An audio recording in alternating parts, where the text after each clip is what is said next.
Angela. Written by Alana Sanchez. Copyright 2026 Alana Sanchez. All rights reserved. No part of this book may be reproduced in any form or by any electronic or mechanical means, including information storage and retrieval systems, without written permission from the author, except for the use of brief quotations in a book review. Prologue. Lilith. The emails did not look like evidence of a misunderstanding. They looked like evidence of obsession. They arrived with threats, religious language, and images designed to make the person opening them recoil. Dead bodies. Fetuses. Violence. References to pregnancy. Warnings aimed at a newly married woman who, according to the story taking shape in Anaheim, had become the target of another woman's rage. The sender appeared to be Michelle Hadley. Or at least that was what the evidence said. Michelle had once been engaged to Ian Diaz, a deputy United States Marshal. Their relationship had ended. Ian had married somebody else with extraordinary speed. Angela Connell became Angela Diaz. Now Angela said she was pregnant. With twins. And Michelle, authorities came to believe, could not tolerate it. The story made sense before anyone knew whether it was true. That would become its greatest advantage. The account called itself Lilithustruth. Lilith. A name pulled from mythology and religious folklore, attached now to an email address that seemed almost too theatrical to be real. The woman behind it appeared furious. She seemed to know things Michelle would know. She used language that resembled things Michelle had genuinely written to Ian after their relationship collapsed. She knew about the marriage, the pregnancy, the condominium Michelle and Ian still jointly owned.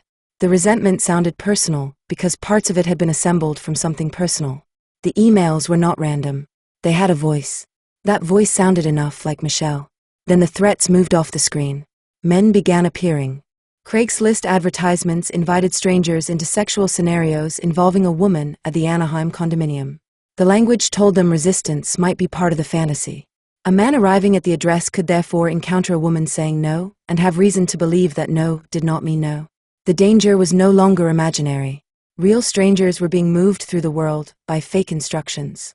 Angela and Ian called police. The situation appeared to be escalating. Emails had become men at the door. Threats had become the possibility of sexual violence. A restraining order did not stop it. Police intervention did not stop it. Even Michelle's first arrest did not stop it. That made her look more dangerous. It should have made investigators wonder whether she was the one doing it. Michelle said she was being framed. She said someone was impersonating her. She contacted police, Microsoft, Craigslist, federal authorities. She pointed towards Ian. The claim sounded self-serving because almost every accused person denies an accusation. And Ian was not an obvious suspect. Ian was law enforcement. He knew how threats were investigated. He told Anaheim officers as much. He worked on threats against federal judges and prosecutors. He said he had never seen anything like what Michelle was supposedly doing. He wanted her arrested. He wanted her in handcuffs. He wanted police to understand how dangerous she was. The man explaining the threat carried a federal badge. The woman denying it carried none. On June 24, 2016, police arrested Michelle at her parents' home. They took her phone, her laptop, her iPad. She was released the following morning after her family secured $100,000 bail. Her electronics remained with police. Little more than an hour after she left custody, Angela reported another threatening email. The campaign had continued without the devices investigators had seized from its supposed author. It was one of several moments when the case could have changed direction. It did not. Police sent test messages to the Lilith account. Lilith responded. Michelle's phone did not receive them. Her phone contained earlier complaints she had made about fraudulent accounts, including Lilith. A Craigslist advertisement led towards an email address belonging to Ian.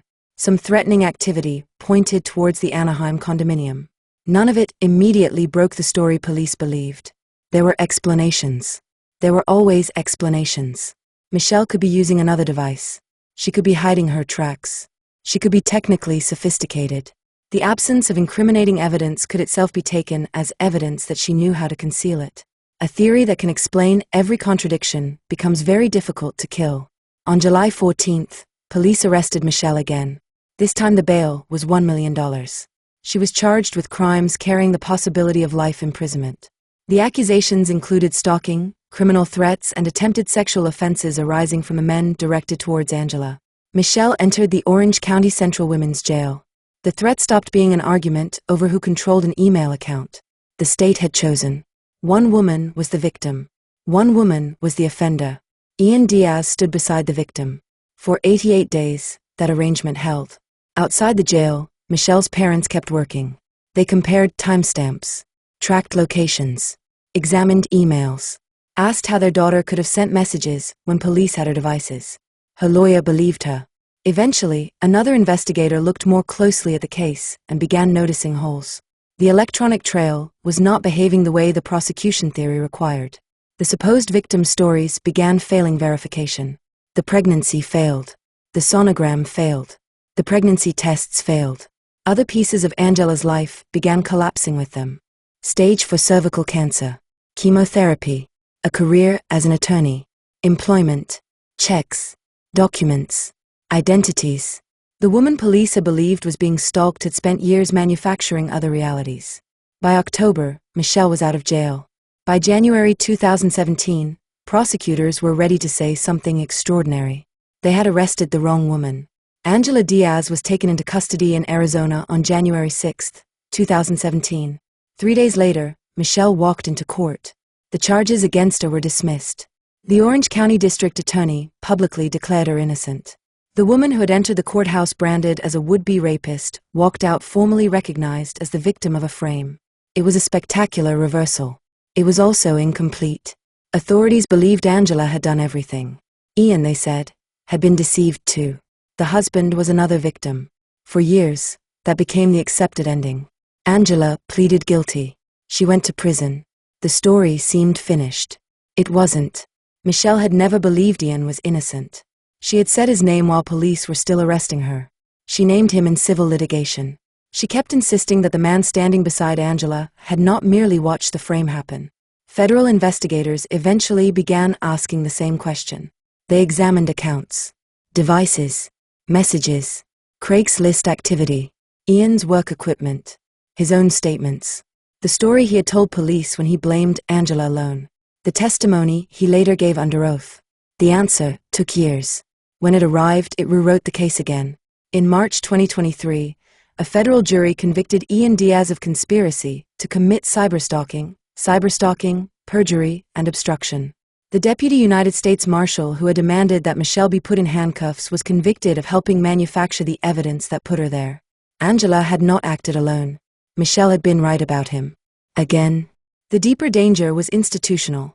Fabricated evidence could be created faster than Michelle could disprove it, and once authorities accepted the story, the consequences became physical. A lie becomes most dangerous when somebody with lawful power acts upon it. The emails did not lock a cell. The state did. But the state acted because the emails, reports, and staged events had been arranged into a narrative persuasive enough to trigger normal procedures. The conspirators exploited legitimacy rather than replacing it. That is why the case cannot be understood only as a story about Angela's lies or Ian's cyberstalking. It is also about the path a claim travels before it becomes authority. The beginning is simpler. A woman said the evidence against her was fake. She was telling the truth. Nobody with the power to stop the door believed her soon enough. Chapter 1. The Wrong Woman. At approximately 11:45 on the night of June 24, 2016, police arrived at the Ontario, California, home where Michelle Hadley was staying with her parents. The woman they had come for was 29 years old, studying towards an MBA, and trying to sever the last financial connection to a former fiancé. The allegation waiting for her was almost impossible to comprehend. Ian Diaz's new wife, Angela, had reported that a man had attempted to rape her near the garage of the Anaheim condominium she shared with Ian. Police believe the encounter was part of an escalating campaign orchestrated by Michelle, a campaign already involving threatening emails, a restraining order, graphic photographs, and Craigslist advertisements inviting strangers to participate in sexual rape fantasy scenarios with Angela. Michelle said she had done none of it. She said somebody was pretending to be her. By then, she had been saying that for weeks. The officers arrested her anyway. To understand why they believed Angela, it is necessary to understand how complete the story already looked. Michelle and Ian had once been engaged. They had bought an Anaheim condominium together in June 2015. The relationship ended only months later, but the property did not disappear with it. Michelle moved out. Ian stayed.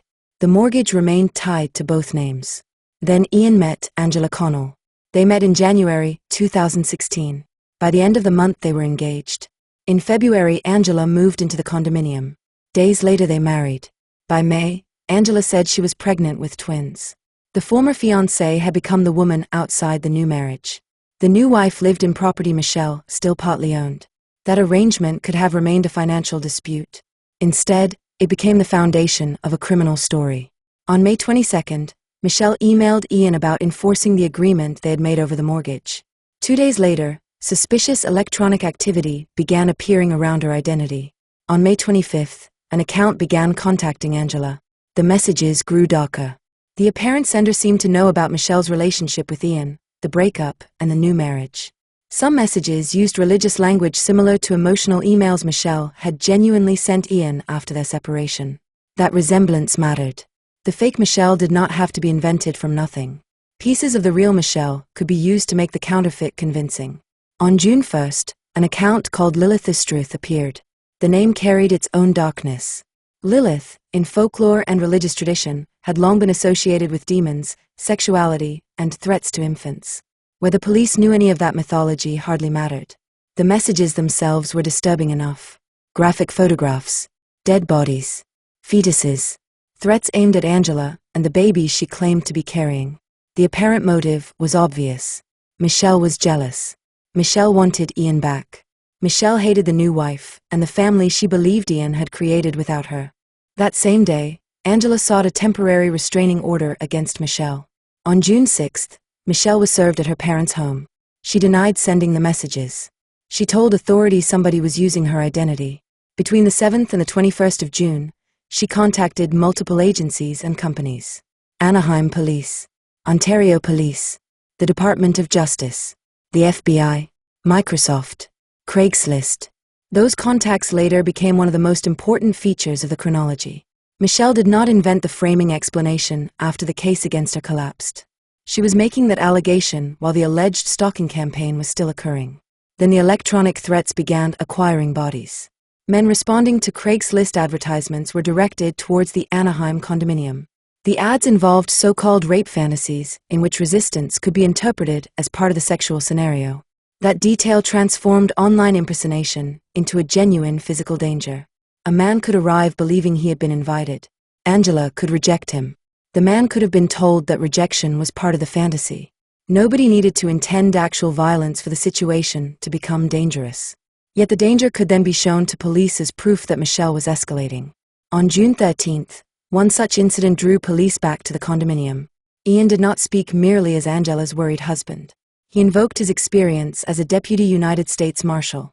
He told local officers that he investigated threats against federal judges and prosecutors. He described Michelle's supposed conduct as extraordinary even by the standards of his professional experience. He wanted her arrested. The badge mattered because it gave his judgment a kind of institutional weight.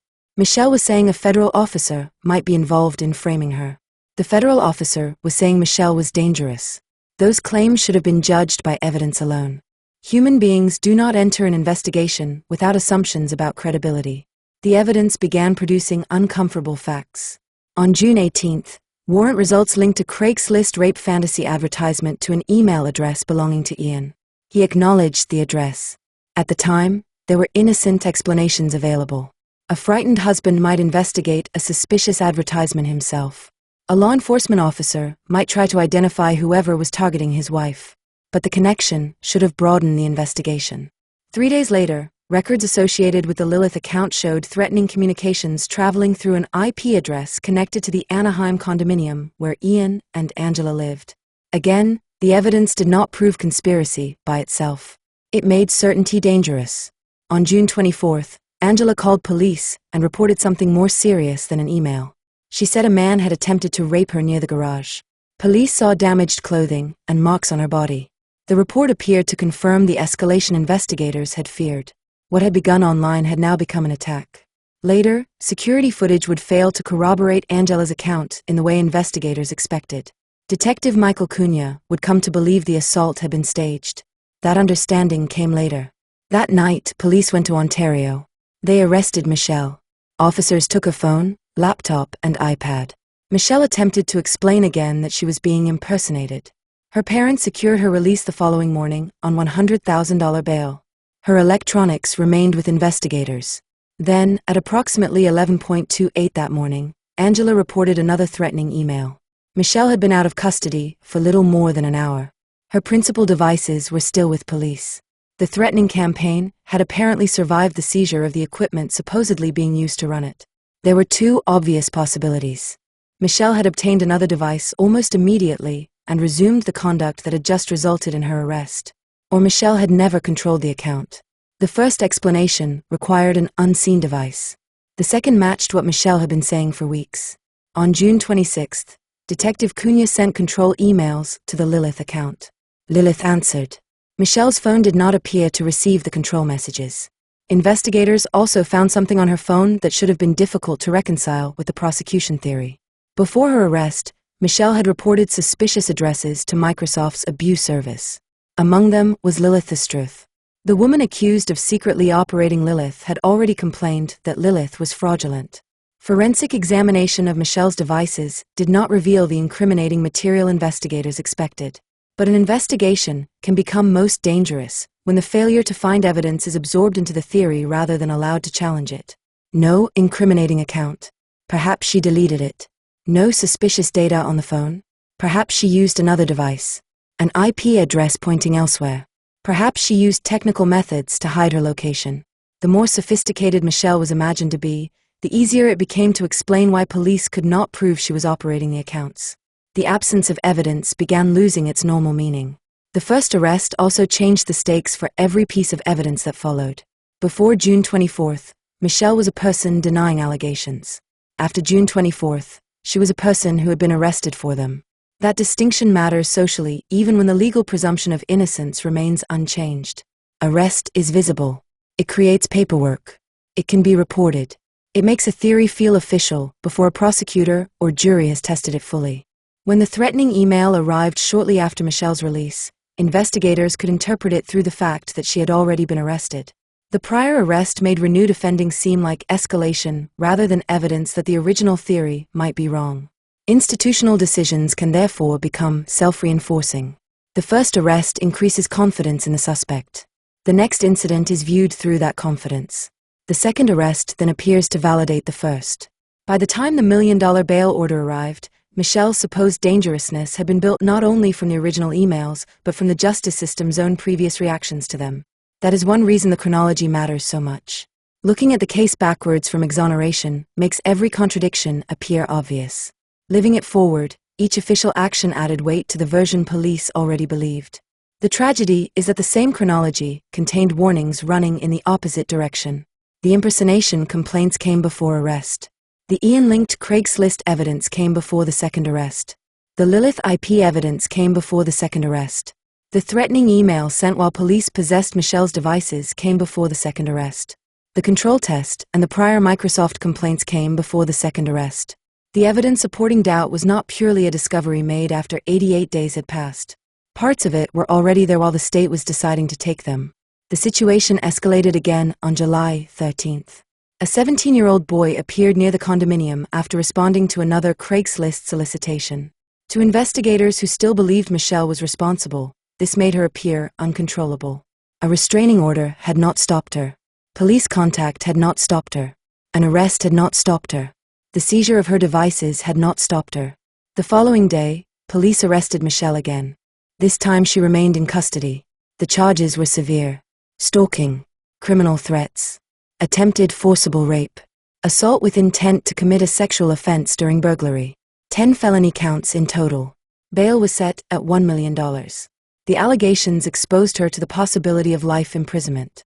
Michelle entered the Orange County Central Women's Jail and was placed in high-security confinement because of the sexual nature of the charges. She would remain there for 88 days. Outside, her family began doing what they believed the investigation had failed to do. They built timelines, compared messages with Michelle's whereabouts, looked at the dates police possessed her equipment, pressed the importance of IP information. Her lawyer, Michael Guisti, believed her. Inside, belief had no physical effect. The door remained locked. By September, an investigator from the Orange County District Attorney's Office approached the case with fresh eyes. Daniel Becerra saw holes. The deeper investigators went into the digital evidence, the more difficult it became to maintain the theory that Michelle was operating the accounts. Activity pointed towards the Anaheim condominium and Angela's sphere. The supposed garage assault lacked the corroboration expected from surveillance footage. Angela's own stories began failing verification. The pregnancy, the twins, the sonogram, the tests. Then investigators reached backwards into Angela's life. Stage for cervical cancer, chemotherapy, a supposed legal career, forged documents, checks, other identities. The woman police believed was the victim had a history nobody involved in Michelle's prosecution had understood. Ian began telling police Angela had framed Michelle. At the time, his cooperation helped investigators reach the right answer about the woman in jail. It also created the next wrong answer. Ian, authorities believed, had been deceived too. The husband was another victim. Michelle did not believe that. She was released from jail in early October after 88 days. Freedom came in stages. The later civil record described a brief operation under police supervision, followed by an ankle monitor. Michelle was outside the cell, but not yet formally exonerated. On January 6, 2017, Angela was arrested in Phoenix. 3 days later, Michelle returned to court. The prosecution dismissed every charge. Orange County District Attorney Tony Rackauckas publicly declared her an innocent victim of a deliberate scheme. Judge Beatrice Gordon told Michelle she was free to go. The reversal was powerful enough to look like an ending. It was not. Prosecutors said there was no evidence Ian had participated. Michelle disagreed. She had suspected him while the crime was happening. She would name him in civil litigation. Years later, a federal jury would convict Ian for helping build the very scheme he had demanded police punish Michelle for. The truth had existed throughout the investigation. It simply had not yet become the story authorities believed. Chapter 2. Stage 4. Before Michelle Hadley, before Ian Diaz, before Lilith, there was Jason Rayburn. He met Angela Connell around 2013 in Huntington Beach. Jason worked in law enforcement. Angela told him she worked in law too. She was an attorney, she said. Not merely an attorney in private practice. According to the account he later gave, Angela presented herself as working for the United States Department of Justice. The title carried enormous social information in only a few words. Educated, professional, vetted, successful, a person trusted to operate inside federal institutions. Then Angela told Jason something else. She had stage for cervical cancer. Cancer reorganizes ordinary life. A relationship that had been built around dinners, work, weekends, and future plans suddenly acquires appointments, treatments, and an invisible countdown. A partner becomes partly a carer. Arguments can feel selfish. Uncertainty moves into every plan. Jason wanted to attend Angela's treatments. Angela resisted. She described chemotherapy, but made it difficult for him to accompany her. The story still had supporting material. At some point, Angela produced a photograph that appeared to show her receiving treatment. Jason later discovered the image had not documented Angela's chemotherapy at all.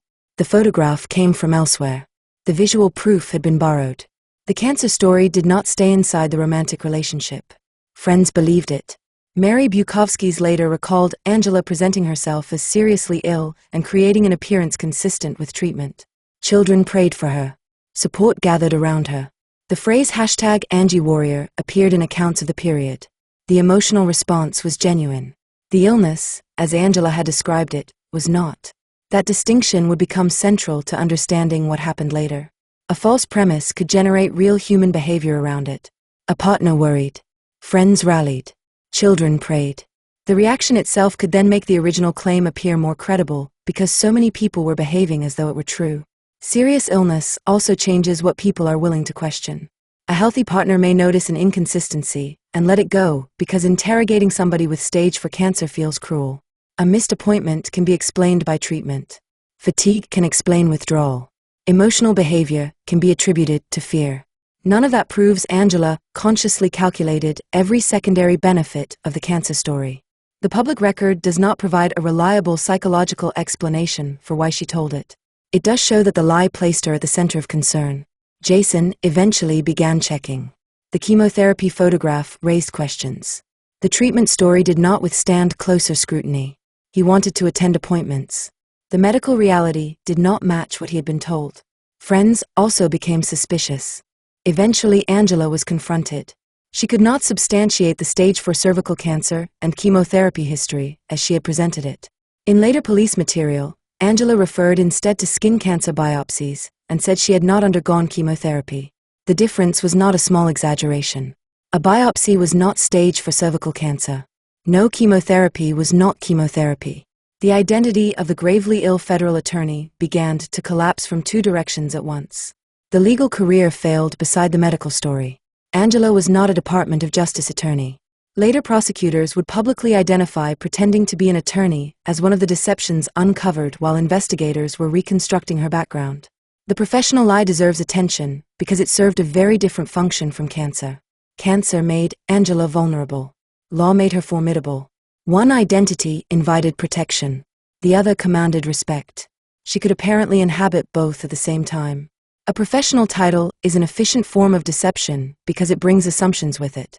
Tell someone you are a lawyer, and most people will assume university, law school, examinations, licensing, and professional responsibility without asking to see each stage. Tell them you are a federal lawyer, and another institution appears behind the claim. The Department of Justice becomes invisible supporting evidence. Angela did not have to say, "I am credible." The profession said it for her. Together, the false diagnosis and false professional identity created a potent combination of vulnerability and authority. The record does not establish that Angela consciously designed the two stories to reinforce one another. This is one reason the treatment photograph was so effective. An image appears objective. Memory can be questioned. A photograph seems to end argument.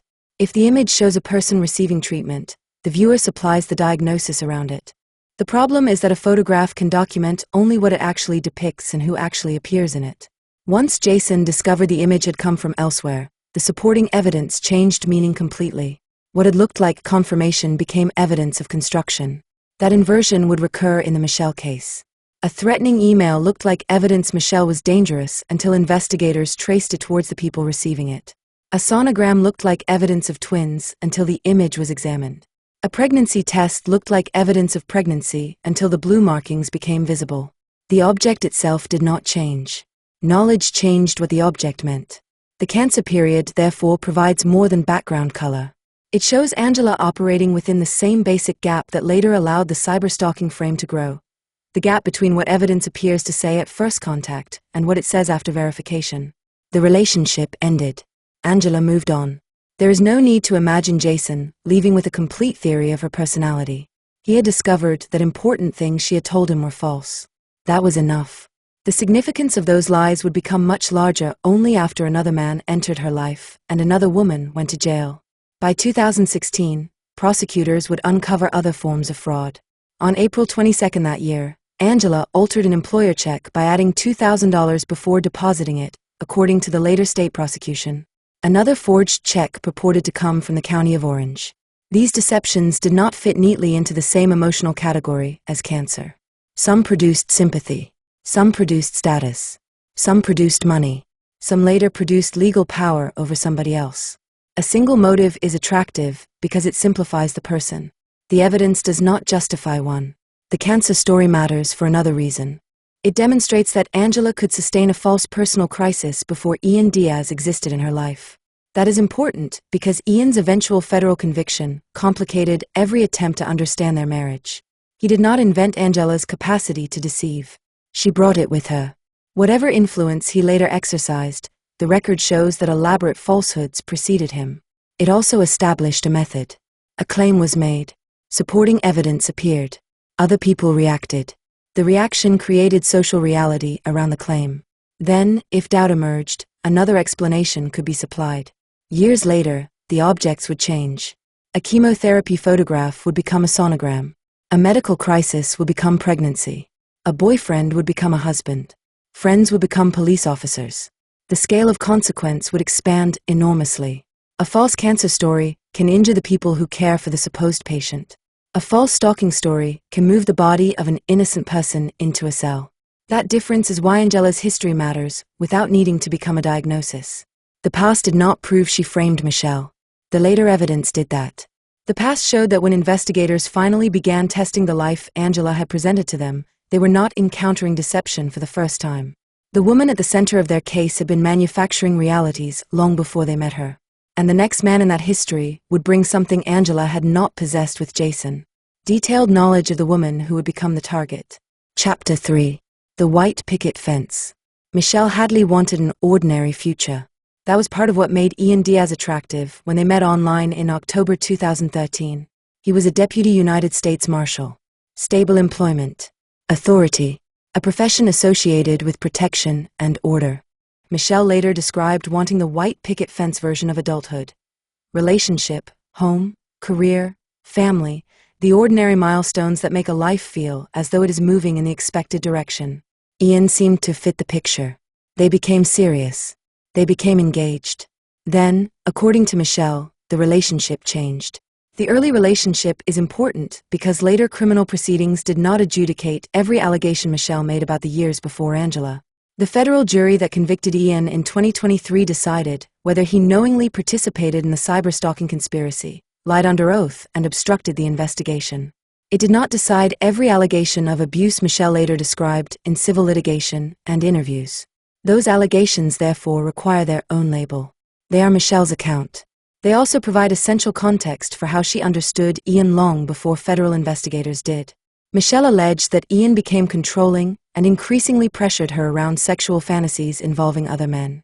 One incident later described in the federal civil record occurred on Valentine's Day, 2014. Michelle said she was ill and taking cold medication. Ian arranged for a stranger through Craigslist, gave her whiskey, and set up cameras. She later described the sexual encounter that followed as rape. Ian was not criminally tried for that alleged assault. The claim remains part of Michelle's civil account of the relationship, not a criminal finding. But the platform involved would acquire an ominous significance 2 years later. Craigslist was already there. The relationship continued after the incident. From the outside, that fact can invite simplistic questions. Why stay if something felt so wrong? Why become engaged? Why buy property? Michelle later described a gradual process in which the relationship she hoped for continued to exist alongside behavior she found increasingly frightening or coercive. That is not unusual in abusive relationships. People do not always leave at the first moment an outsider, years later, identifies as decisive. Attachment survives contradiction. Hope survives evidence longer than logic sometimes allows. On June 5, 2015, Michelle and Ian bought a newly built condominium in Anaheim. Michelle supplied the down payment. Later court reporting put it at roughly $14,400, and the couple financed the rest through a mortgage of approximately $459,745. The home stood near Disneyland, where Michelle worked. It represented precisely the kind of milestone that makes a relationship appear permanent. Keys, mortgage, joint ownership, a place in which two people can imagine the years ahead. For Michelle, it would become the last connection she could not sever merely by leaving. According to her civil allegations, Ian's controlling behavior intensified. She described intimidation, angry tirades, and difficulty leaving arguments. Those claims were not all tested through separate criminal prosecutions. By August 2015, however, one thing is undisputed. Michelle left. The engagement was over. Ian remained in the condominium. The relationship had ended. The mortgage had not. Property creates a peculiar form of intimacy after intimacy itself has disappeared. The former couple could stop sleeping beside each other. They could stop sharing meals. They could stop speaking except when necessary. But a bank still treated them as financially connected. The condominium required paperwork, money, and cooperation. Michelle could leave Ian emotionally. She could not simply leave the mortgage. On November 24, 2015, the two entered an agreement intended to resolve the property. Ian would pay Michelle $3,000. Michelle would sign a quitclaim deed. Ian would assume the mortgage by June 5, 2016. The date should have marked the end of their final legal connection.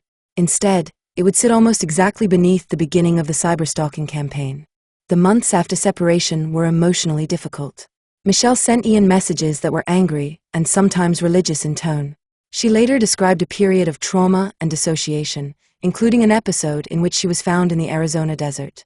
The genuine communications mattered because they would later become evidence against her in a way she could not have anticipated. The false Michelle did not need a wholly invented vocabulary. Someone could use the real emails as source material. Biblical imagery, condemnation, anger, emotional intensity. The counterfeit could exaggerate those elements until the woman who had written painful breakup emails appeared capable of grotesque threats. The existence of genuine angry emails made the frame stronger. It also demonstrates an important principle. An innocent person does not need to be perfect. Michelle could be distressed. She could send messages she later regretted. She could use dramatic religious language. None of that meant she operated Lilith. The conspiracy depended on converting evidence of emotional pain into evidence of criminality. Then Angela Connell entered the picture. Ian met her on January 2, 2016. By January 29th, they were engaged. Around the middle of February, Angela announced a pregnancy while traveling with family. According to Ian's later account, she moved into the Anaheim condominium on February 19th. 3 days later, the couple married at a courthouse. The woman who had replaced Michelle romantically was now living in property Michelle still partly owned. The arrangement was almost designed to be misread as a love triangle. Yet Michelle's practical concern was not reclaiming Ian. It was ending financial exposure. On May 22, 2016, she emailed him about enforcing the mortgage agreement. The deadline was approaching. On May 24th, unusual electronic contacts began around her identity. On June 3rd, Michelle learned Ian's attempt to assume the mortgage had been denied. On June 5th, the agreed deadline arrived. Federal prosecutors would later identify interference with Michelle's property interest as one purpose of the conspiracy. The timing did not prove every aspect of motive. It showed that Ian had a practical problem that belonged to him. The criminal narrative replaced that practical problem with a familiar cultural story. Michelle did not become a former partner enforcing a property agreement. She became a jealous woman who could not let go. Angela did not become the new wife living in a jointly owned condominium. She became the innocent target of female obsession. Ian did not become the man with a financial dispute and the most intimate knowledge of Michelle's private communications. He became the man caught between two women. That version was easier to understand because audiences had seen it before. The false pregnancy strengthened it. Angela said she was carrying twins. The supposed family gave Michelle a new thing to resent. Threats directed at unborn children made the imaginary stalker appear even more dangerous. The idea of pregnancy converted an ordinary property dispute into a story of romantic replacement. Michelle was no longer trying to get off a mortgage. She was supposedly trying to destroy the future Ian had built without her. Ian's profession supplied another layer. He was not simply a former boyfriend telling police that his ex was unstable. He was a federal law enforcement officer. He knew how threats were assessed. He knew what repeated conduct meant to police. He knew what violations of a restraining order suggested. He knew how seriously officers would treat attempts to arrange sexual violence. When he spoke, his credential was real even if the story was not. The combination was extraordinarily powerful. Michelle's real emails gave the false communications a voice. The property dispute gave them context. Angela's claimed pregnancy gave them emotional stakes. Ian's badge gave the reporting credibility. The strangers arriving through Craigslist gave the threat bodies. Each part made the others look stronger. This is why the condominium deserves more than a passing mention in the story. It was not merely where Ian and Angela lived. It was the final object connecting Ian to Michelle. Michelle's money had helped buy it. Ian wanted to remain in it. Angela moved into it. Strangers were later directed towards it. Police repeatedly arrived at it. Digital evidence pointed back towards it. The white picket fence had become evidence. By late May 2016, the relationship between Michelle and Ian should have been ending in documents. Instead, another Michelle was beginning to appear online. She was more jealous than the real woman. More violent. More obsessed. More theatrical. She spoke in a language partly borrowed from the person whose name she wore. Soon she would acquire a name of her own. Lilith. Chapter 4. 3 days.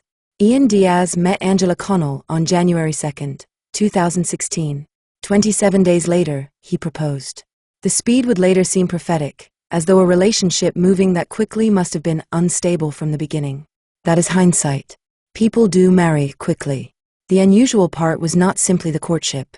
It was how much reality changed inside it. According to the account Ian later supplied in annulment proceedings, the relationship accelerated almost immediately. He and Angela traveled to Boise around the middle of February with family. Angela announced that she was pregnant. On February 19th, she moved into the Anaheim condominium Ian still jointly owned with Michelle. 3 days later, Ian and Angela married at a courthouse. They had known each other roughly 7 weeks. The new marriage occupied a home, still financially tied to the former fiancé. That detail would eventually look less like background and more like motive. The first supposed pregnancy later ended in what Ian described as a miscarriage. There is no need to pretend certainty about whether the pregnancy ever existed. The surviving public record is much stronger concerning what came next. In May, Angela said she was pregnant again, this time with twins. The claims soon entered the criminal narrative, making threats attributed to Michelle appear to endanger not only Angela, but unborn children. Investigators later concluded that the twin sonogram had been doctored and that pregnancy tests had been altered with blue marker. At the same time, the unresolved condominium agreement gave Michelle a legitimate reason to contact Ian and supplied the conspirators with a ready-made motive to distort. On May 24th, suspicious contacts and account activity began. By May 25th, an unusual account was contacting Angela. The communications appeared to come from someone who knew intimate facts about Ian and Michelle's history. That familiarity helped make the messages look authentic. Angela had entered Ian's life only months earlier. Ian had years of access to Michelle's private communications. That difference would matter later. On June 1st, the account Lilith Estruth appeared. The same day, Angela sought a temporary restraining order against Michelle. That evening, Angela and Ian reported the threats to Anaheim police.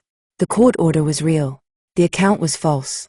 Once the real order existed, later false messages could be interpreted as genuine legal violations. The conspiracy did not merely invent evidence. It placed invented evidence beside legitimate institutions and let those institutions give it consequence. The federal indictment years later alleged that Ian and Angela created Lilith Estruth together around June 1st and used it on the 5th and the 6th of June to send themselves threatening and harassing messages intended to frame Michelle. That allegation eventually became part of a case in which Ian was convicted. The significance is difficult to overstate. At the time, Ian was presenting himself as one of the people threatened by an external offender. Federal prosecutors later placed him behind the account. The threat was not entering the marriage from outside. It was being generated inside it. The couple also created or used other false identities. One account resembled Ian's own name. Others borrowed names connected to real people. The internet allowed two users to appear as many. One account could threaten. Another could receive. Another could corroborate. Another could appear to provide a separate perspective. The false communications could therefore look like an ecosystem rather than a monologue. The scheme then moved from communication to physical staging. Craigslist became part of the operation. Men interested in rape fantasy scenarios were contacted and directed towards the condominium. The setup was particularly dangerous because respondents could be told that resistance was part of the fantasy. A man could arrive believing Angela had consented elsewhere to something she appeared to reject in person. The risk of genuine sexual violence was not theoretical. It was built into the ambiguity the conspirators created. On June 13th, one of those situations drew police to the condominium. Ian spoke forcefully. He invoked his work as a deputy United States Marshal and pressed the officers to arrest Michelle. The contrast was powerful. Michelle was somewhere else insisting she was being impersonated. Ian stood at the location where strangers were appearing and told police, with professional authority, that his former fiancée was the danger. The story rewarded his status. As June progressed, digital records began touching Ian directly. A Craigslist trail linked to his email, and Lilith activity was associated with the condominium. None of that proved a conspiracy in June 2016, but it should have widened the investigative question beyond Michelle. The speed of the marriage also limited the amount of ordinary history available to the people around it. Ian had known Michelle for years, and Angela for weeks. Angela entered a home containing the residue of another relationship. Property documents, old emails, knowledge of the breakup, and the practical problem of the mortgage. She did not need to build Michelle's history from scratch, because Ian possessed it already. That asymmetry is one reason the later federal conspiracy cannot be understood as Angela simply developing an independent obsession with a woman she barely knew. The false Michelle contained information that came naturally from Ian's side of the relationship. The religious phrasing, the emotional history, the condominium dispute, the dates on which pressure increased, the apparent motive of romantic jealousy. Angela could perform the threatened new wife. Ian could supply the history necessary to make the former fiancé believable as a stalker. The marriage created an unusually efficient division of knowledge. It is also possible that the whirlwind nature of the relationship made deception easier inside it. There was little shared history against which either person could test the other's claims. Angela could announce pregnancy before Ian had years of ordinary experience with her medical life. Ian could tell Angela stories about Michelle that Angela had no independent basis to evaluate. Again, this does not establish which spouse controlled the private relationship. It explains why the marriage could contain simultaneous deception so quickly. The marriage had lasted only months. There was already a false pregnancy, a fake online stalker, a restraining order, police reports, Craigslist strangers, a disputed condominium, and electronic evidence beginning to point towards the federal officer demanding protection. The relationship had moved from first meeting to criminal conspiracy in the time many couples were still learning each other's routines. The speed was remarkable. The more important fact was direction. Ian and Angela had not simply fallen into chaos. Federal prosecutors would later say they were building it together. Chapter 5. Lilith is Truth. Lilith was an effective name because it arrived already carrying mythology. Across religious and folklore traditions, Lilith has been associated with rebellion, sexuality, demons, and threats to infants. The account created in 2016 did not require anybody receiving its messages to know that history in detail.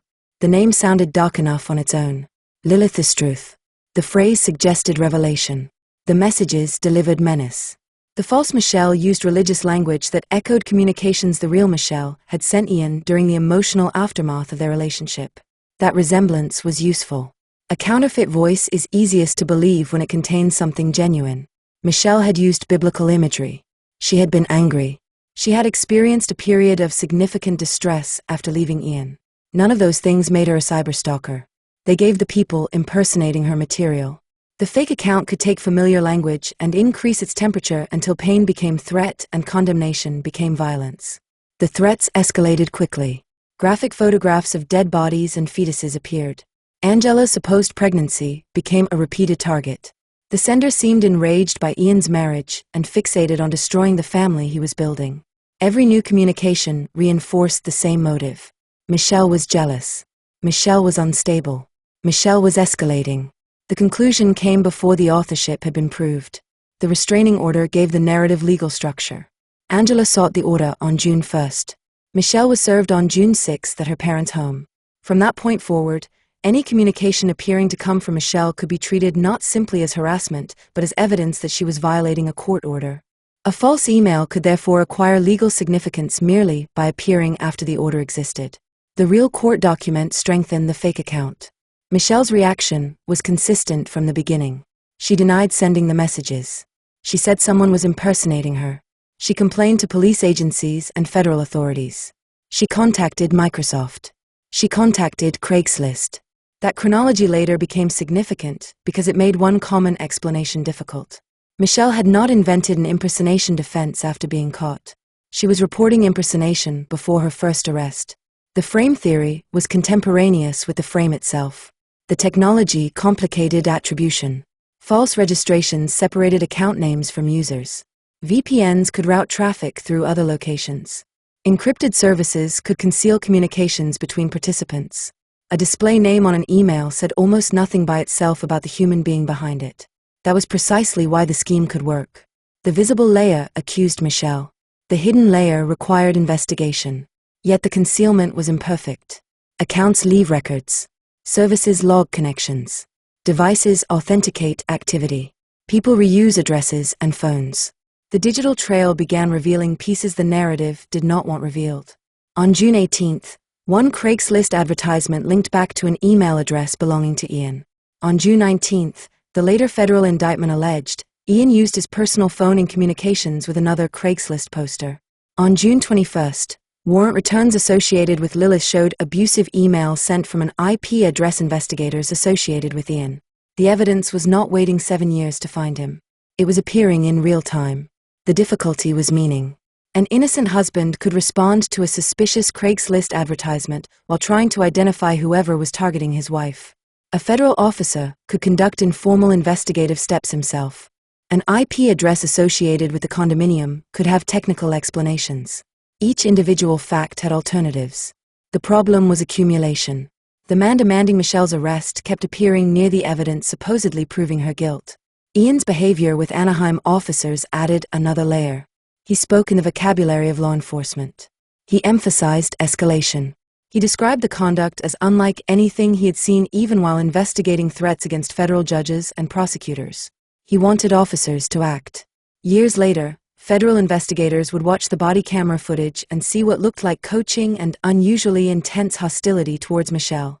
That interpretation did not exist as a proven fact in June 2016. The footage had always contained the behaviour. The hypothesis changed. The internet identities also multiplied. The conspiracy was not limited to Lilith. A second false account resembling Ian's name appeared around the same period. Later investigators would discover other identities connected to real people. The apparent online world could therefore contain several voices, even though the number of actual operators was far smaller. The effect was important. One account could make a claim. Another could react. Another could appear to confirm it. A fake conversation looks more convincing than a fake monologue. Michelle's complaints to technology companies also deserve attention, because they were unusually concrete. A person falsely accused online often faces an impossible evidentiary problem. The visible account bears their name, while the proof of who actually controls it sits inside systems the ordinary user cannot access. Michelle could tell Microsoft the account was fraudulent, but only the provider could see registration and connection data. She could tell Craigslist she had not posted an advertisement, but only records behind the site could show what account or IP information existed.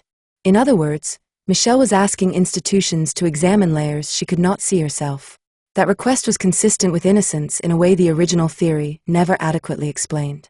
A person secretly operating Lilith would have been reporting her own account as fraudulent while the campaign was active. It was possible as misdirection. Almost anything is possible as misdirection once a suspect is assumed sophisticated enough. The question is what explanation best fits the total evidence. Years later, the answer would seem obvious because investigators knew Ian and Angela were behind the scheme. In June 2016, the evidence still required interpretation. The failure was not that police lacked hindsight.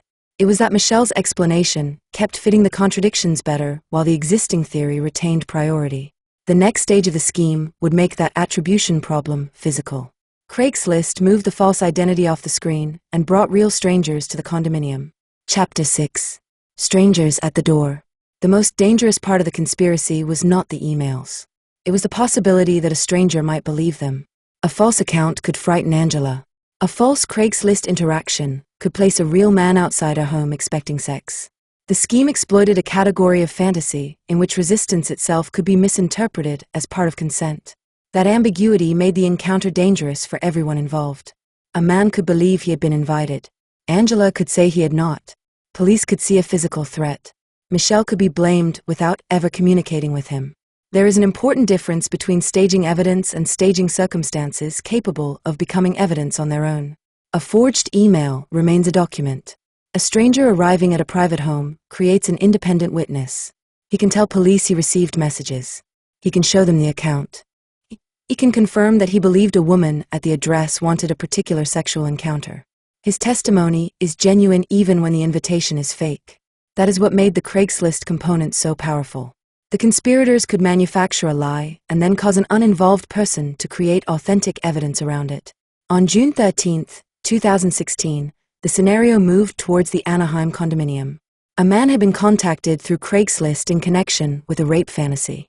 The 2023 federal trial evidence showed that Ian and his then-wife used false identities to solicit men and stage or attempt to stage sexual assaults that could be attributed to Michelle. The strangers were not merely props in emails. They were unwitting participants moved through physical space by people they could not see. Ian's direct involvement would emerge in pieces. A Craigslist advertisement was linked to his email address. He acknowledged the account. The later federal indictment alleged that he personally communicated with respondents using his phone and authenticated activity connected with the scheme. At the same time, he was telling Anaheim officers that Michelle represented an extraordinary threat and pushing for her arrest. The man urging police towards one suspect was leaving traces inside the evidence himself. The strangers also gave the case urgency. Investigators did not have the luxury of treating every email as abstract cyber harassment. If men were genuinely arriving expecting sex and had been told to ignore resistance, somebody could be assaulted. Police had to consider the risk of waiting too long. That pressure is important because it explains part of why the case moved as quickly as it did without excusing the failure to test authorship carefully. Preventative policing always contains attention. Wait too long and someone may be hurt. Act too quickly, and the wrong person may lose freedom. Michelle's case landed on the catastrophic side of that balance. The June 24th garage incident intensified the pressure. Angela said a man attacked her. She appeared marked and disheveled. Police treated the allegation seriously. They should have. But serious treatment of an allegation is not the same thing as certainty about who caused it. Surveillance footage nearby did not corroborate Angela's description in the way investigators expected. That contradiction would later matter. That night it did not stop police driving to Michelle's parents' home. Michelle was arrested. Her phone, laptop, and iPad were seized. The seizure created an unusually clean investigative opportunity. If Michelle controlled the threatening accounts from the devices she routinely used, forensic examination should reveal traces. If the campaign continued while the devices were unavailable, that should matter too. The second thing happened almost immediately. According to the later civil record, Michelle was released at approximately 10:15 the following morning. At about 11:28, Angela reported another threatening email. The devices remained with police. 73 minutes. The interval was short enough to make the obvious question unavoidable. How had Michelle resumed a sophisticated campaign almost immediately after release while her equipment remained in police custody? One answer was that she possessed another hidden device. Another was that she had never been operating the threatening account. The investigation continued with the first possibility alive. Michelle had been insisting on the second from the beginning. On June 26th, Detective Cunha sent control emails to Lilith. The account responded. The control messages did not appear to be reaching Michelle's phone. The phone also contained prior complaints to Microsoft's abuse reporting service identifying suspicious accounts, including Lilith. The alleged stalker had been reporting the supposed stalking account as fraudulent. That was not the behavior the prosecution theory naturally predicted. Forensic examination of Michelle's devices also failed to produce the incriminating connection investigators expected.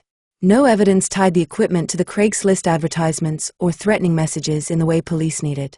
Again, absence did not immediately free her from suspicion. The very sophistication attributed to Michelle could be used to explain why evidence was absent. Perhaps she had deleted it.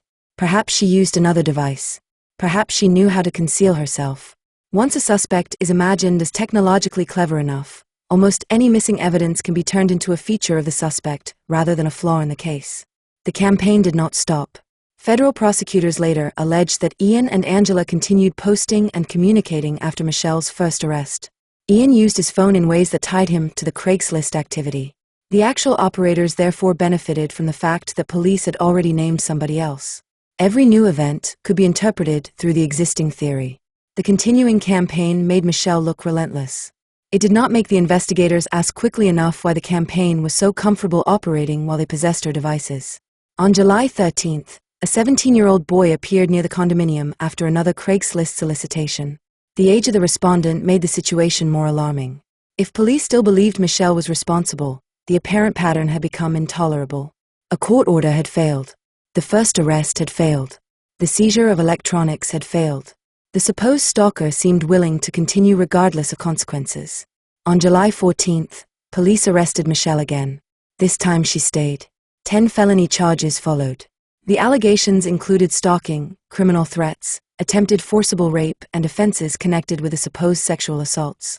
Bail was set at $1 million. The number communicated danger. It also functioned physically. Michelle's family could not simply pay it. The case had moved from accusation to incarceration. She was taken to the Orange County Central Women's Jail. Because of the nature of the sexual allegations, she was placed in a high-security unit. The alleged victim remained outside. The alleged victim's husband remained outside. The internet accounts remained outside. The people actually operating the scheme remained capable of producing more evidence. The woman accused of producing it lost control even of when a door opened. Outside, Michelle's family began building a timeline of the evidence. They were trying to prove something inherently difficult. Not what Michelle had done. What she had not done. Where was she when a message was sent? Who had her devices? Could a classroom place her elsewhere? Could a police property log show that she lacked access to the equipment? Could IP records point toward somebody else? The fabricated communication took seconds to create. Disproving authorship could take days. The strangers at the door had made the case feel stronger because they were real. That was the genius and cruelty of the scheme. The men were not lying when they said they had been invited. Police were not imagining their presence. The danger was real. The attribution was false. A true event wrapped around a false author became more persuasive than a wholly invented event ever could. Eventually, the digital evidence would strip the strangers away from Michelle's identity. It would show that the people creating the invitations were not the woman in jail. But by then the most important fact had already become physical. Michelle was behind a door. The people creating the crime were still outside it. Chapter 7. $1 million. On July 18, 2016, the Orange County District Attorney's Office announced the case against Michelle Hadley publicly. The charges sounded almost impossible to invent. A jealous former fiancé had allegedly impersonated Ian Diaz's pregnant new wife, placed rape fantasy advertisements on Craigslist, supplied the Anaheim address, and encouraged men to disregard resistance because it was part of the fantasy. Michelle was in jail. Her bail was $1 million. The press release transformed a police theory into a public identity. The internet learned her name alongside the words rape, stalking, Craigslist, and threats. $1 million sounds abstract until it becomes the difference between home and a cell. Bail is not a fine. It is supposed to secure a defendant's return to court while the case is pending. But when the amount exceeds a family's capacity, it becomes detention by arithmetic. Michelle's parents could not simply produce the money. They also needed to pay for a defense capable of confronting a case that already looked overwhelming. Her lawyer, Michael Guisti, later described the Hadleys as a working family doing everything they could for their daughter. They borrowed money. They gathered evidence. They made choices nobody should have to make while insisting the person they loved had been falsely accused. The money went towards proving innocence. Michelle stayed inside. The public story made the bail appear logical. If Michelle had done what prosecutors alleged, she looked extraordinarily dangerous. A restraining order had not stopped her. Police contact had not stopped her. The first arrest had not stopped her. Her electronic devices had been seized, and the campaign had supposedly continued anyway. Then a 17-year-old boy appeared near the condominium. A defendant who kept escalating after intervention could reasonably be treated as a severe risk. The problem was not the logic inside the theory. The problem was the theory itself. High security, custody amplified the accusation. The charges involved sexual violence. Inside a jail, the distinction between accused and convicted does not necessarily control how other prisoners understand somebody's presence. Michelle's later civil case alleged invasive searches, harassment and mistreatment by guards and inmates. Later interviews described severe restrictions and humiliation. Not every allegation about the conditions of confinement was separately adjudicated before a jury. The fact that requires no qualification is the most important one. She should not have been there. Outside, the Hadleys kept investigating. They worked through the emails and timestamps. They compared messages with Michelle's whereabouts. They looked at the period when police possessed her devices. They asked why an account supposedly controlled by their daughter could keep operating without the equipment investigators had seized. They pushed the significance of IP evidence. The family had become part defense team, part analysts, part advocates because the ordinary assumption that the investigation itself would sort this out had already failed them. The official case nevertheless acquired more authority with each step. Police believed Michelle. Prosecutors filed charges. A judge imposed $1 million bail. News organizations reported the case. The public saw a woman surrounded by all the conventional signals of guilt. Each institution seemed to validate the previous one, but the stages were not necessarily independent. If the prosecutor relied heavily on the police investigation, and the judge saw the charges produced by that prosecution, then what looked like multiple confirmations could actually be one original theory traveling through several institutions. Institutional repetition can resemble consensus. The case also benefited from familiarity. The jealous ex-girlfriend was a story everyone already understood. Michelle had dated Ian. They had broken up. Ian had remarried quickly. Angela was supposedly pregnant. Michelle had sent emotional messages after the relationship ended. A complicated cyberstalking case could therefore be reduced to an uncomplicated motive. She could not let go. Once that motive hardened, contradictory evidence became something to explain rather than a reason to reconsider who the offender was. By September, the Orange County District Attorney's Office assigned investigator Daniel Becerra to conduct a deeper review. Becerra did not approach the case as somebody defending every earlier investigative decision. He looked at what was actually there. He saw holes. That word is devastating because Michelle had already been in custody for weeks. The evidence had not suddenly been invented in September. Much of it had been available in June. The difference was the person looking and the questions being asked. Why did the threatening activity, continue while Michelle's devices were with police? Why had she reported impersonation before her arrest? Why did the Craigslist evidence touch Ian? Why did the Lilith account connect to an IP address associated with a condominium?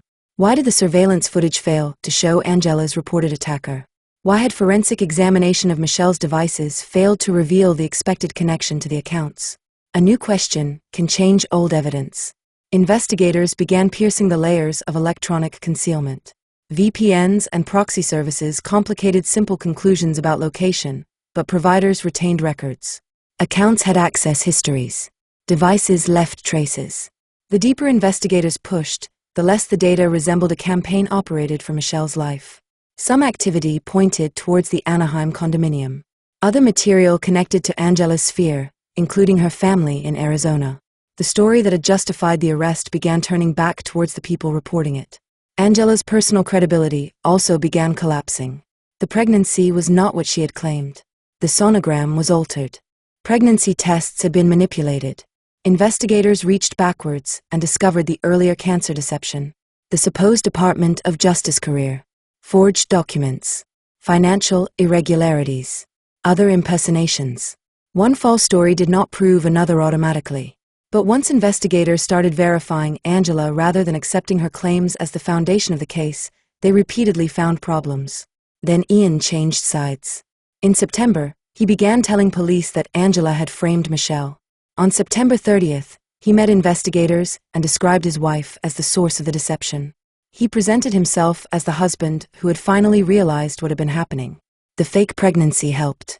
The cancer history helped. Angela had now become so demonstrably deceptive that Ian's account sounded natural. He too had been conned. That version did something crucial for Michelle. It gave authorities enough confidence to stop treating her as the person behind the campaign. It also did something crucial for Ian. It placed all criminal responsibility on Angela. Years later, federal prosecutors would allege that Ian's September pivot was part of his effort to conceal his own role. He had not simply discovered the conspiracy. He had participated and then attempted to step outside it. The truth freeing Michelle and the lie protecting Ian arrived in the same package. Michelle left jail in early October after 88 days. Freedom came strangely. The later federal civil record described a short hotel operation under police supervision before she returned home with an ankle monitor. The precise purpose of the operation was not clear even from Michelle's perspective. The detail captures how slowly institutional certainty unwound. The state had been confident enough to keep her on $1 million bail. Then it was no longer confident enough to keep her in jail. But it was not yet ready to say publicly that she had never belonged there. The door opened before the accusation disappeared. Michelle's release was therefore not exoneration. Her name remained attached to the criminal case. The headlines remained. The charges had not yet been formally erased. Angela had not yet been arrested. For several months, Michelle lived in a strange legal middle ground. Outside a cell. Still inside the case. The number 1 million had made Michelle look dangerous. The number 88 would eventually make the investigation look different. Bail had been a prediction about risk. 88 days became a measurement of error. Chapter 8. Blue ink. The pregnancy did not end with the doctor. It ended with evidence that could be held in a hand. Ian Diaz said he discovered that pregnancy tests Angela had shown him had been altered with blue marker. The supposed twin sonogram had been doctored too. The babies around whom so much fear had been constructed did not exist. The detail was almost embarrassingly simple after months of sophisticated online concealment. Blue ink. The false pregnancy mattered far beyond the marriage. Angela's supposed twins had become victims inside the cyberstalking narrative. The threatening messages attributed to Michelle targeted not only Angela, but the unborn children. Graphic images involving fetuses intensified the apparent cruelty. A woman who threatened a pregnant rival looked more dangerous than a woman arguing with a former fiancé over property. The pregnancy turned the frame from ordinary jealousy into something that looked pathological. For police, the pregnancy also created urgency. Protecting Angela meant, in their understanding, protecting unborn children too. Every threat acquired another potential victim. The emotional force of that claim did not depend on medical confirmation, because people generally do not demand proof when a woman says she is pregnant. Trust did the work first. Verification came later. That delay was the space in which the lie became useful. When the pregnancy collapsed, the case against Michelle lost one of its strongest emotional foundations. It also gave Ian something powerful. Evidence that his wife had lied to him. The doctored sonogram and altered tests became part of the explanation he offered for how he finally realized Angela was deceptive. It was an excellent story because it was built around genuine evidence of a genuine lie. Angela had deceived him about pregnancy. That fact made the next conclusion feel natural. Angela had deceived him about Michelle too.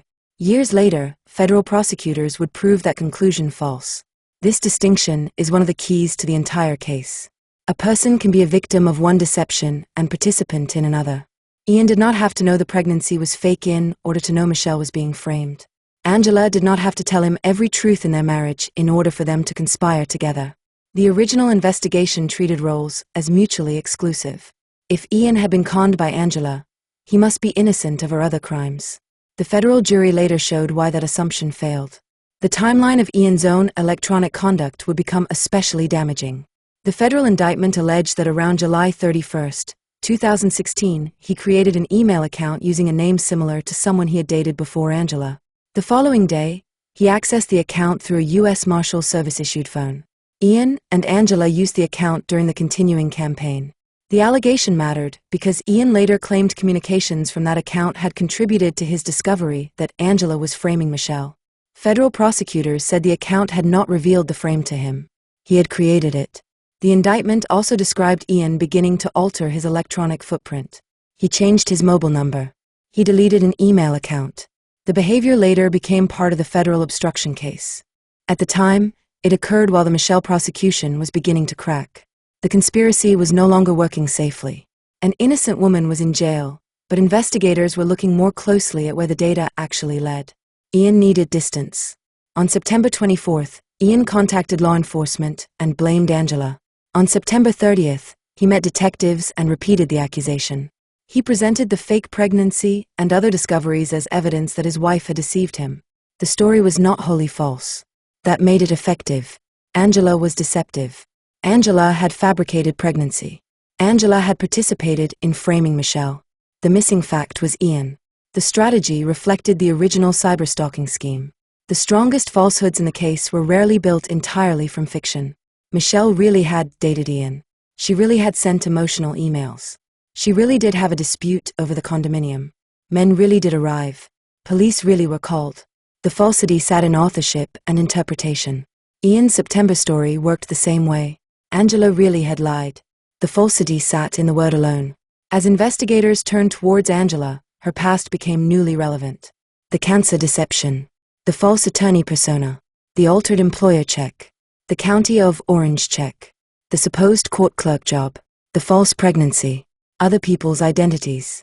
The woman initially presented as victim now looked capable of explaining the entire case. That was precisely what made stopping the investigation at Angela so tempting. Michelle, meanwhile, had been released but remained attached to the case. An ankle monitor replaced the jail door. Her freedom was conditional while prosecutors built the case against Angela. The state had enough doubt to stop confining Michelle, but had not yet publicly restored her name. Exoneration required more than private recognition of error. The accusation had been national news. The correction needed to be public too. Angela returned to Arizona. On January 6, 2017, authorities arrested her in Phoenix. The arrest prepared the way for the reversal Orange County had been building towards for months. On January 9, Michelle appeared in court. The district attorney's office dismissed every charge.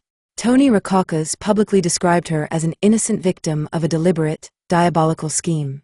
Judge Beatrice Gordon told Michelle she was free to go. This time there was no ankle monitor waiting outside. Ian's September account also benefited from the order in which the truth emerged. Investigators first needed to understand that Michelle had been framed at all. Angela was the obvious person to examine once her pregnancy and other claims collapsed. That urgent correction did not require investigators to solve every secondary question about Ian before releasing Michelle. In one sense, the incomplete answer was enough. Michelle was innocent. Angela was involved. Those facts justified getting Michelle out and redirecting the prosecution. The danger came later when the emergency correction hardened into a complete historical explanation. Ian had helped point investigators towards Angela, so his behavior looked cooperative. He presented evidence of her lies, so he looked deceived. He occupied the professional role of law enforcement officer, so the idea that he had been part of the scheme remained harder to imagine. The very actions federal prosecutors would later characterize as concealment initially increased his credibility. That is a recurring feature of the case. Conduct can look virtuous or incriminating depending on what the observer knows about authorship. Ian reporting Angela looked like truth-telling. If he had participated, it looked like selective disclosure designed to save himself. The action was the same. The meaning changed when federal investigators reconstructed the hidden part. The public statement mattered because prosecutors understood the damage had not been confined to court. Michelle's name had been attached to the allegations in national media. A quiet dismissal would leave search engines and memories full of the accusation. The state needed to say plainly that the woman it had charged was innocent. It did. That correction deserves credit. It also came after 88 days. Then prosecutors answered the question about Ian. There was no evidence, they said, that he had participated. Angela had fooled him. The state had finally corrected one catastrophic mistake and immediately adopted another conclusion that would later prove incomplete. Michelle did not accept it. She knew Ian's history with Craigslist. She knew the property dispute. She knew what private communications he possessed. She knew how forcefully he had pushed police towards her. She had been pointing towards him before the first arrest. The blue ink, therefore, did two contradictory things. It helped expose Angela. It helped conceal Ian. The altered pregnancy test proved one lie and supported another. For years, the public story would be that Angela was the serial con artist who fooled everyone, including her federal officer husband. The evidence was sufficient to send Angela to prison. It was not yet being used to ask whether the husband who helped expose her had helped create the crime in the first place. Angela would face consequences first. Ian would have to wait. For years. Chapter 9. The Defendant. Angela Diaz was arrested in Phoenix on January 6, 2017. 3 days later, the Orange County District Attorney's Office publicly exonerated Michelle Hadley. The reversal created two simultaneous identities. Michelle was no longer the defendant. Angela was. Arizona authorities held Angela while California sought her return. She was extradited to Orange County on January 12 and appeared in court the following day. She pleaded not guilty. The charges were extensive. 10 felonies. 22 misdemeanors. The felony counts included 2 counts of kidnapping, 2 counts of false imprisonment by menace, fraud or deceit, forgery-related offenses, perjury, and grand theft. The misdemeanors involved falsely reporting crimes to authorities. The case against the supposed victim now covered far more than cyberstalking. Investigators believed they had uncovered a broader pattern of fraud. The kidnapping charges sounded strange at first. Angela had not physically forced Michelle into a car or dragged her from a home. Prosecutors' theory was that Angela's fraud had successfully caused Michelle to be arrested, transported, and confined against her will. The state had moved Michelle's body because Angela had manufactured the facts on which officers acted. In that charging theory, deception had accomplished what physical force usually does. The alleged kidnapping occurred through the machinery of law enforcement. That legal theory captured something important about the frame. Ian and Angela did not need to possess handcuffs. Police possessed them. They did not need to rent a room and lock Michelle inside. Orange County already operated a jail. They did not need to physically transport her anywhere. Officers would do it if they believed the evidence. The crime became more powerful because legitimate institutions performed the physical acts on behalf of a false story. Orange County prosecutors now described Angela in stark terms. Senior Deputy District Attorney Richard Zimmer publicly acknowledged that she had fooled investigators and prosecutors. The electronic sophistication of the accounts, proxies, and hidden IP information had delayed the discovery of what was actually happening. The admission was unusually candid. The state had not simply received bad information. It had acted on it strongly enough to imprison an innocent woman. Prosecutors also began telling the public about Angela's history. The false cancer claim, the attorney persona, forged doctor's notes, the fake pregnancy, the doctored sonogram, the altered pregnancy tests, checks, other identities. The picture was compelling. Angela appeared to be a person for whom elaborate deception was not an isolated event. The phrase serial con artist entered the public narrative. At the same time, prosecutors made another public statement. They had no evidence Ian Diaz was involved. The husband belonged with Michelle among the people Angela had deceived. Her fake pregnancy made that interpretation plausible. Her cancer history made it more plausible. The false attorney claim and other fraud made her appear capable of constructing the entire operation alone. One prolific liar seemed sufficient to explain everything. The public loved the reversal. The jealous ex was innocent. The pregnant victim was not pregnant. The apparent victim was the criminal. The federal officer had been fooled by his new wife. It resembled a film plot so strongly that Gone Girl became common shorthand. The comparison had a narrative cost. It encouraged the idea of one brilliant female mastermind standing at the center of everything. That version would survive long after Michelle had started telling people it was incomplete. Angela's defense lawyers had reason to point towards Ian.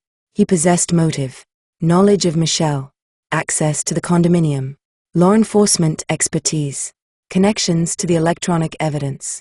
At the time, those arguments could be dismissed as predictable defense strategy.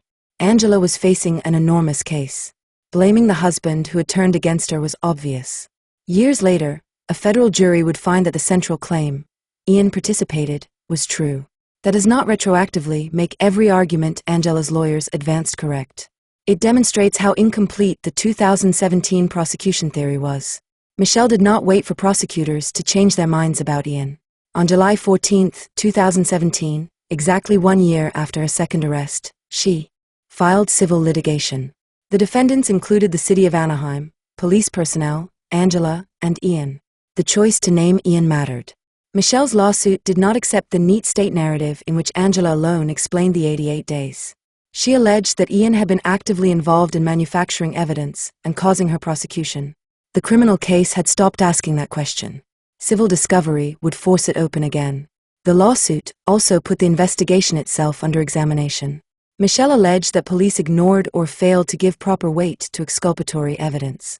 Her prior impersonation complaints, the continuation of threats while her devices were seized, the absence of incriminating material on those devices, the digital links to Ian, the weakness of Angela's garage assault account. The same evidence once used to make Michelle appear sophisticated and dangerous could now be examined as evidence that the investigation had become fixed on the wrong person. Meanwhile, Angela's state prosecution moved forward. The financial crimes sat beside the extraordinary framing allegations. An altered employer check, a forged County of Orange instrument, perjury, false reports.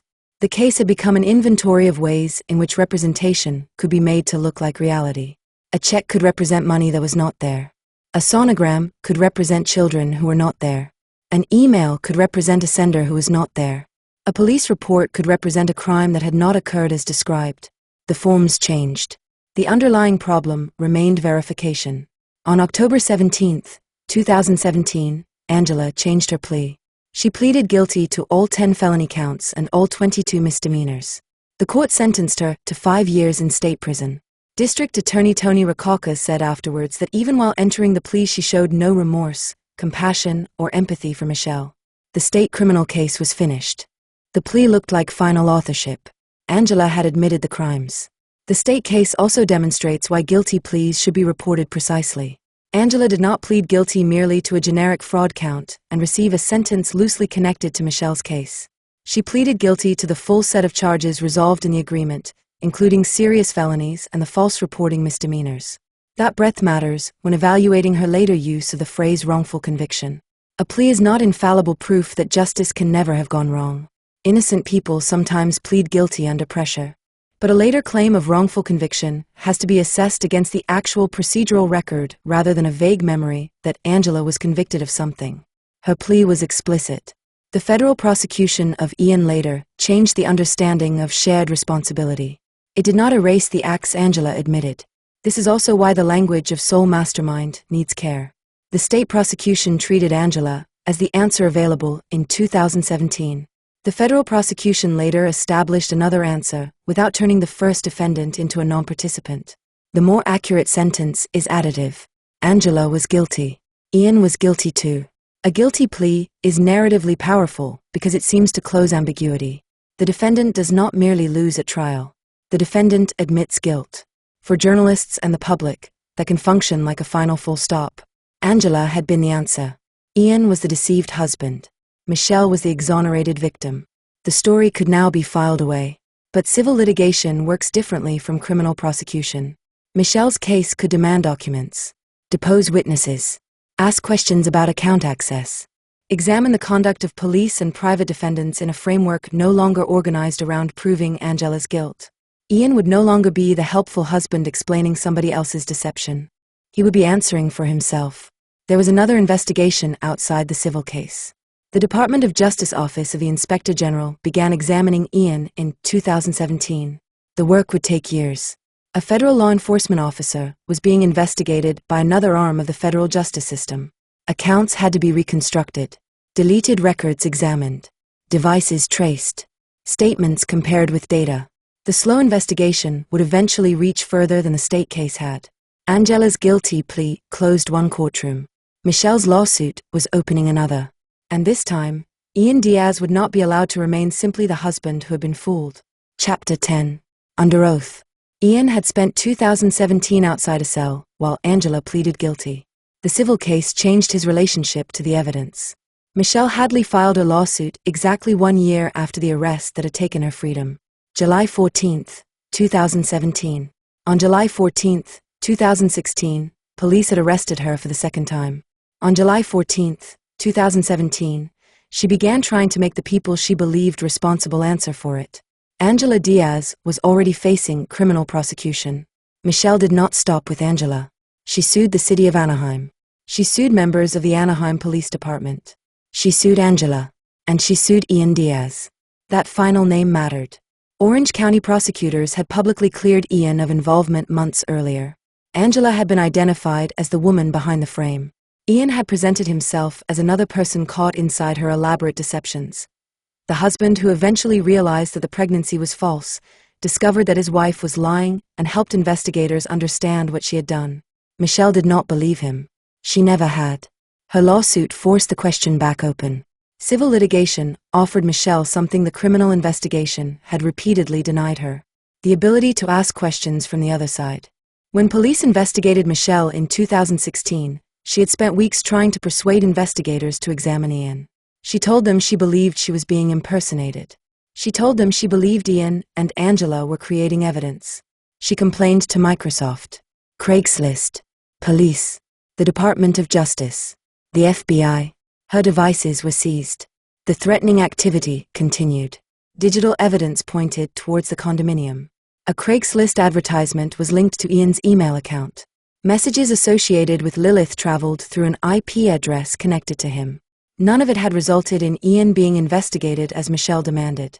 On September 30, 2016, he told police Angela had framed Michelle. Authorities accepted his assistance. Angela became the suspect. Ian did not. The civil case changed the relationship between Ian and the evidence. He was no longer helping police examine someone else. He was a defendant. There was a practical reason civil litigation could uncover things the original police investigation had not resolved. The objectives were different. Police in June 2016 were trying to identify an immediate threat and prevent further harm. That urgency can narrow attention towards the person who appears most likely to be responsible. Civil lawyers years later were not trying to decide whether somebody needed to be arrested that night. They could reconstruct slowly, compare records, and test inconsistencies without the same pressure to intervene before another incident. That difference does not excuse the earlier errors. It explains why the same evidence could become more revealing when time, posture, and burden changed. The civil case could ask not only whether Michelle had been innocent, but how Ian's conduct had contributed to the prosecution and whether investigators had ignored information pointing away from her. The original case had treated Ian's status as part of the context. The civil case treated Ian himself as an evidentiary subject. That shift would prove decisive. The lawsuit began in California State Court and was later removed to the United States District Court for the Central District of California in October 2018. By then, Angela had pleaded guilty and was serving her sentence. Ian remained employed as a deputy United States Marshal. Michelle's lawyers began reconstructing what had happened from the ground up. Police reports, emails, IP records, Craigslist material, court transcripts, body camera footage, communications between Ian, Angela, and the Anaheim Police Department. The case that had once been organized around the proposition that Michelle Hadley was a stalker could now be reorganized around a different question. What did Ian Diaz do? Before Angela had entered the story, Ian had already been trying to use police intervention against Michelle.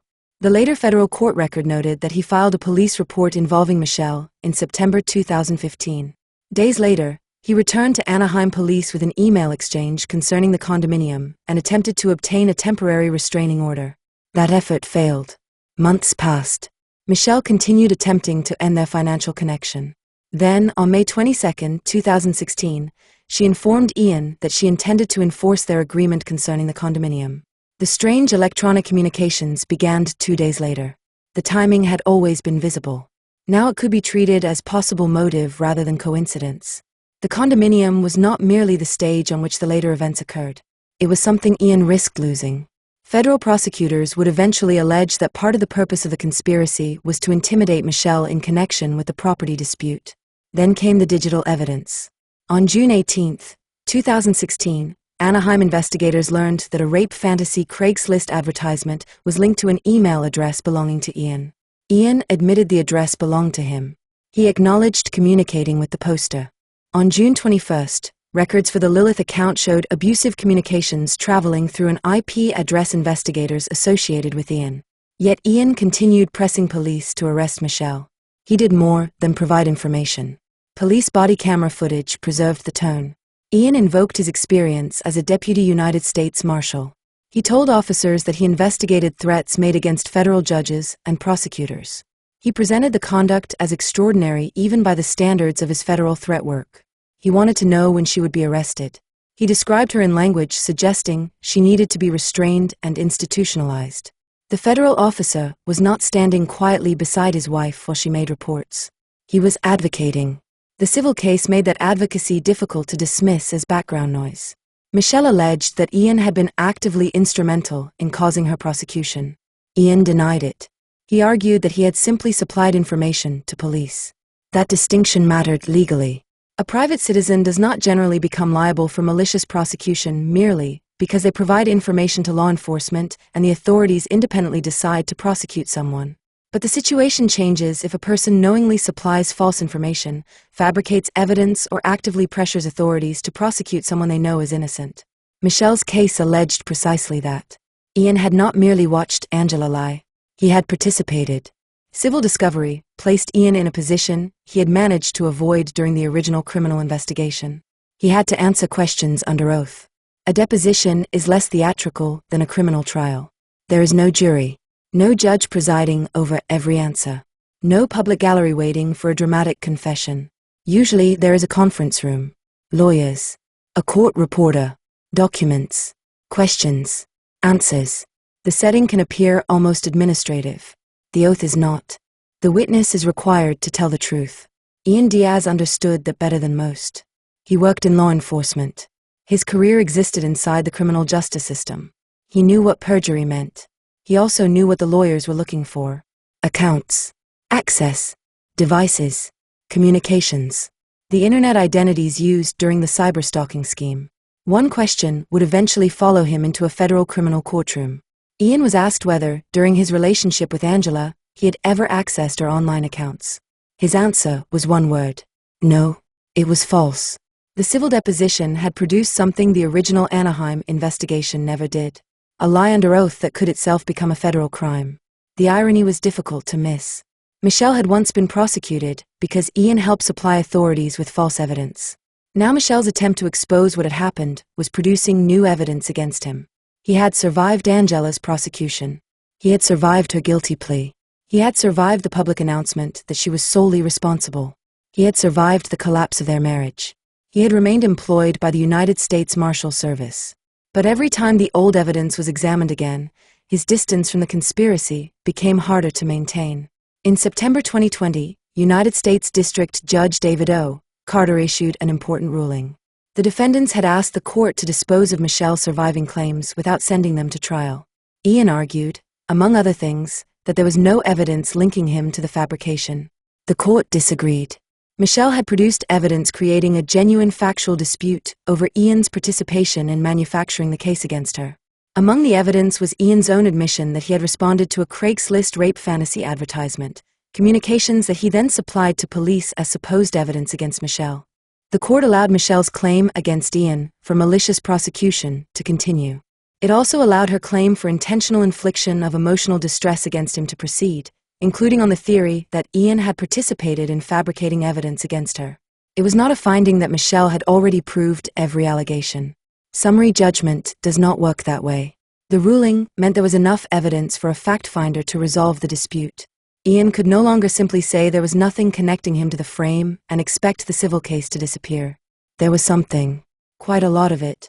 The litigation also changed the emotional hierarchy of the evidence. In 2016, Ian's statements had been received inside a police investigation in which he and Angela were complainants. Michelle's statements were received as denials from the suspected offender. The exact same sentence carries different weight depending on the role assigned to the speaker. Civil litigation disrupted those roles. Ian was now an adverse party. His statements could be tested for self-interest rather than treated as the observations of a law enforcement professional helping local officers.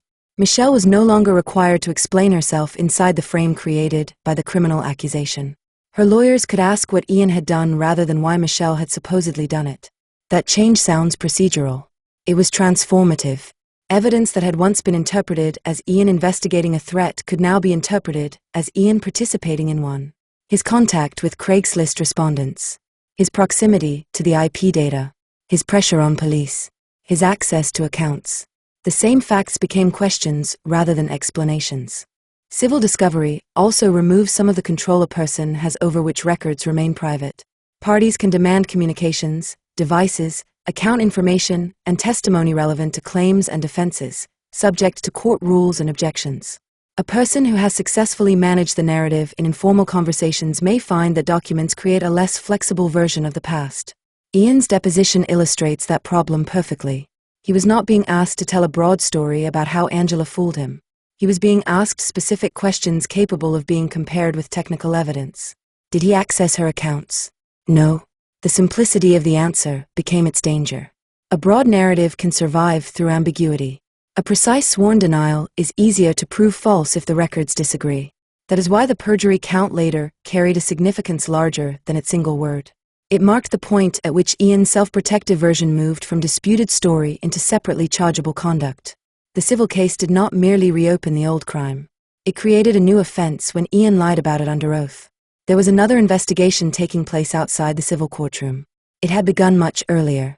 The Cyber Investigations Office of the United States Department of Justice Office of the Inspector General opened its investigation in 2017. The year mattered. Ian's federal exposure did not suddenly begin because journalists rediscovered the case years later. Federal investigators had been working on it while the civil litigation unfolded. The target was particularly serious because Ian was not an ordinary private citizen. He was a deputy United States Marshal. One federal law enforcement body was investigating a member of another. In April 2021, the city of Anaheim approved a settlement resolving Michelle's claims against the city and its officers. A trial against the police defendants would therefore not occur. There would be no jury verdict deciding whether Anaheim officers were civilly liable for the arrests. Settlement is not the same thing as a finding of liability. The legal dispute could finish without producing the definitive public judgment either side might have received from a jury. Ian's story, however, was about to move into an entirely different courtroom. On May 12, 2021, a federal grand jury returned an indictment. The following day, Ian Diaz was arrested. The United States Department of Justice alleged that Ian and his former wife had acted together. Angela was described as an unindicted co-conspirator. Not mastermind with an innocent husband. Co-conspirator. Ian was charged with conspiracy to commit cyberstalking. Perjury. The Department of Justice alleged that he and Angela had posed as Michelle and sent threatening communications to themselves.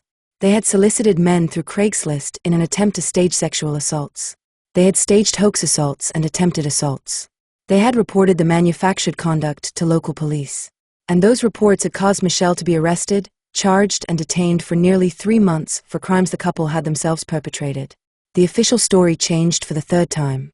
The indictment also described the concealment. False email accounts. Virtual private networks. Encrypted messaging. Deleted accounts. Ian's work telephone. The account he had created shortly before claiming that suspicious communications from it were what caused him to realize Angela was framing Michelle. His September 2016 statements blaming Angela alone. What had once been presented as the moment of Ian's awakening was now alleged to have been part of his cover-up. He had not merely discovered the frame. Federal prosecutors said he had helped build it and then attempted to step outside it when it began collapsing. The civil case also placed the Anaheim investigation itself under scrutiny. The question was no longer simply whether Michelle was innocent. Everyone knew she was. The question was whether police should have recognized the possibility earlier, and what they had done with evidence that did not fit their theory. The city and officers argued that investigators had possessed probable cause. Men really had arrived at the condominium. Angela had supplied detailed allegations. The threatening emails contained similarities to genuine communications Michelle had previously sent Ian. The district attorney's office had approved charges. From the perspective of officers confronting reports of escalating stalking and sexual violence, there had been reasons for concern. Michelle's lawyers answered with the information investigators had possessed before placing her in jail. The Craigslist result linked to Ian. Lilith traffic connected to the condominium. Michelle's prior reports of impersonation. The continuation of the campaign while her electronics were held by police.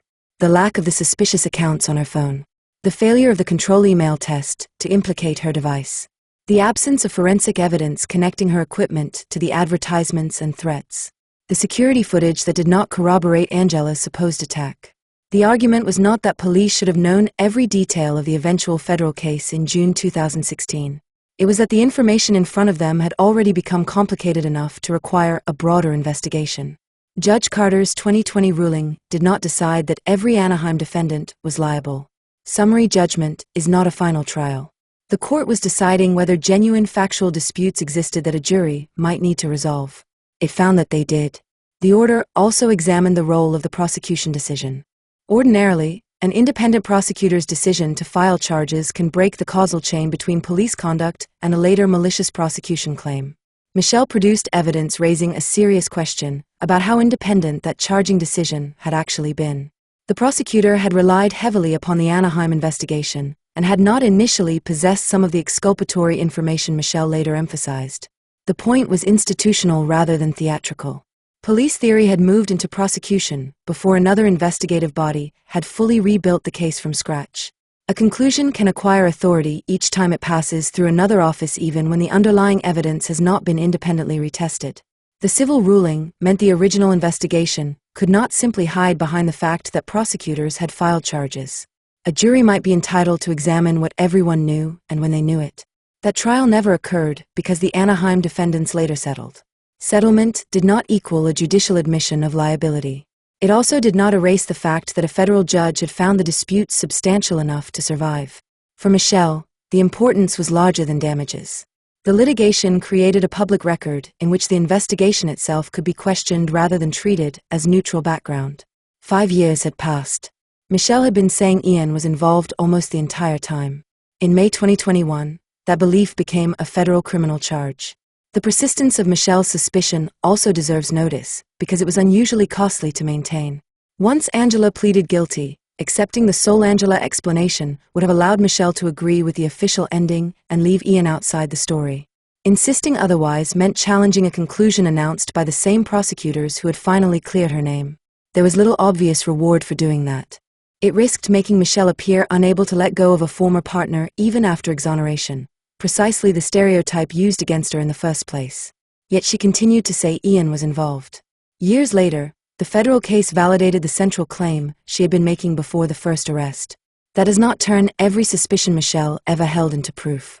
It does show that persistence should not be confused with obsession merely because the person being accused once occupied an intimate relationship.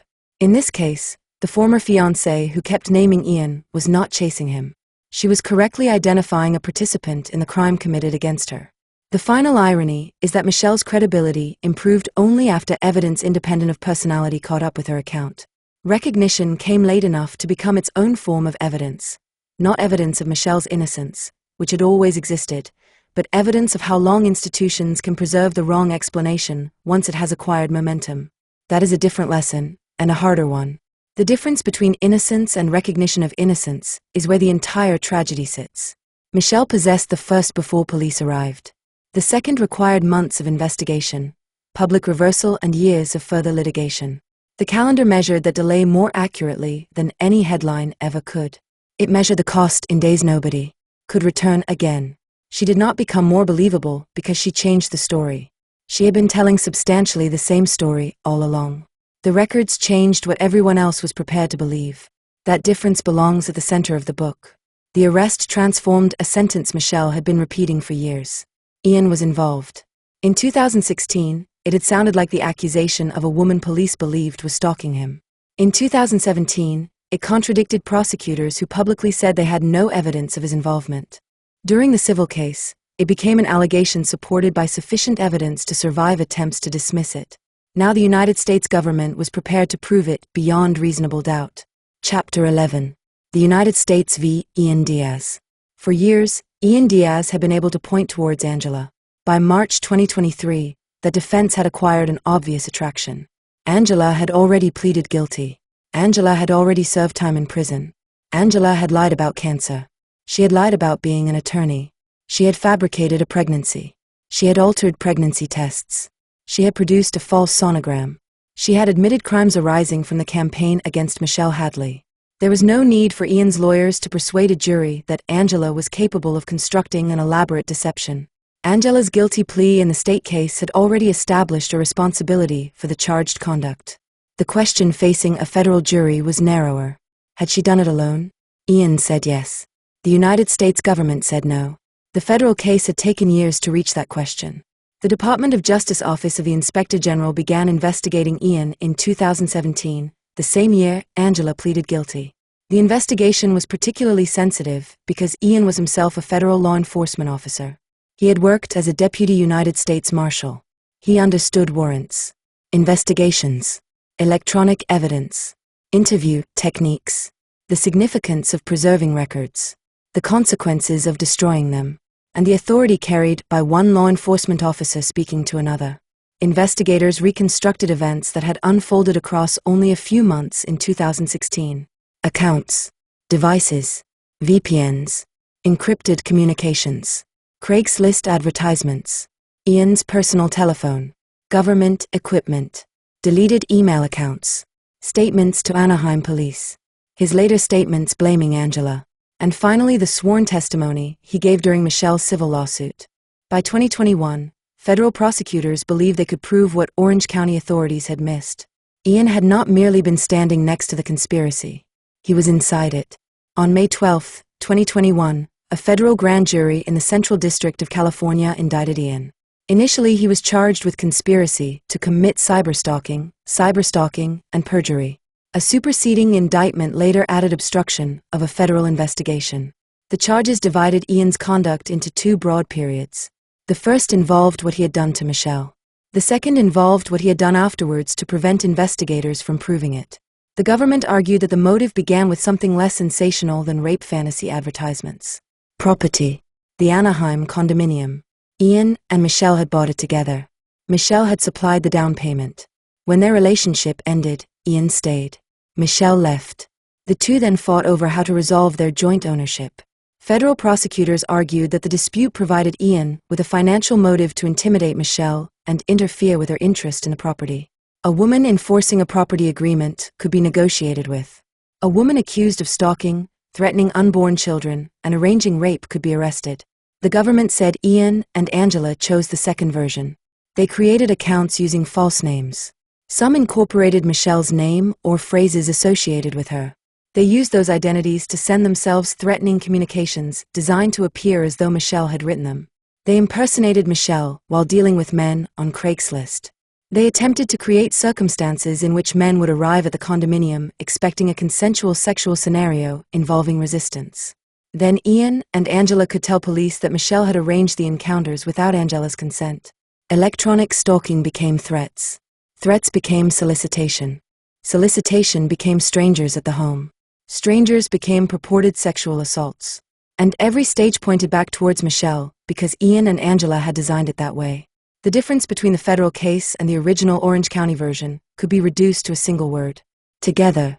In 2017, the public explanation had been that Angela framed Michelle.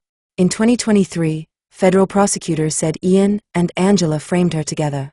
Together they posed as Michelle. Together they sent themselves threatening communications. Together they solicited men. Together they created hoax sexual assaults and attempted assaults. Together they reported the resulting fiction to police. Together they caused Michelle to be arrested and confined for 88 days. Ian's defense required the jurors to place the word alone back into the story.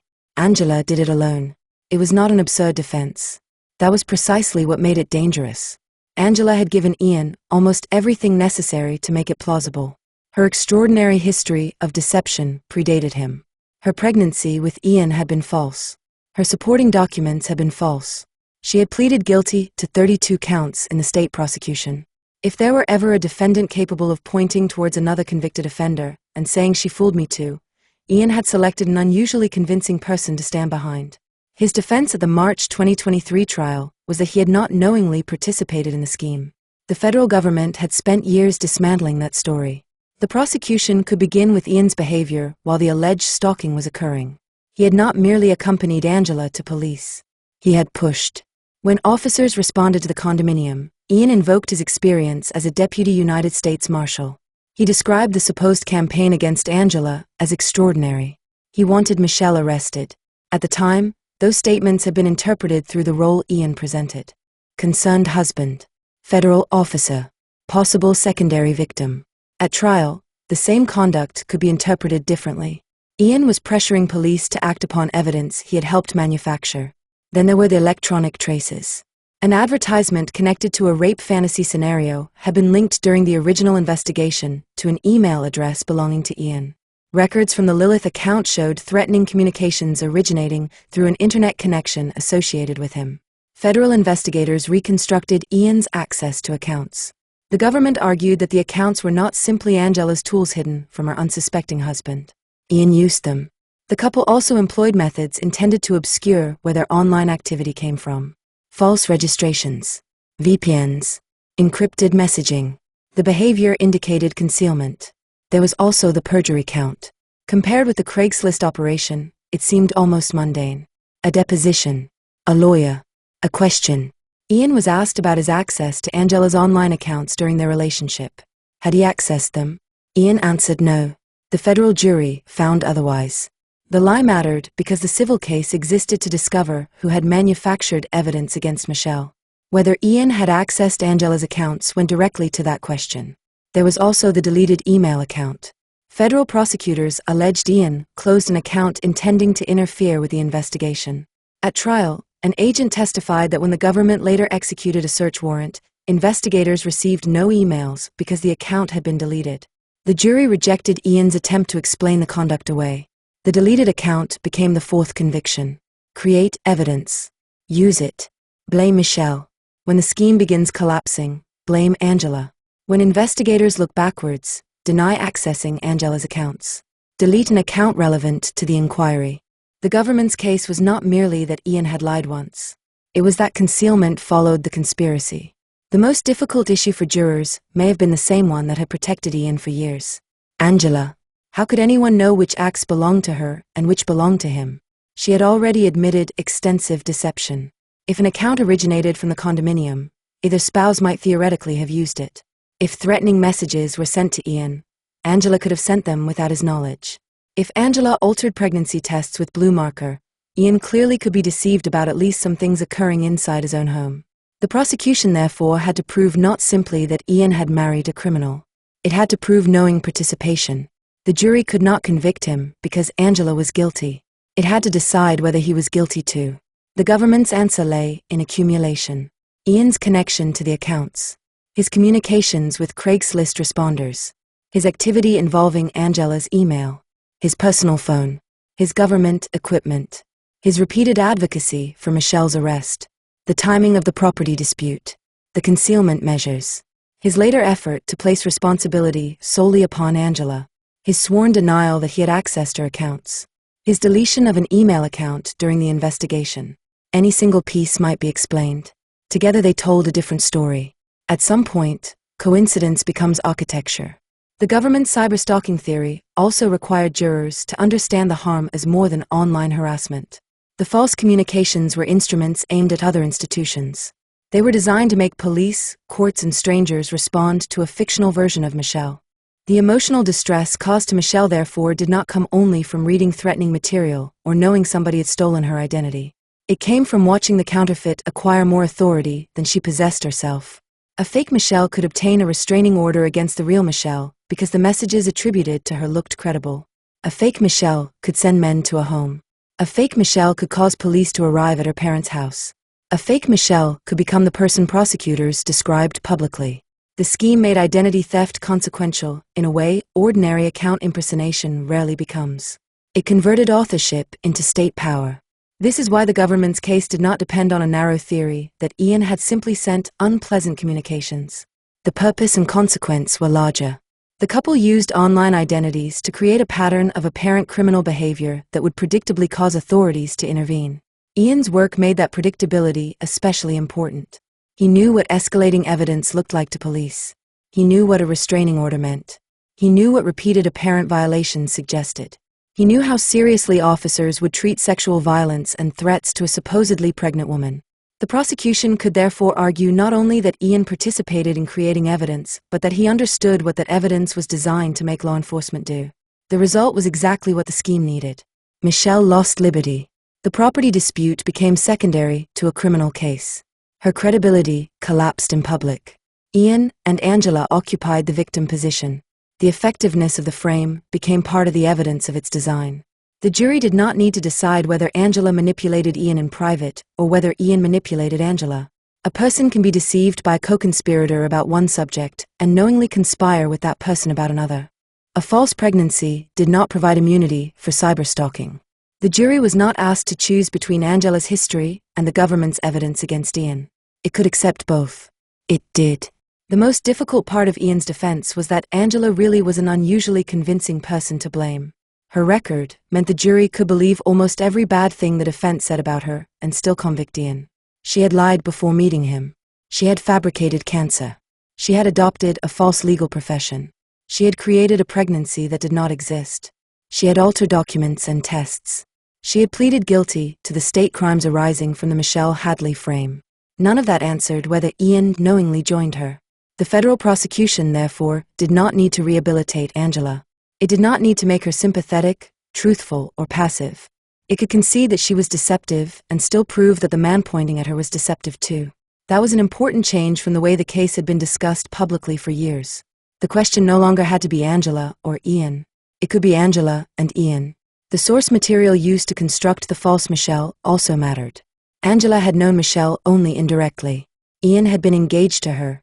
He had lived with her, bought property with her, and received the genuine emails later echoed by the false accounts. He knew the language she used when angry. He knew the history of their relationship. He knew the property dispute and the dates on which pressure was increasing. The fictional Michelle, therefore, looked less like a creation produced from Angela's imagination alone, and more like a caricature built from information Ian possessed intimately. The prosecution also gave jurors a way to reinterpret Ian's September 2016 turn against Angela.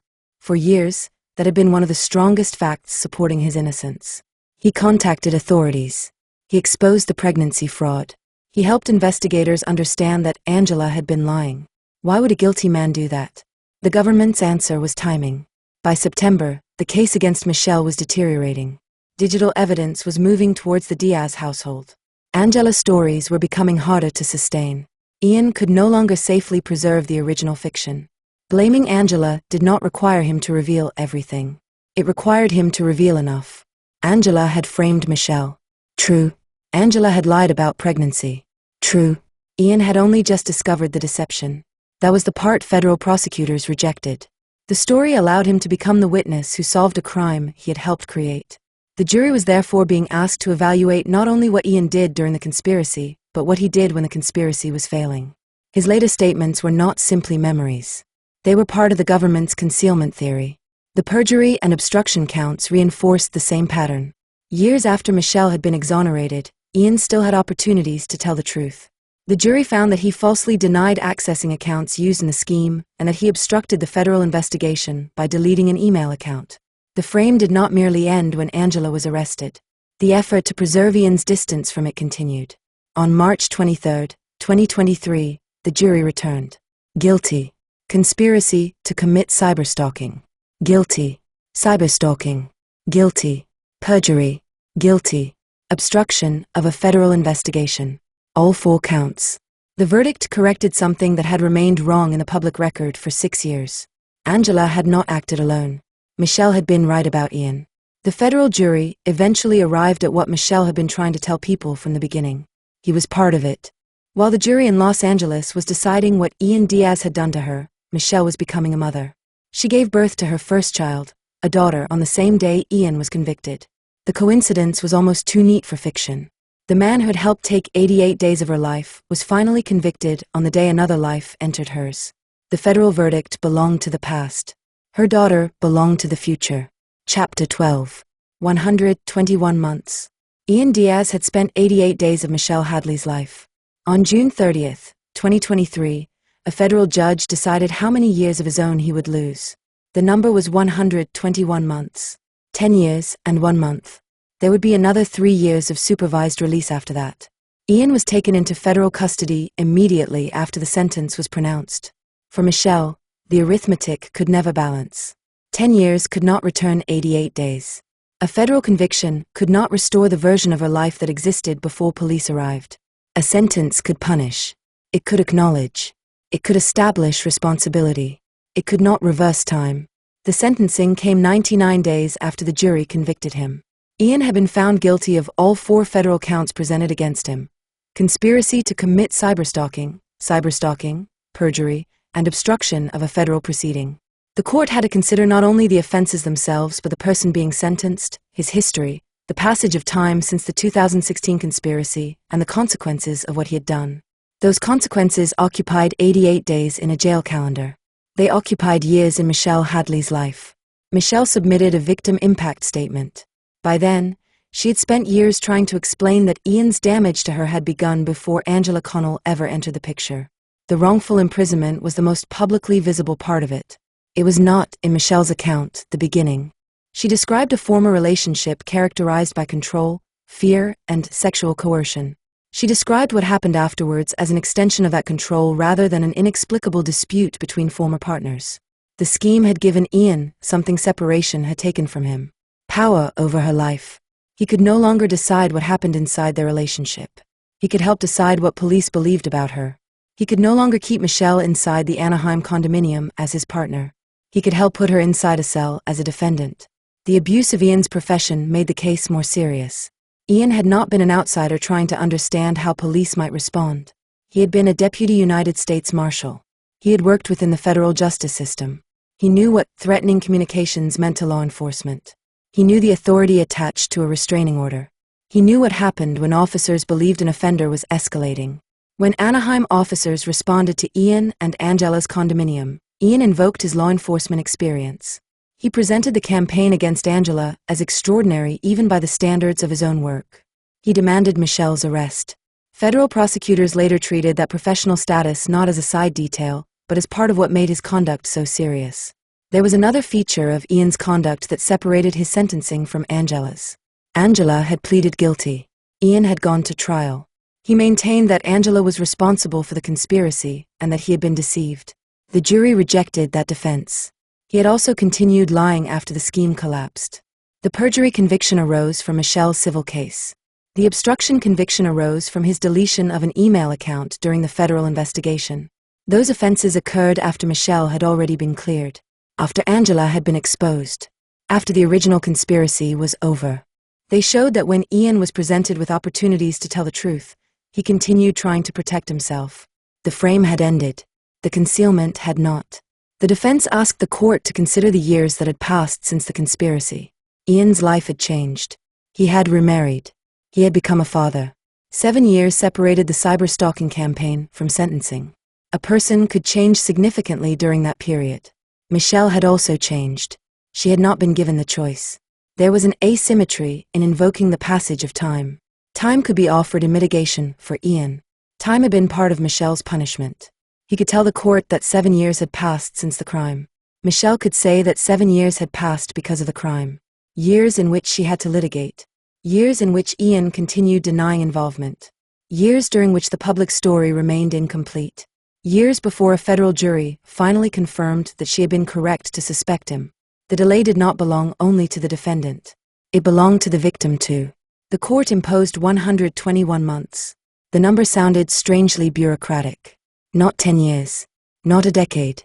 121 months. Federal sentencing often speaks in months, reducing enormous stretches of human life to arithmetic. For Michelle, There was another number already attached to the case. 88. For Angela, 5 years. For Ian, 121 months. Numbers became shorthand for consequences too complicated to measure. Angela's sentence and Ian's sentence were not directly comparable. They had been prosecuted by different governments. The offenses charged were different. The procedural histories were different. Angela pleaded guilty. Ian was convicted after trial. Ian was also convicted of later concealment crimes. Still, the difference was striking. Angela received 5 years. Ian received more than 10. The man initially presented as one of Angela's victims would ultimately spend substantially longer in prison than she did. The official understanding of the case had not merely changed. It had inverted itself. Ian appealed. The appeal went to the United States Court of Appeals for the Ninth Circuit. He challenged the cyberstalking counts, the perjury count, and obstruction. Appeals do not ordinarily retry cases. They examine alleged legal errors. The extraordinary facts of the conspiracy became statutory interpretation, jury instructions, and standards of review. The drama drained out. The verbs changed. Harassed, framed, imprisoned, became instructed, preserved, reviewed, affirmed. The appeal translated the case into narrower legal questions.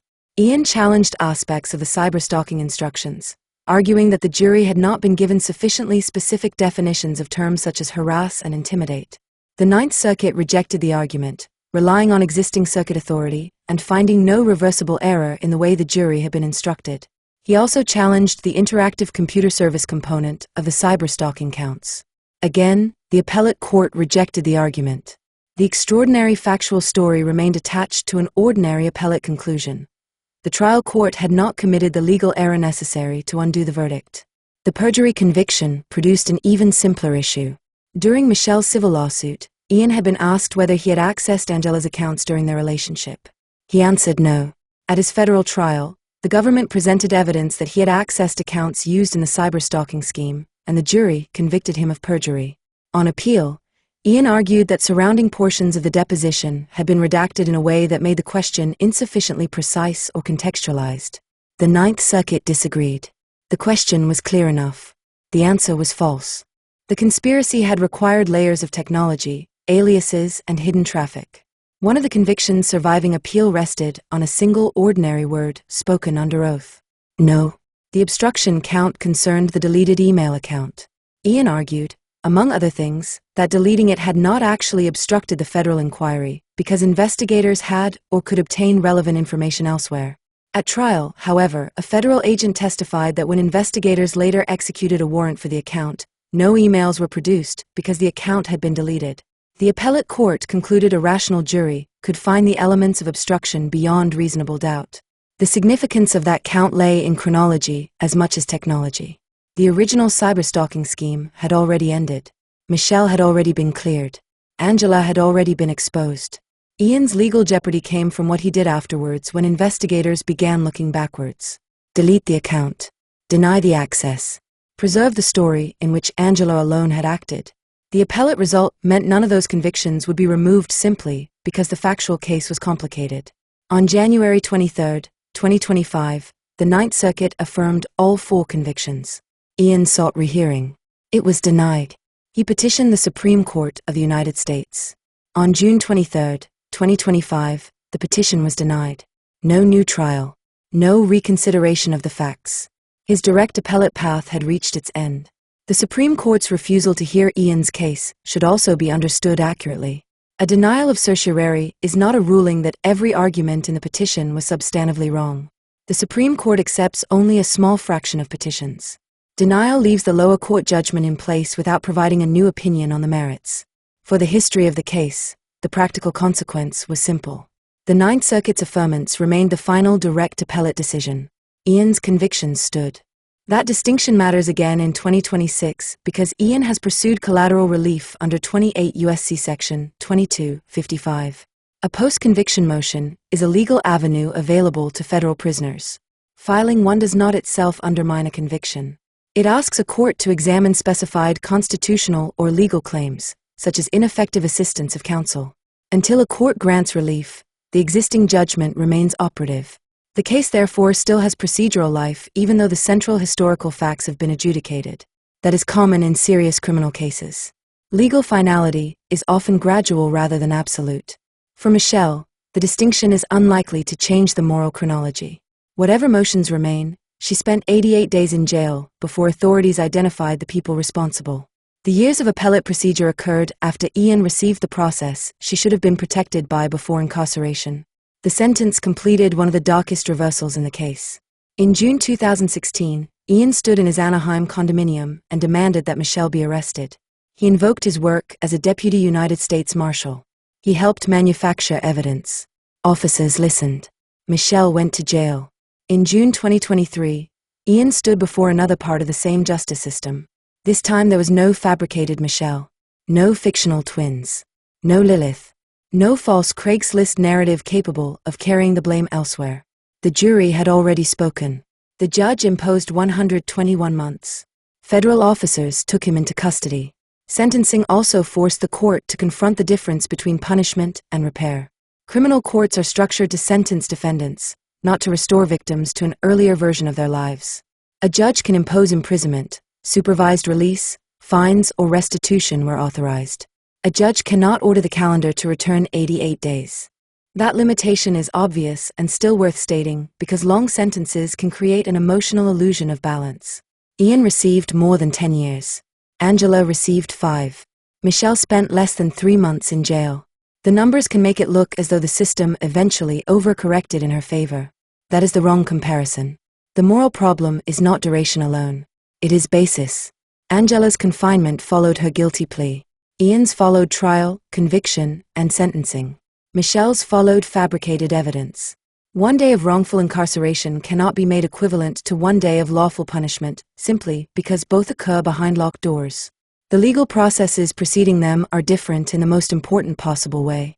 The same distinction explains why the appellate process available to Ian should not be resented as an unfair privilege.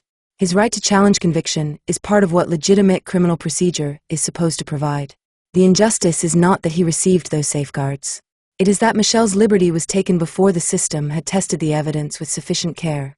A functioning justice system should be able to do both things at once: hold a proven offender accountable and protect an accused person from being treated as proven too early. Michelle's case failed at the second task before eventually succeeding at the first. There was symmetry in that reversal. There was not equality. Michelle spent 88 days imprisoned while innocent. Ian entered prison after a jury found him guilty beyond reasonable doubt. The institutions that failed Michelle in 2016 provided Ian with every layer of process required before and after taking his liberty. That was how it was supposed to work. The bitter part was that Michelle had deserved the same care before hers was taken. Her 88 days would remain the number at the center of the case. Not because it exceeded Ian's sentence. It did not.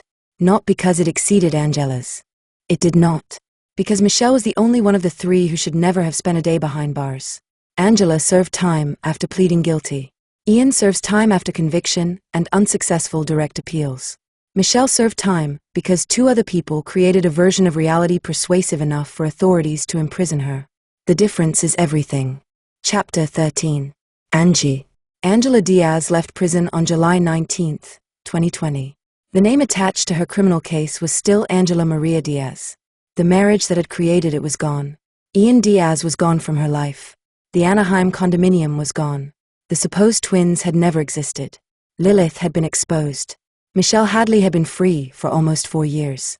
Angela had entered prison under a 5-year sentence after pleading guilty to 10 felonies and 22 misdemeanors.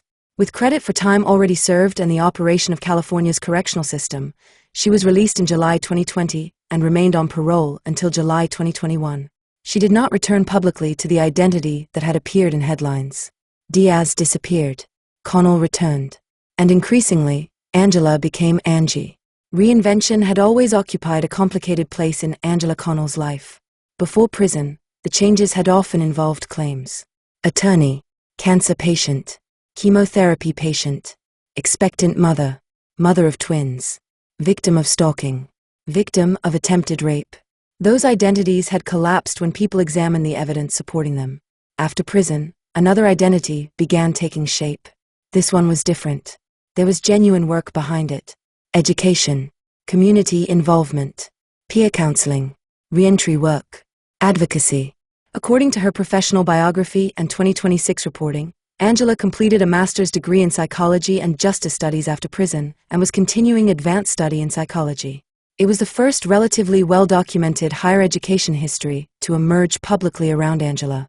Before the crimes, she had falsely presented herself as an attorney. The available public record does not establish a conventional legal education supporting that earlier claim.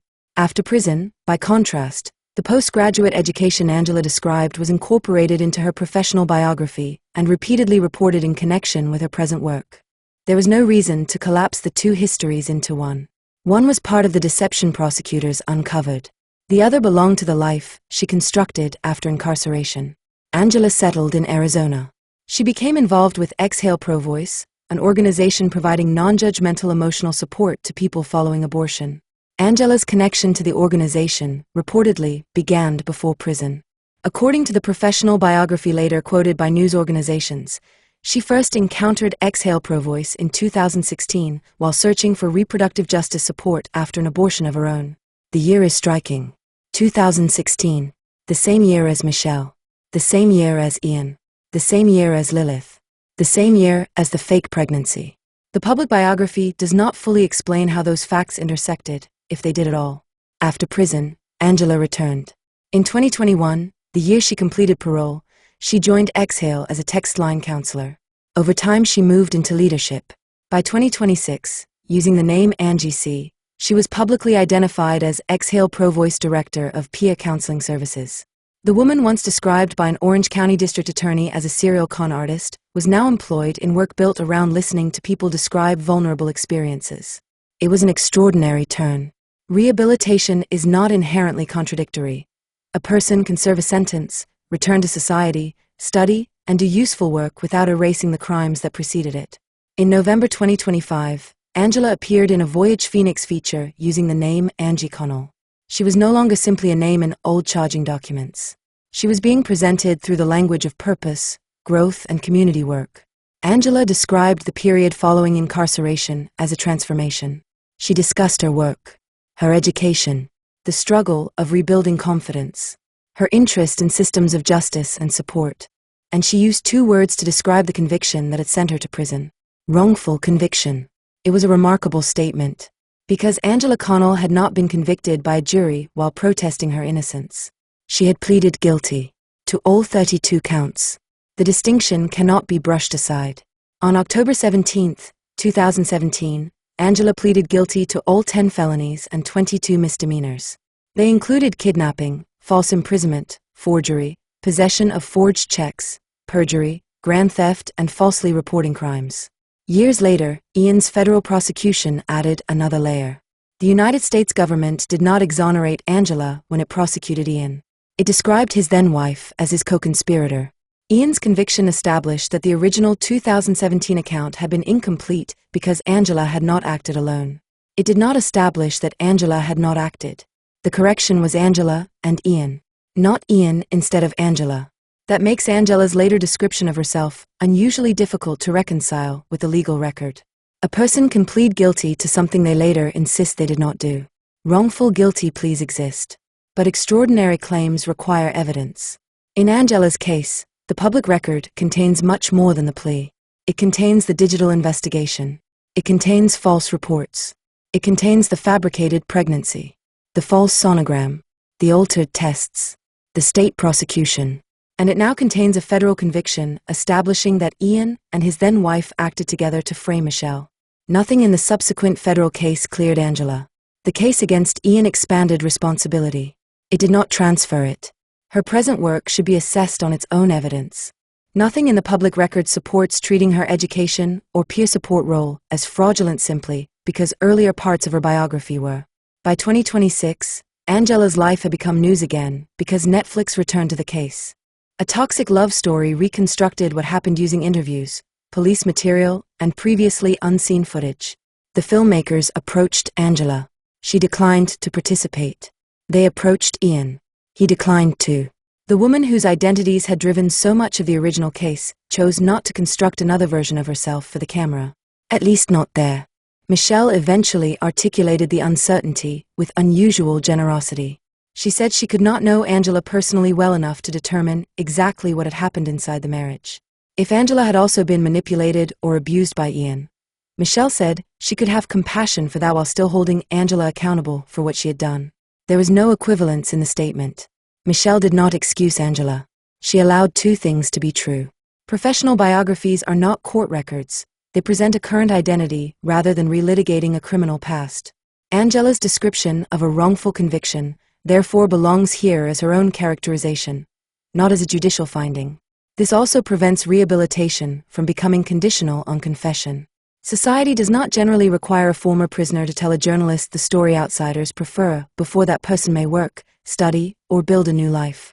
Angela's right to move forward does not depend upon satisfying the audience's curiosity. The historian's right to preserve the record does not depend upon her agreement with it. Those two forms of autonomy can coexist.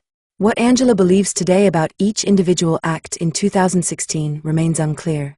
Her later comments suggest that she disputes at least the broader legitimacy of a conviction.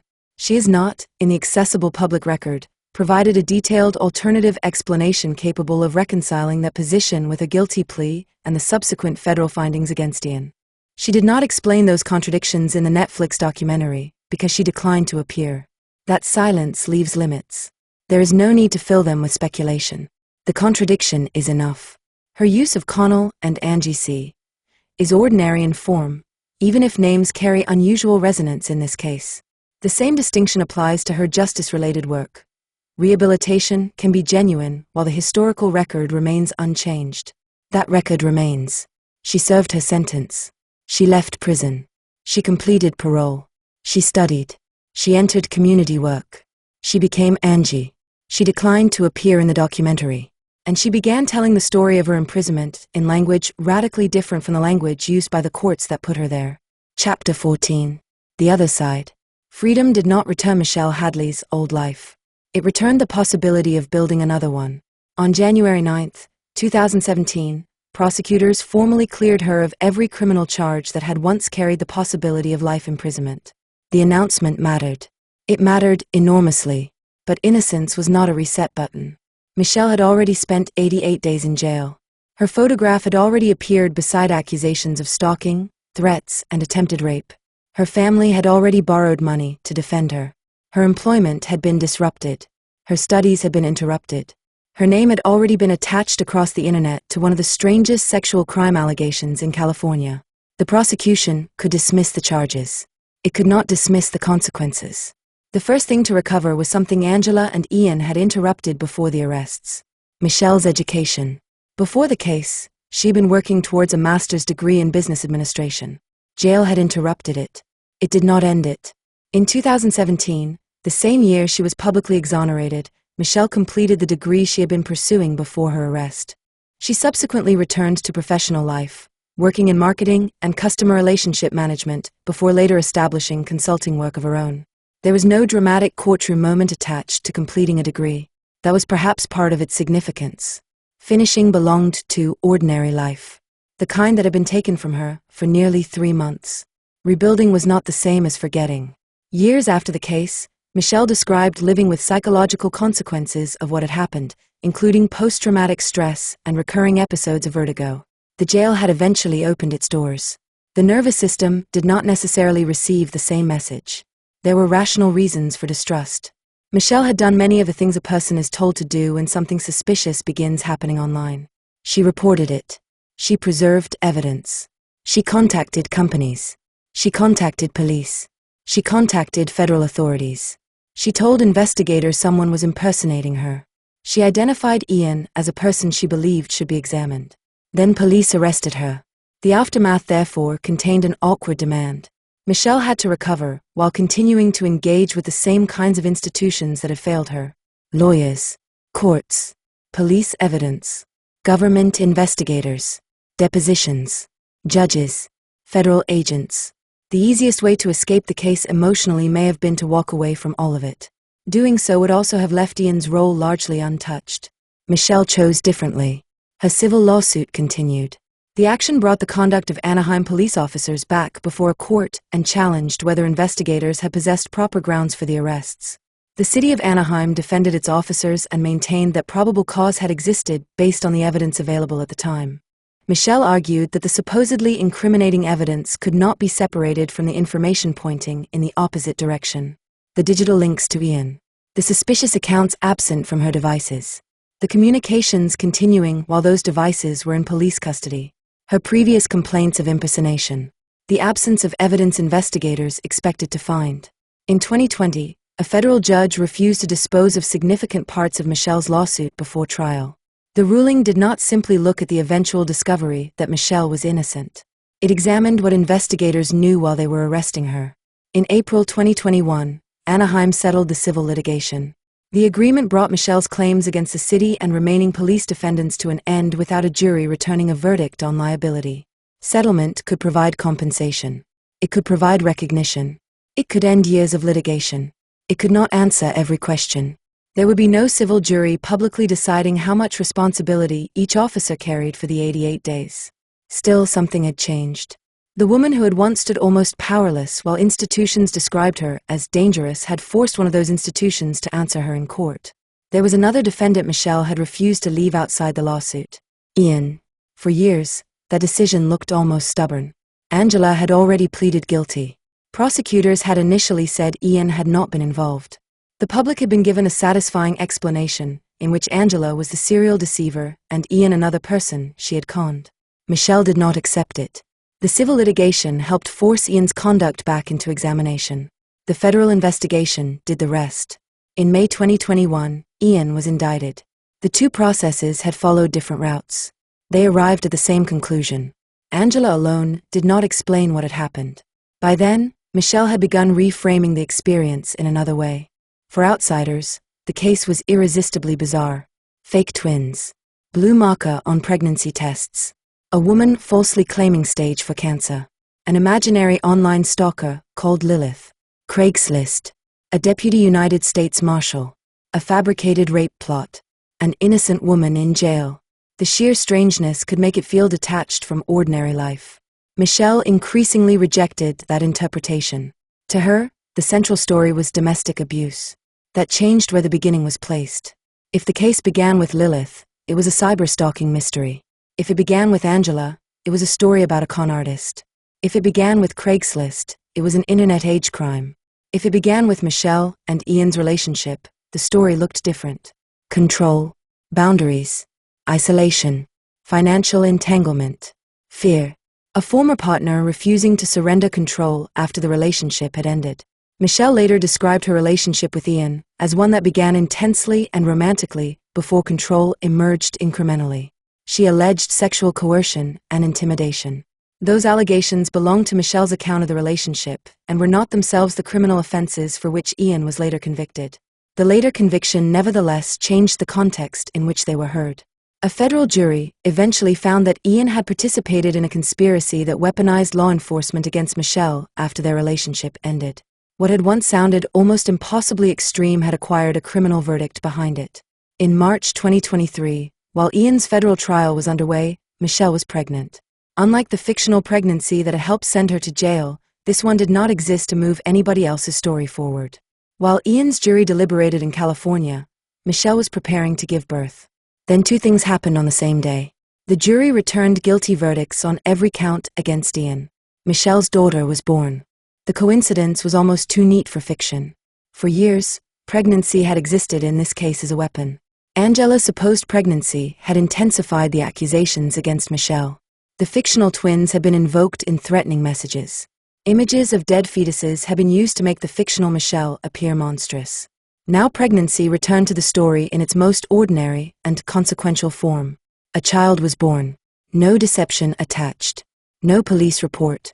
No criminal strategy. A new human being whose existence belonged to Michelle rather than to Ian, Angela, or the case. Motherhood introduced another kind of distance from the case. For years, major dates in Michelle's life had been created by other people's actions. The day police arrived. The day she was arrested again. The day bail was set. The day she left jail. The day prosecutors cleared her. The day Angela pleaded guilty. The day Ian was indicted. Each date existed because the crime or the justice system had done something to Michelle. The birth of her daughter was different. Even its coincidence with Ian's verdict did not make the child part of the criminal case. The verdict was history, finally catching up. The birth was life moving somewhere the case had no authority over. That distinction matters because trauma narratives can accidentally keep victims in orbit around offenders forever. Every later achievement becomes framed as triumph over the person who harmed them. Every relationship becomes recovery. Every career becomes resilience. The offender remains the invisible center, even in stories supposedly celebrating survival. Michelle's later life resists that structure. Her education matters because she wanted the degree. Her work matters because it is her work. Her daughter matters because she is her daughter. Those things do not need Ian or Angela in order to have meaning. The most complete form of moving on may be precisely that parts of life cease to function as responses to the crime. By 2026, Michelle described herself less as a perpetual victim than as somebody who had reached the other side. She worked. She wrote. She raised her daughter. She spoke about coercive relationships and trauma. The woman once deprived of control over even the door in front of her could decide what happened next. The civil case also altered Michelle's relationship with her own name. During the criminal prosecution, official documents had described her almost entirely through accusations. In the civil litigation, the same name appeared on the other side of the caption. Plaintiff. The change looks technical. It represented agency. Instead of waiting for authorities to decide whether she deserved freedom, Michelle was asking a court to examine what had been done to her. The transition did not make the litigation easy or emotionally clean. Depositions require people to revisit events in detail. Discovery turns private history into documents.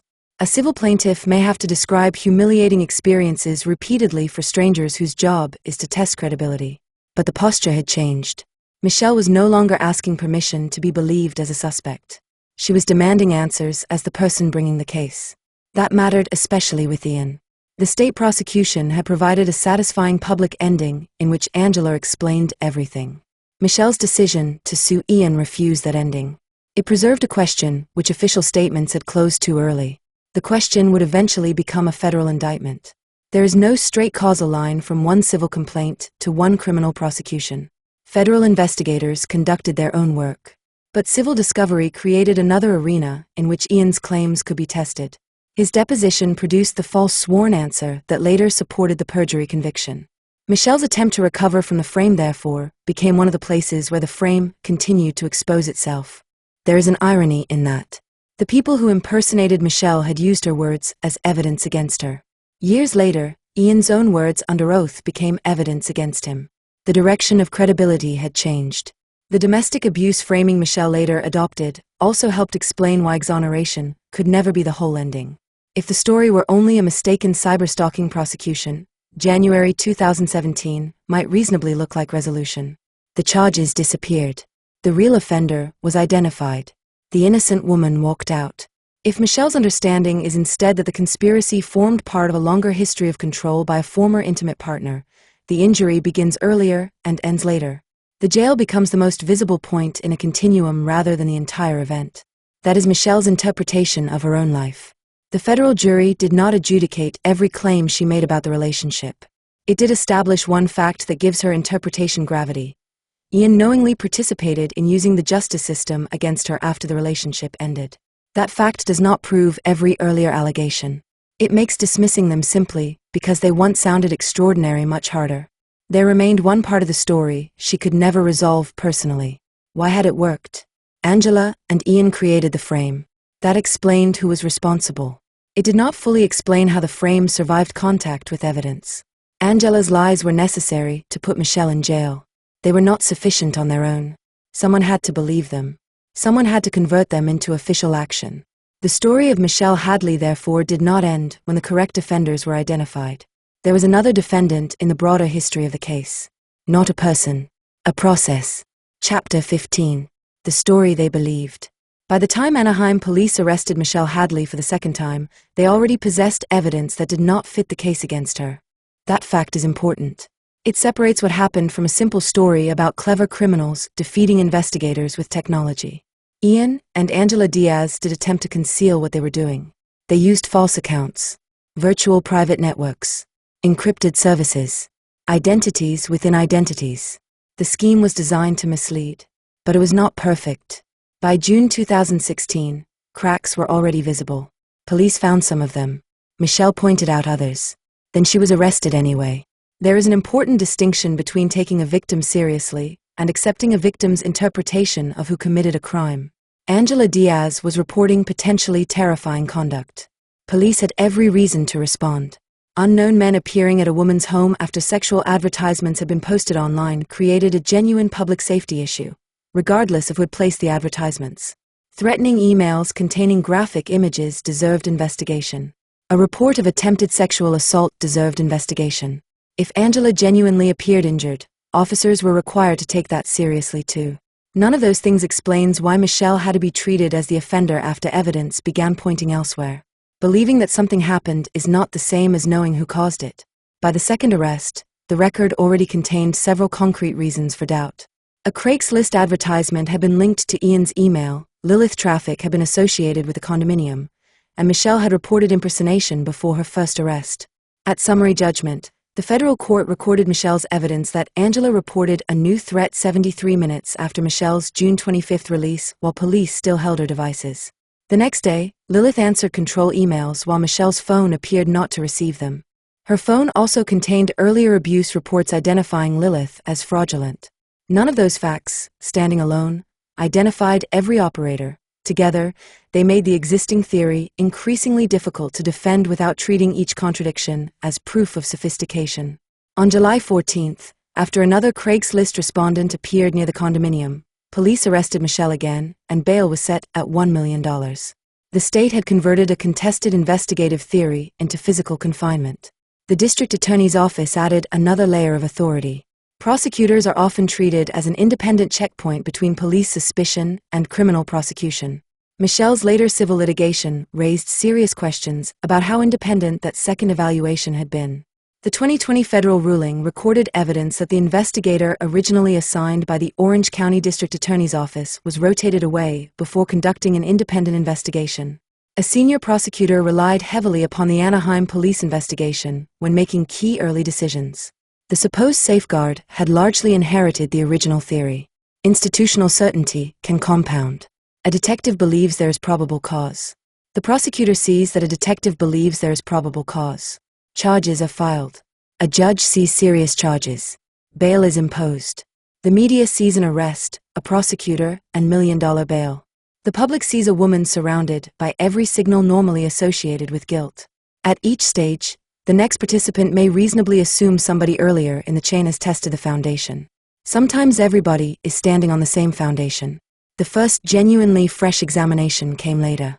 In September 2016, investigator Daniel Becerra from the Orange County District Attorney's Office was assigned to the case. He noticed significant holes. He began trying to fill them. Instead, he found weaknesses. The more thoroughly he examined the evidence, the more it pointed away from Michelle. The breakthrough did not depend entirely upon inventing new forensic science. It depended upon asking different questions of information already accumulating. The eventual correction by the district attorney's office also deserves to be separated from the earlier failure rather than treated as though one cancels the other. Institutions can behave differently at different stages because different people, evidence, and incentives enter the process. The office that had approved charges against Michelle later assigned an investigator who saw the case differently. That investigator's work helped expose Angela. Prosecutors then publicly declared Michelle innocent rather than hiding behind a technical dismissal. Those actions were meaningful. They also demonstrate why criticism of an institution does not require portraying every person inside it as committed to the original mistake. One part of a system can correct another. The correction is still part of the system. The problem is timing. A justice system should be capable of changing its mind when evidence changes. The alternative, defending an accusation after it has become untenable, would be worse. But the ability to self-correct cannot be used as proof that the earlier error was harmless. Correction after detention is not equivalent to prevention before detention. The same tension later appeared in the federal investigation of Ian. The Department of Justice included the Marshal Service, the institution in which Ian served, but another arm of the department spent years investigating and prosecuting him. The broad system contained both the officer who abused credibility and the investigators who eventually held him accountable.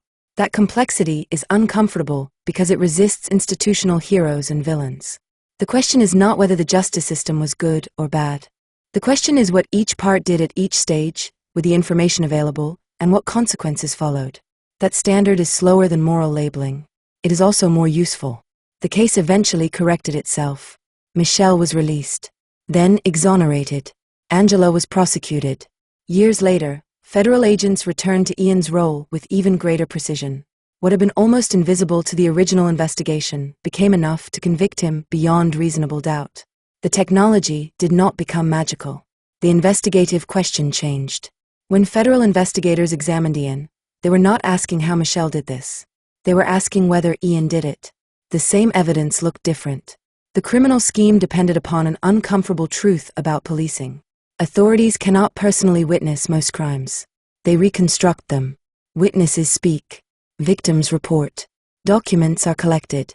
Digital records are interpreted. Investigators build the most plausible account from fragments. Ian and Angela did not have to control the police. They only had to control enough of the fragments. Once they supplied a convincing story connecting those fragments, legitimate authority did the rest. The true target was not Michelle's inbox. It was institutional belief. The problem of attribution deserves particular emphasis because nearly every spectacular event in the case was real in one sense and false in another. A threatening email really arrived. The question was who wrote it. A man really appeared at the condominium. The question was who invited him. Angela really had marks on her body. The question was how they were created. A restraining order really existed. The question was whether the communications appearing to violate it came from the person restrained. A prosecutor really filed charges. The question was whether the underlying evidence justified them. The events could therefore be documented without the attribution being correct. That is what made the frame stronger than a story consisting entirely of imaginary happenings. Police did not have to believe that a stranger existed because they could see him. They did not have to believe an email existed because they could read it. The mistake occurred in the bridge from event to author. This is especially dangerous in digital investigations because visible identity and actual authorship are easily separated. An email address is not a human being. A username is not a human being. An IP address is evidence of a connection, not necessarily proof of which person touched a keyboard. A screenshot can preserve content without establishing who created it. Each artifact needs context. The case against Michelle contained enormous quantities of material. Quantity created weight. But 1,000 pages generated by a few impersonators can look like 1,000 pages generated by a persistent offender if authorship is assumed rather than established. The conspirators benefited from urgency too. Every new communication made waiting look dangerous. Every stranger at the door created another reason to act before the technical investigation was complete. The cost of failing to arrest Michelle appeared immediate. Another man could arrive, another assault could occur, Angela or her supposed babies might be harmed. The cost of arresting the wrong person was less visible until it happened. That is why the lesson of the case cannot be that police should respond skeptically to victims as a class. The lesson is almost the opposite. A serious allegation deserves a serious investigation rather than uncritical acceptance of the complainant's theory about who caused it. Compassion and scrutiny are not enemies. A victim can be believed enough to be protected while evidence is still tested rigorously. Remove compassion and genuine victims may be dismissed. Remove scrutiny, and an innocent person can become the defendant. Michelle's case demonstrates the damage possible when that balance fails.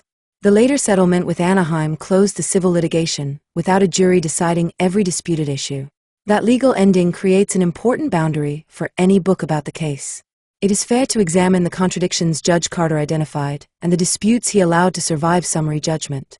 It is not fair to convert settlement into a fictional verdict that every officer intentionally violated Michelle's rights. The evidence supports failure. It does not support inventing motives for every person inside the failure. The story made sense before the evidence did. That gave it a head start. Michelle had a different story. The relationship was over. She wanted Ian to deal with the mortgage. Someone was impersonating her. The suspicious accounts were not hers. Ian should be investigated. Nothing about that account was as dramatic as Angela's. It was merely true. Truth does not always arrive with better production values. Chapter 16. Other People's Names. In August 2016, while Michelle Hadley was sitting in jail, a journalist received an email from a woman named Lacey. At least that was who the sender claimed to be. The message arrived at the Daily Beast, which had been reporting on the extraordinary case developing in Orange County. At that point, the public story was still straightforward. Angela Diaz was the victim. Michelle was the offender. Ian Diaz was the husband caught between them. Lacey offered another piece of information. She claimed she knew Ian. More than knew him. She said she had dated him recently. Despite his marriage to Angela, the anonymous woman was apparently volunteering evidence that Ian Diaz was cheating on the wife who was already enduring an obsessive campaign of stalking and sexual threats. But the email was strangely sympathetic towards Angela. The sender included personal photographs and urged the media to investigate. When the reporter asked Lacey to prove who she was, the correspondent stopped. Months later, investigators located the real Lacey. She had not written the emails.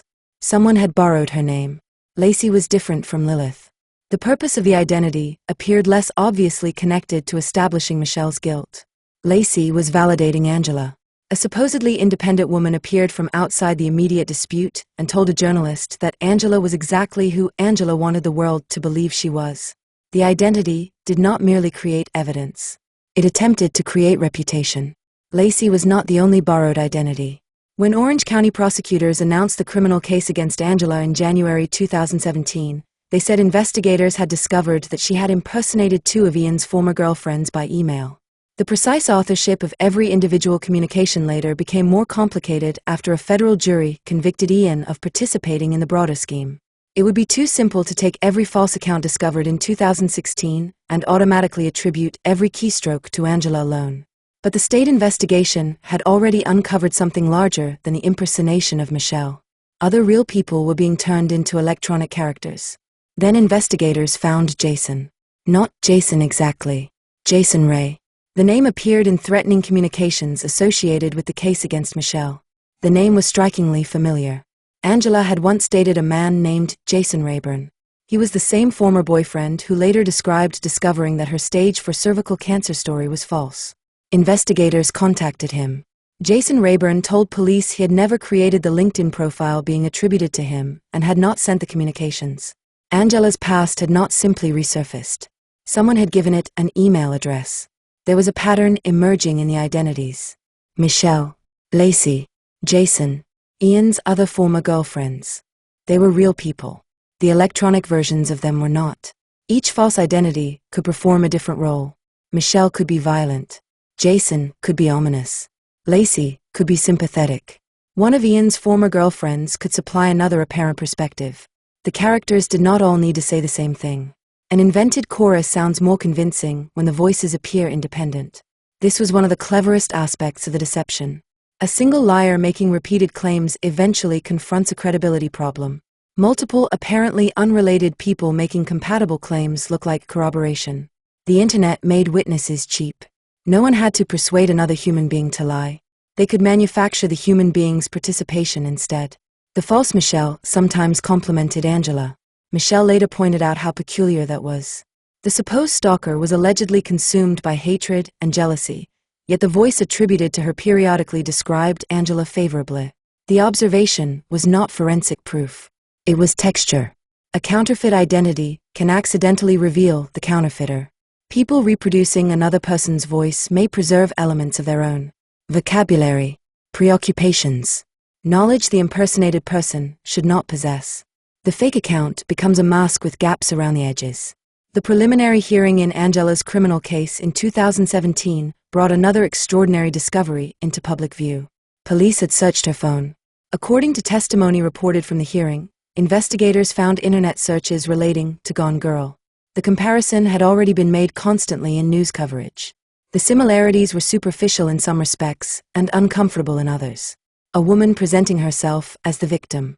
Evidence manufactured around another person. Authorities drawn into the deception. Searching for a film does not prove that film inspired a crime. The searches were suggestive. They were not a confession.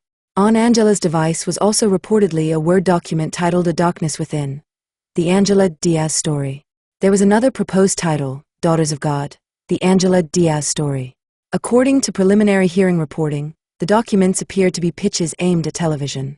The story was not merely being lived. Someone was apparently thinking about how it might be packaged. Angela's name was already in the title. The discovery raised an uncomfortable question about audience. Who was all of this for? At first, the obvious audience was intimate. a boyfriend, a husband, friends, family. Then the audience expanded. Police, judges, prosecutors, journalists, the public. Each new level required the story to survive a different kind of scrutiny. Some stories collapsed. Others traveled surprisingly far. The false identities demonstrate how legitimate institutions can transform fabrication into something real. A fake email shown to police generated a real police report. A false report generated a real investigation. A fabricated threat helped generate a real restraining order. The order made later fabricated messages appear to be real violations. The violations helped produce real arrests. A fake source contacting a journalist could potentially produce real reporting. Each institution could convert something invented into something authentic. The real people inherited the burden. Jason had to explain communications he had never written. Lacey had to be contacted because somebody had used her identity.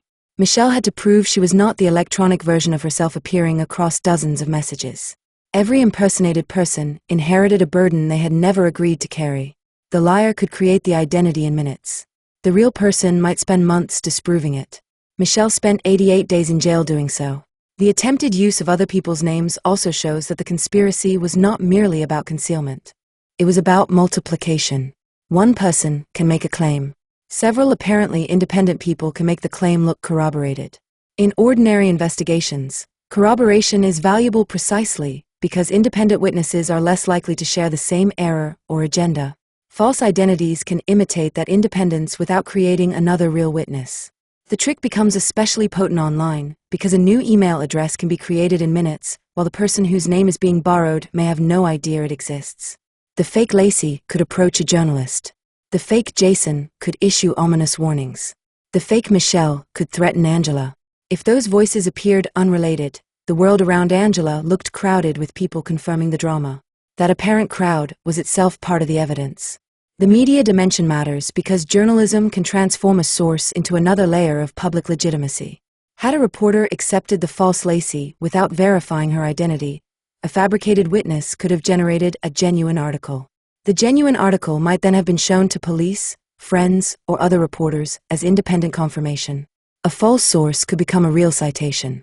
The cycle is structurally similar to the police reports.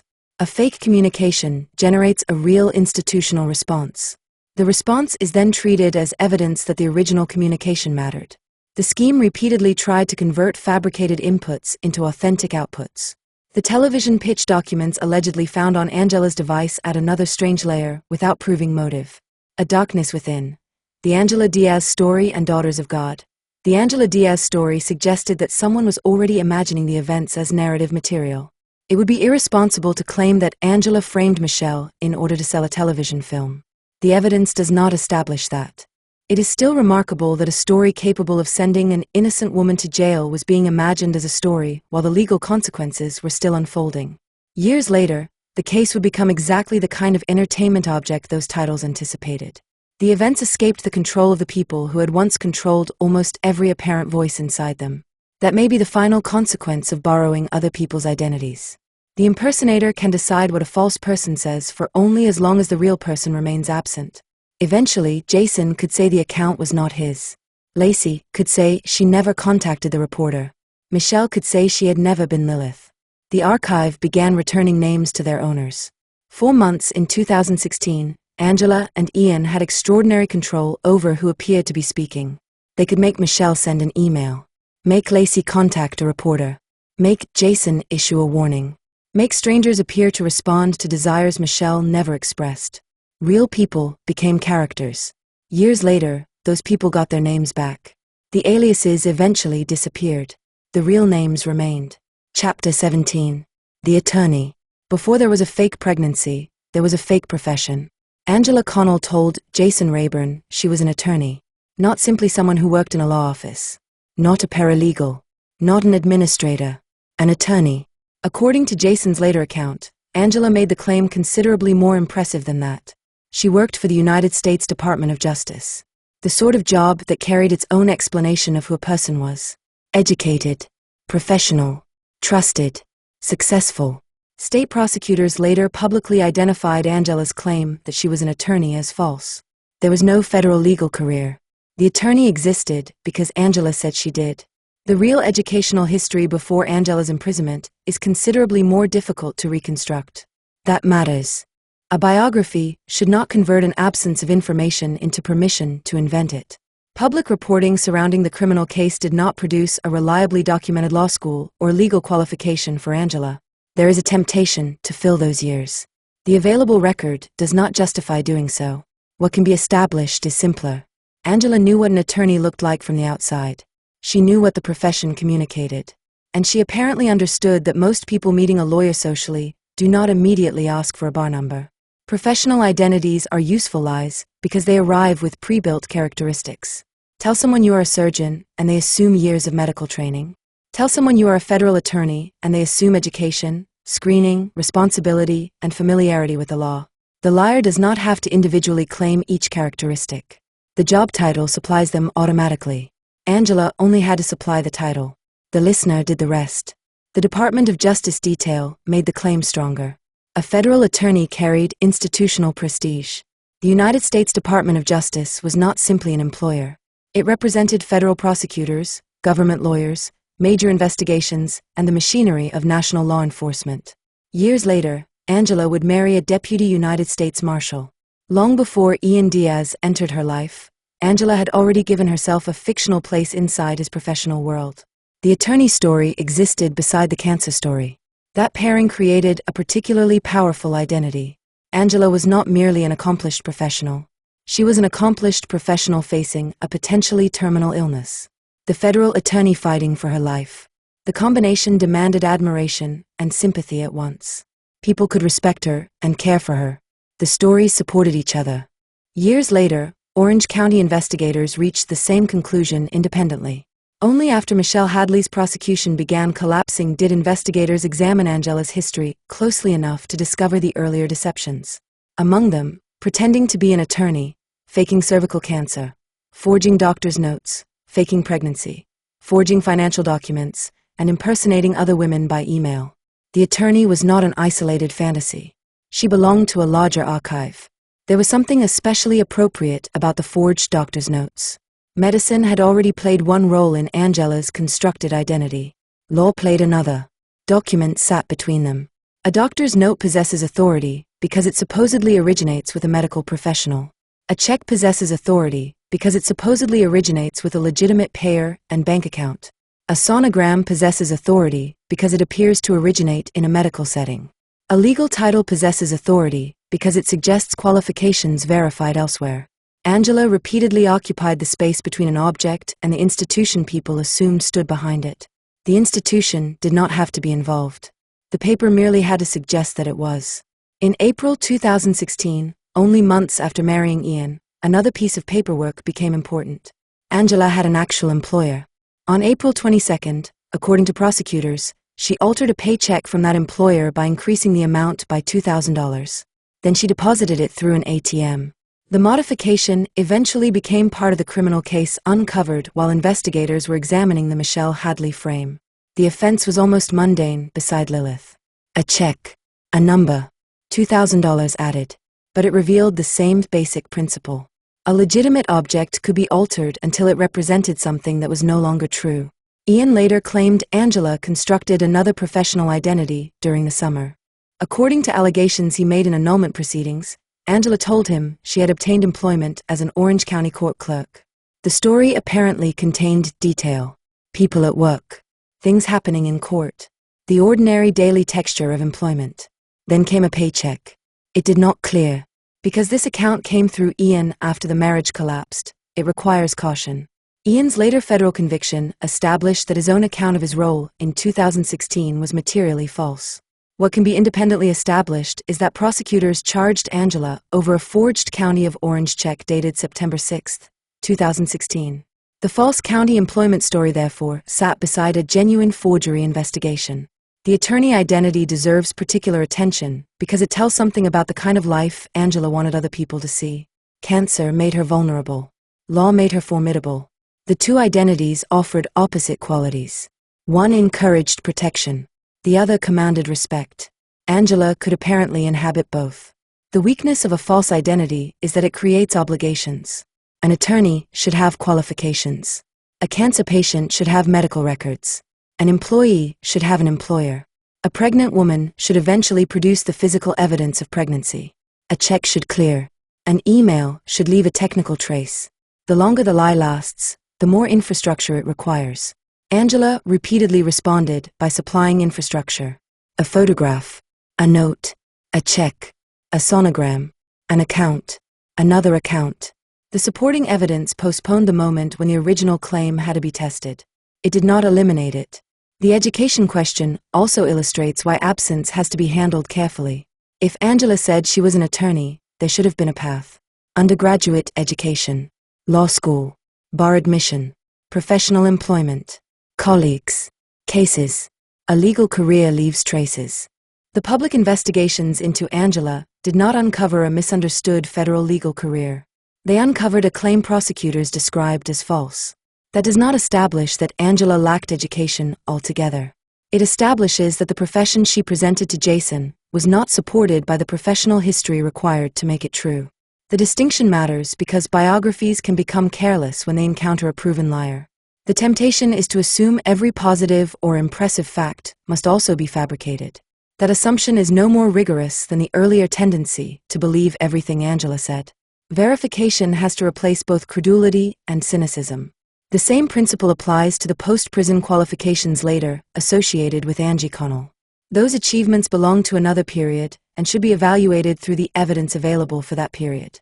They should not be retroactively used to support the old attorney claim, and the attorney fraud should not automatically invalidate later education. The order of events is revealing in another way. Before prison, the professional identity appears to have preceded the verified qualification. Attorney first. Proof missing. After prison, the public record shows study and work forming part of a new professional identity. The sequence is different. Whether that reflects transformation, necessity, or simply better documentation is not something the record can answer. It does show why Angela cannot be reduced to the false title she once used. Documents remained central throughout the years around the crime. The forged check altered value on paper. The forged county instrument created a source that did not exist. The doctored sonogram created babies who did not exist. The altered pregnancy tests created a medical result that did not exist. The false accounts created speakers who did not exist. In each case, the object worked because people recognized a familiar form and supplied the authority behind it automatically. A check looks like banking.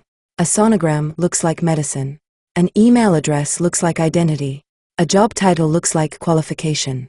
The visual or verbal form arrives before verification.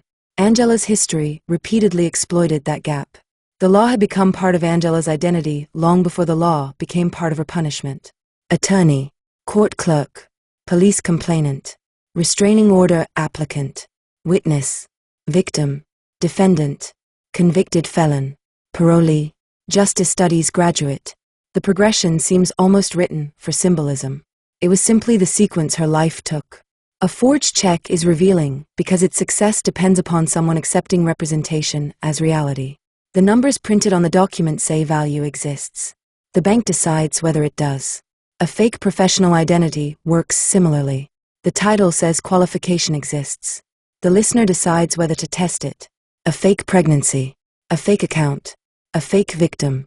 Again and again, Angela's stories depended upon a temporary delay between assertion and verification. The delay was where she lived. Chapter 18. Two Liars. For years, the easiest way to understand Angela Connell's marriage was to choose one liar. First it was Michelle Hadley. Then it was Angela. Finally, it was Ian Diaz. Each version offered the comfort of a single person controlling the story. The evidence offered something less convenient. Angela lied to Ian. Ian lied to Angela. Angela and Ian lied together. Those statements do not contradict one another. That may be the key to understanding the marriage.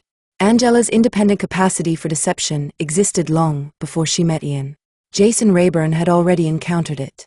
The attorney, the Department of Justice job, the stage for cervical cancer, the supposed chemotherapy, the treatment photograph, the hat, the medical story that collapsed when people began verifying it. None of that required Ian Diaz. It preceded him by years.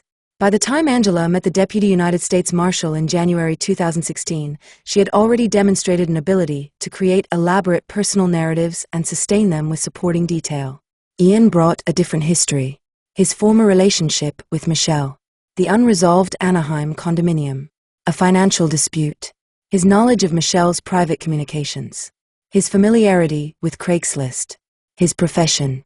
The combination would eventually prove catastrophic. The temptation is to ask who recognized whom first. Did Angela see a federal law enforcement officer and understand the authority he carried? Did Ian see a woman unusually comfortable constructing false realities? There is no evidence capable of answering those questions. Their relationship moved too quickly for outsiders to know what conversations occurred privately during its first weeks. The federal criminal case established what the couple eventually did. It did not establish the first moment one suggested it to the other. The marriage itself lasted only months. Ian and Angela began dating in January 2016. They married in February. By May, the cyberstalking conspiracy was operating. By June, strangers were being lured towards the condominium. By July, Michelle was in jail. By September, the marriage was collapsing. Ian was blaming Angela. Within less than a year of meeting, one spouse was helping police build a case against the other. It looked less like the gradual disintegration of a marriage than an entire criminal history compressed into a single season. For the first several years after the case became public, Angela appeared to provide the explanation. Her lies were spectacular enough to consume attention. She had faked cancer. She had falsely claimed to be an attorney. She had faked pregnancy. The twin sonogram was false. Pregnancy tests had been altered. Employment claims had been fabricated. Checks had been forged. She had impersonated people online. When investigators discovered that Michelle had been framed, Angela seemed almost custom-built for the role of sole offender. The conclusion was understandable. It was wrong. The federal indictment eventually described the conspiracy in direct language. Ian and Angela knowingly acted together to harass and intimidate Michelle and interfere with her interest in the Anaheim condominium. They created online accounts under false names. They posed as Michelle. They sent threatening communications to themselves. They recruited men through Craigslist. They staged or attempted to stage sexual assaults. Then they reported the manufactured danger to police and encouraged authorities to arrest Michelle. A federal jury later convicted Ian. That settled one question. Angela did not act alone. It did not settle the marriage. Inside the conspiracy, the roles were not always identical.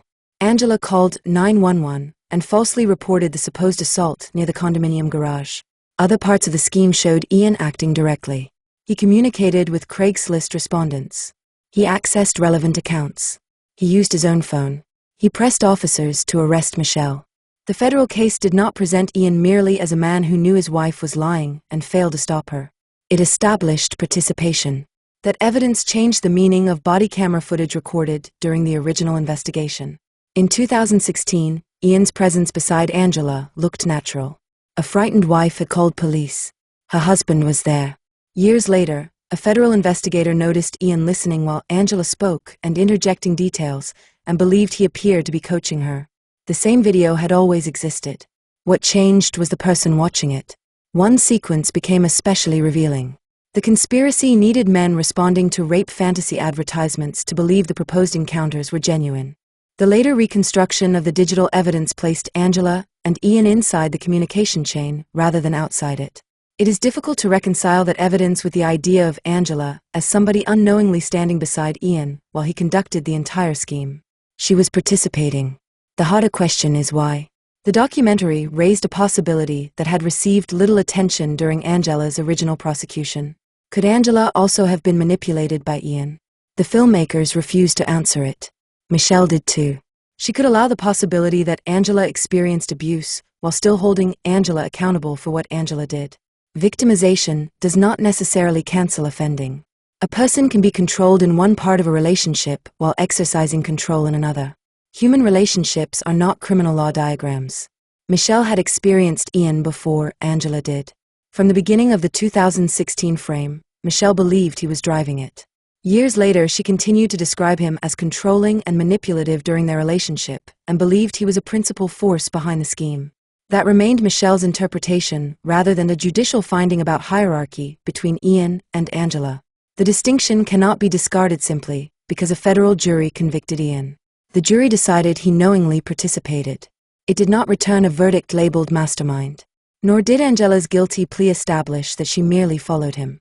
The evidence proves conspiracy more clearly than leadership. Their skills overlapped. Angela could manufacture objects. Ian could manufacture context. That division is necessarily approximate. The evidence shows both participating in digital activity, but the combination helps explain why the frame became persuasive. Angela's previous deceptions were often supported physically. A photograph, a pregnancy test, a sonogram, a check. Ian's case depended more heavily upon systems.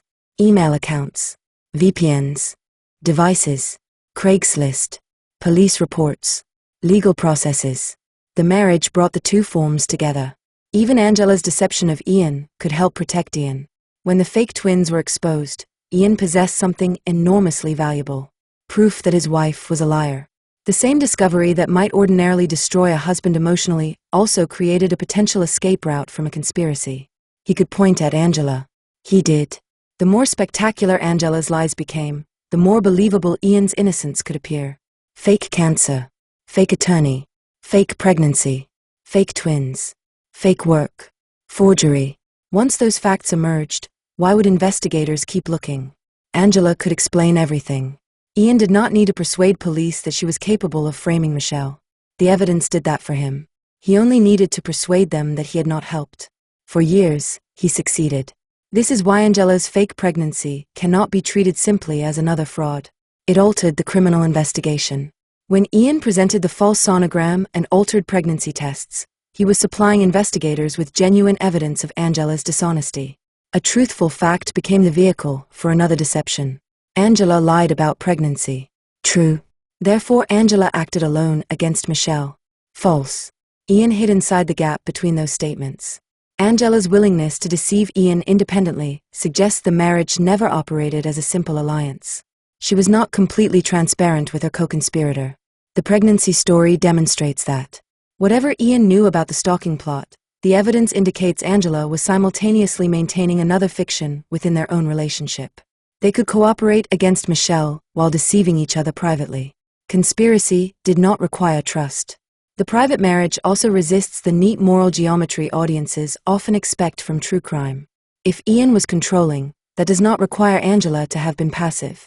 If Angela manipulated him about pregnancy, that does not require Ian to have been innocent of everything else. Power can vary by subject and by moment. Two people can each possess leverage over the other. One can need the other and resent the need. One can lie and still believe another lie. The relationship can contain coercion, dependence, opportunism, and genuine attachment simultaneously. The criminal record is much better at establishing acts than emotions. It can show that an account was accessed, that a message was sent, that a respondent was contacted, that a false report was made, that Ian later lied under oath. It cannot show with the same precision what Angela felt when Ian turned against her in September 2016, or what Ian privately believed about the pregnancy when the tests were first shown to him. That difference is why words such as mastermind should be used sparingly. The word promises hierarchy. One planner, one subordinate. It simplifies a conspiracy into a puppet show. The federal verdict did not require jurors to identify one puppet master. It required them to determine whether Ian knowingly joined the scheme.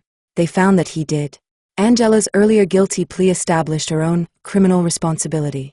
Those outcomes leave plenty of room for the private relationship to have been unstable, manipulative in both directions, or asymmetrical in ways outsiders cannot reliably reconstruct. The irony is that Ian's attempt to use Angela's history as a shield depended upon a very simple public psychology. People knew Angela lied. Therefore, they were ready to believe Ian did not. The conclusion treated guilt as though only one person in a relationship could possess it at a time. The federal case broke that assumption. It did not require Angela to become truthful for Ian to become guilty.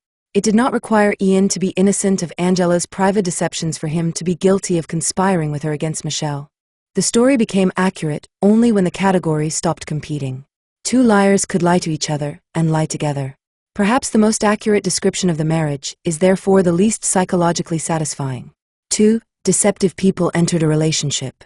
One had already fabricated serious personal circumstances before they met. The other had an unresolved and increasingly bitter history with a former partner. Within months, they joined in conduct designed to transform that former partner into a criminal.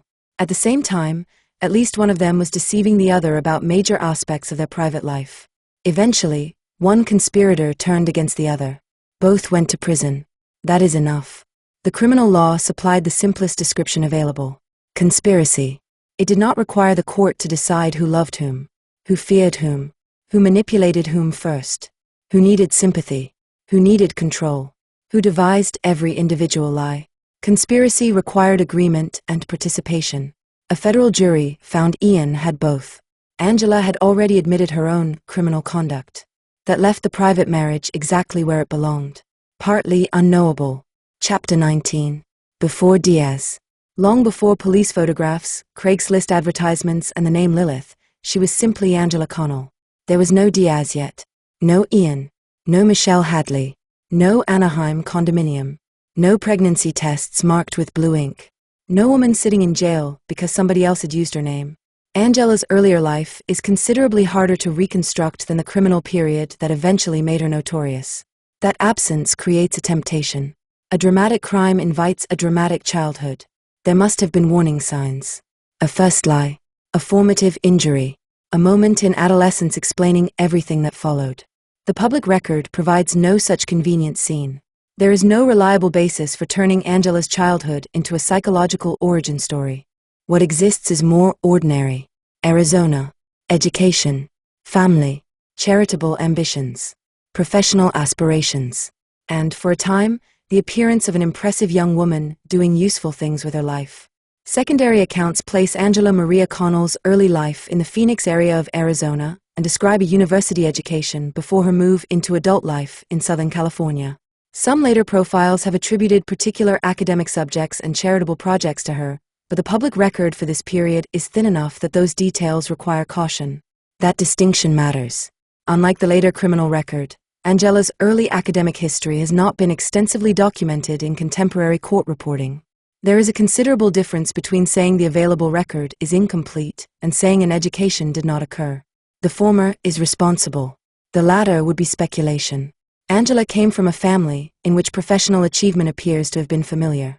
Her father, Dr. Patrick Connell, built a documented medical career in Arizona and became involved in international medical work. Medicine was not an abstract concept in Angela's world. Neither was public service. Neither was professional status. A respected physician traveling internationally to provide care offered a genuine model of achievement. That model appears to have influenced at least some of the charitable ambitions later associated publicly with Angela. Secondary accounts have linked Angela with youth or humanitarian projects during her younger adult years. The surviving record is too thin to reconstruct precisely what those projects achieved or how long they operated. There is no responsible basis for declaring them fraudulent merely because Angela later committed fraud elsewhere. Nor is there enough independently preserved material to make them central to her biography.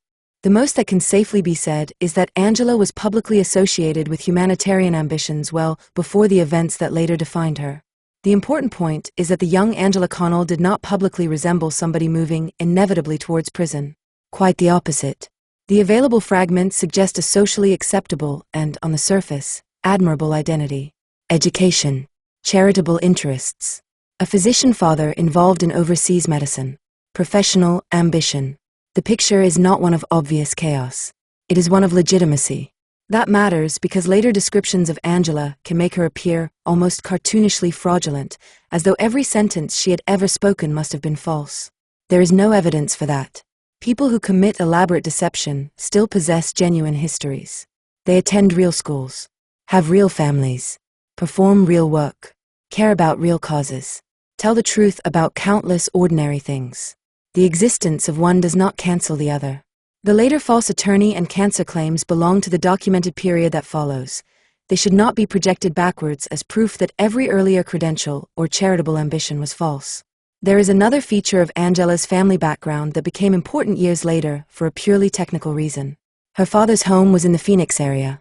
In 2016, when investigators began tracing electronic communications supposedly sent by Michelle Hadley, some of those digital paths led not to Michelle, but towards locations associated with Angela. One false account was linked to an IP address associated with her father's Phoenix residence. The significance was forensic, not familial. There is no evidence that Angela's father participated in the scheme. An internet connection appearing in an investigation does not establish that every person associated with an address knew how it was being used. The connection mattered because it placed another supposedly Michelle-generated communication within Angela's sphere rather than Michelle's. By the time Angela reached California, the details become clearer. Somewhere between university and the relationship with Jason Rayburn, she established enough of an adult life in Southern California to move through social and professional circles without attracting the kind of scrutiny that would later follow her. Public records do not preserve every job, every friendship, every relationship, nor should they. Angela was not famous. Nobody had reason to document her ordinary 20s in anticipation of what she would later do. That creates a frustrating gap for biography. It is also a reminder that most criminal subjects spend much of their lives as private people. The archive usually begins only after something goes terribly wrong.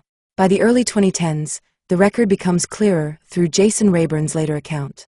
His experience belongs to the documented stage for period. It is enough here to note that substantial adult falsehoods were visible by then without converting Angela's childhood or family background into foreshadowing.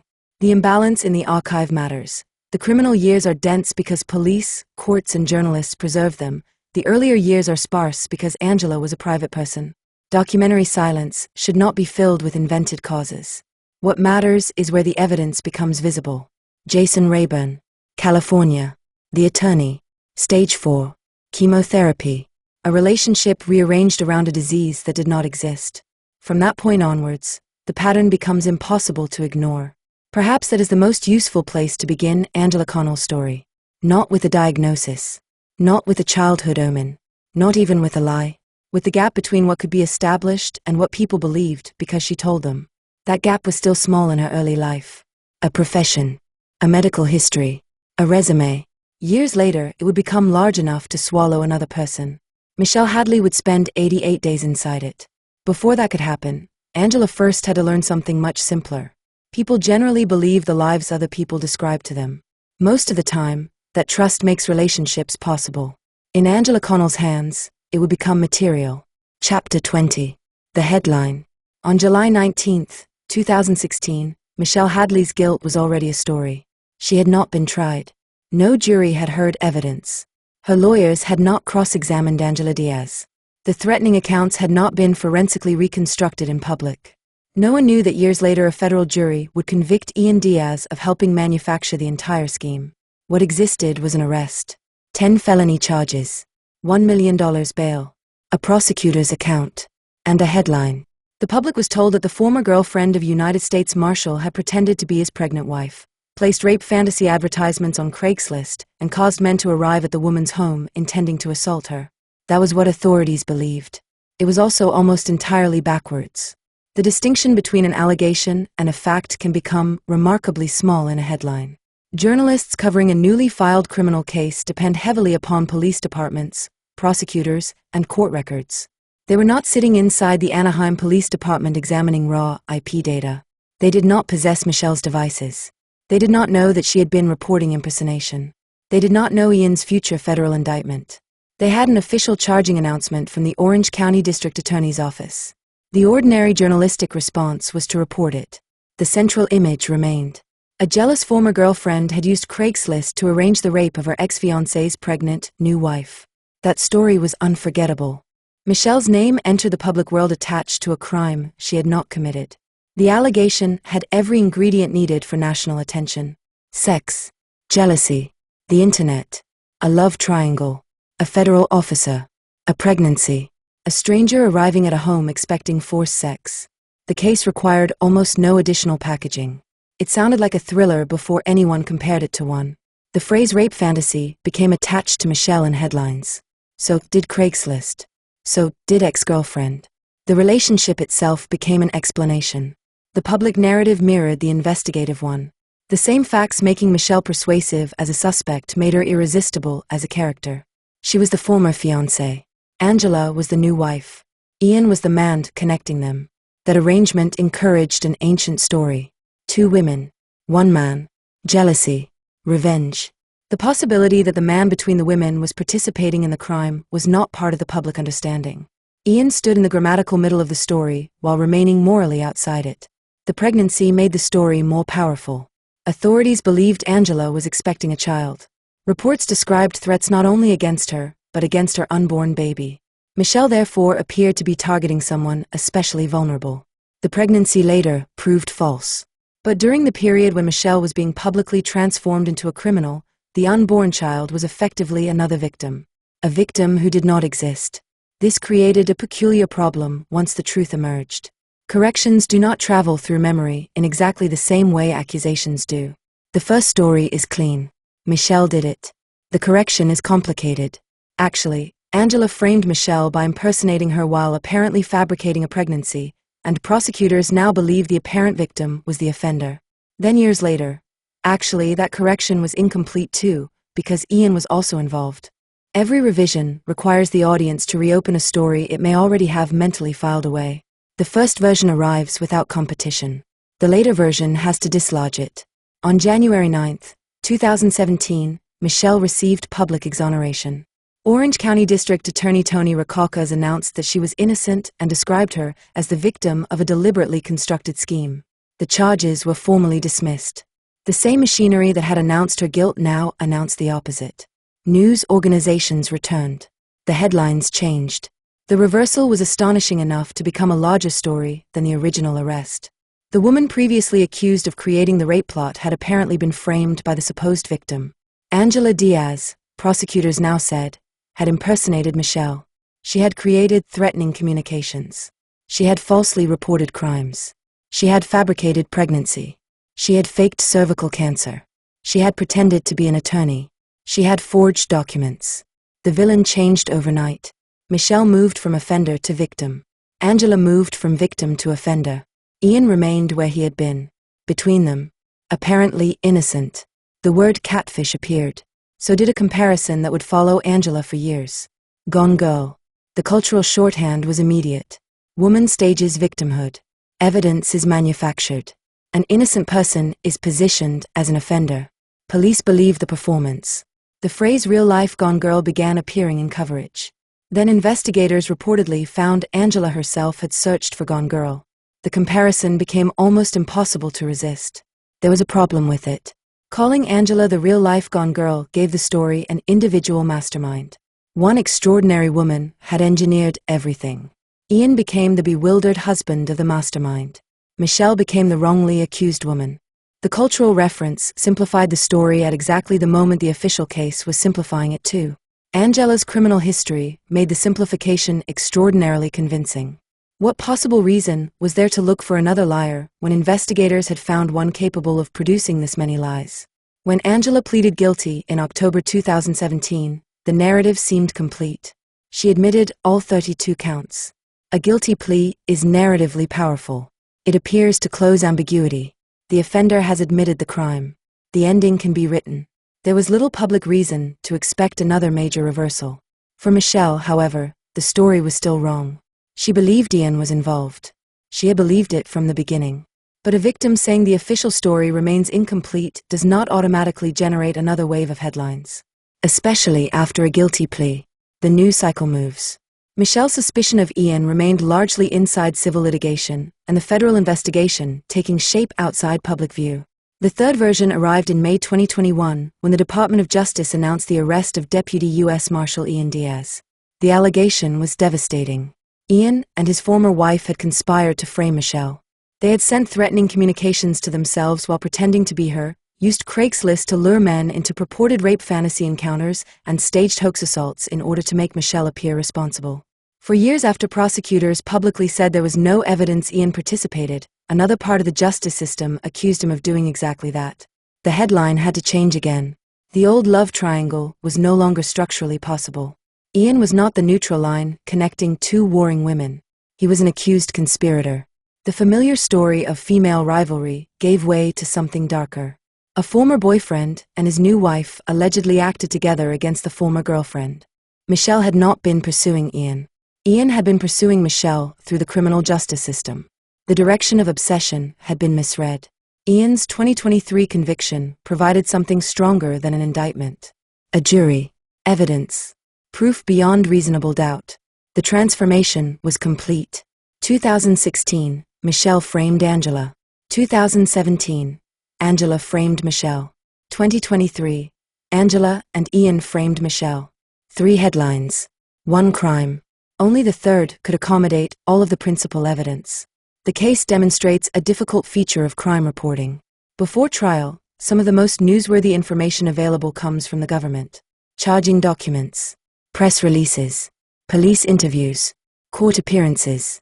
Those sources are indispensable. They are also adversarial. A criminal complaint is not a neutral history. When that theory is catastrophically wrong, accurate reporting of the theory can create an inaccurate public understanding. Both things can be true simultaneously. By 2026, Netflix returned to the instability of the narrative. A toxic love story could place the police footage beside the eventual federal evidence. Place Angela's lies beside Ian's. Place Michelle's early warnings beside what investigators later discovered. Place the first headlines beside the convictions that contradicted them. A documentary made 10 years later could preserve uncertainty temporarily, while knowing where the evidence eventually led. The audience could experience the reversal safely. Michelle had experienced it in a cell. That difference matters. For viewers, the twists are entertainment. First Michelle looks guilty. Then Angela. Then Ian emerges. For Michelle, each twist represents a period during which actual people believed something false about her. The dramatic reveal that she was innocent came after 88 days in jail. The dramatic reveal that Ian was involved came after years of her saying so. What functions as suspense in a documentary was delay in her life. The first label placed on Michelle was the most damaging because the government gave it to her. Defendant. That word allowed everything following it to appear plausible. A mugshot is interpreted differently when the viewer knows the person has been charged. A former relationship is interpreted differently. Angry emails are interpreted differently. A property dispute becomes motive. The label reorganizes ordinary facts around guilt. In January 2017, another government label arrived. Innocent. It should have restored the meaning of everything. It could not fully. Michelle still had the mugshot. The old article still existed. The experience still happened. Language does not delete itself because new language appears. The permanence of the first headline created another form of punishment that no dismissal could completely reverse. Search engines do not understand moral correction the way courts do. An article reporting an arrest remains historically accurate if it says that authorities arrested somebody, even when the underlying accusation was false. The article therefore stays online because the event of the arrest really happened. A later exoneration does not delete it. Instead, the correction becomes another article. The result is digital adjacency. Michelle's name can appear beside words such as rape, stalking, Craigslist, and arrest in one result, while another result explains that she was innocent. The lie and the correction become permanent neighbors. That creates a paradox for public vindication. To clear Michelle's name, journalists have to repeat the accusation they're correcting. Michelle Hadley did not arrange a rape fantasy. Michelle Hadley did not stalk Angela Diaz. Michelle Hadley did not threaten the supposed twins. Each sentence restores the truth while preserving the vocabulary of the frame. The internet therefore prevents complete erasure even when it enables complete correction. The same archive later helped reconstruct the institutional failure. The 2016 articles preserve what police and prosecutors believed before the evidence changed. The 2017 articles preserve the sole Angela explanation. The federal records preserve the later correction concerning Ian. The archive that damaged Michelle's reputation also became evidence of how the official story evolved. That is one reason the media record is valuable rather than merely embarrassing. It shows the confidence of each stage in real time. The first reporters were not generally inventing allegations. They were transmitting an official prosecution theory. That distinction matters for fairness to journalism, while doing little to reduce the effect on Michelle. Accurate reporting of an inaccurate government allegation can still create a profoundly inaccurate public impression. The error begins upstream and scales through publication. By the time a reader sees the headline, institutional belief has already been converted into something that feels like fact. The evolution of the headlines mirrors the evolution of the investigation. Both suffered from the same problem. They kept reaching endings too early. Michelle did it. End. Angela did it. End. Ian was innocent. End. Again and again, later evidence reopened the sentence. The final version required more patience than the first. In July 2016, the public was told Michelle Hadley had used Craigslist to send men to rape her ex-fiancé's pregnant wife. In January 2017, the public was told Angela Diaz had fabricated the story. In May 2021, the federal government said Ian Diaz had helped. In March 2023, a jury agreed. By July 2026, a documentary could present the full sequence. 10 years. 4 versions. One innocent woman. The facts had not changed. Access to them had. The first story did not win because it was true. It won because it arrived first. Chapter 21. The Marshal. Ian Diaz knew how threats were investigated. He said so himself. In June 2016, as Anaheim police tried to make sense of the increasingly frightening allegations coming from the condominium he shared with Angela, Ian did not speak to officers merely as a worried husband. He invoked his profession. He told them that his work as a deputy United States Marshal included investigating threats against federal judges and prosecutors. He told them he had never seen anything like what Michelle Hadley was supposedly doing. And he wanted to know when police were finally going to arrest her. Years later, federal prosecutors would use those statements against him. The man presenting himself as an expert observer of threatening behavior had helped manufacture the threat. The law enforcement officer urging police to identify an offender already knew who the offenders were. One of them was standing in front of the officers. It was him. The badge mattered. Not because a court would later find that Anaheim police arrested Michelle solely because Ian carried one. No such finding was made. It mattered because Ian's profession supplied authority to almost everything around him. The United States Marshal Service is the enforcement arm of the federal courts. Its responsibilities include protecting the judiciary, investigating threats, apprehending fugitives, transporting prisoners, and securing federal judicial proceedings. A deputy United States Marshal was not simply another person offering an opinion about whether an email sounded dangerous. Ian belonged to an institution whose work included determining whether threats were dangerous. That distinction would become one of the most consequential facts in the case. Ian's earlier biography is thin in the public record. What matters here is what was established by the time of the conspiracy. He knew Michelle intimately, possessed years of her private communications, remained tied to her through the condominium dispute, and worked inside federal law enforcement. Michelle's civil case also alleged a coercive relationship and an earlier Craigslist sexual encounter. Those claims were not separately adjudicated as criminal offenses and should remain labeled as her account. The property dispute supplied a concrete motive later identified by federal prosecutors. Ian's profession supplied something different: credibility and fluency in the machinery that would act on the false reports. Ian also possessed something Angela could not manufacture: professional credibility. He had a badge. When local police arrived, he could speak their language. Threat assessment, escalation, arrest, evidence. He knew what the justice system did to people regarded as dangerous. He knew what repeated violations of a restraining order suggested. He knew what apparent attempts to arrange sexual violence would mean. The conspiracy weaponized more than Michelle's identity. It weaponized Ian's institutional fluency.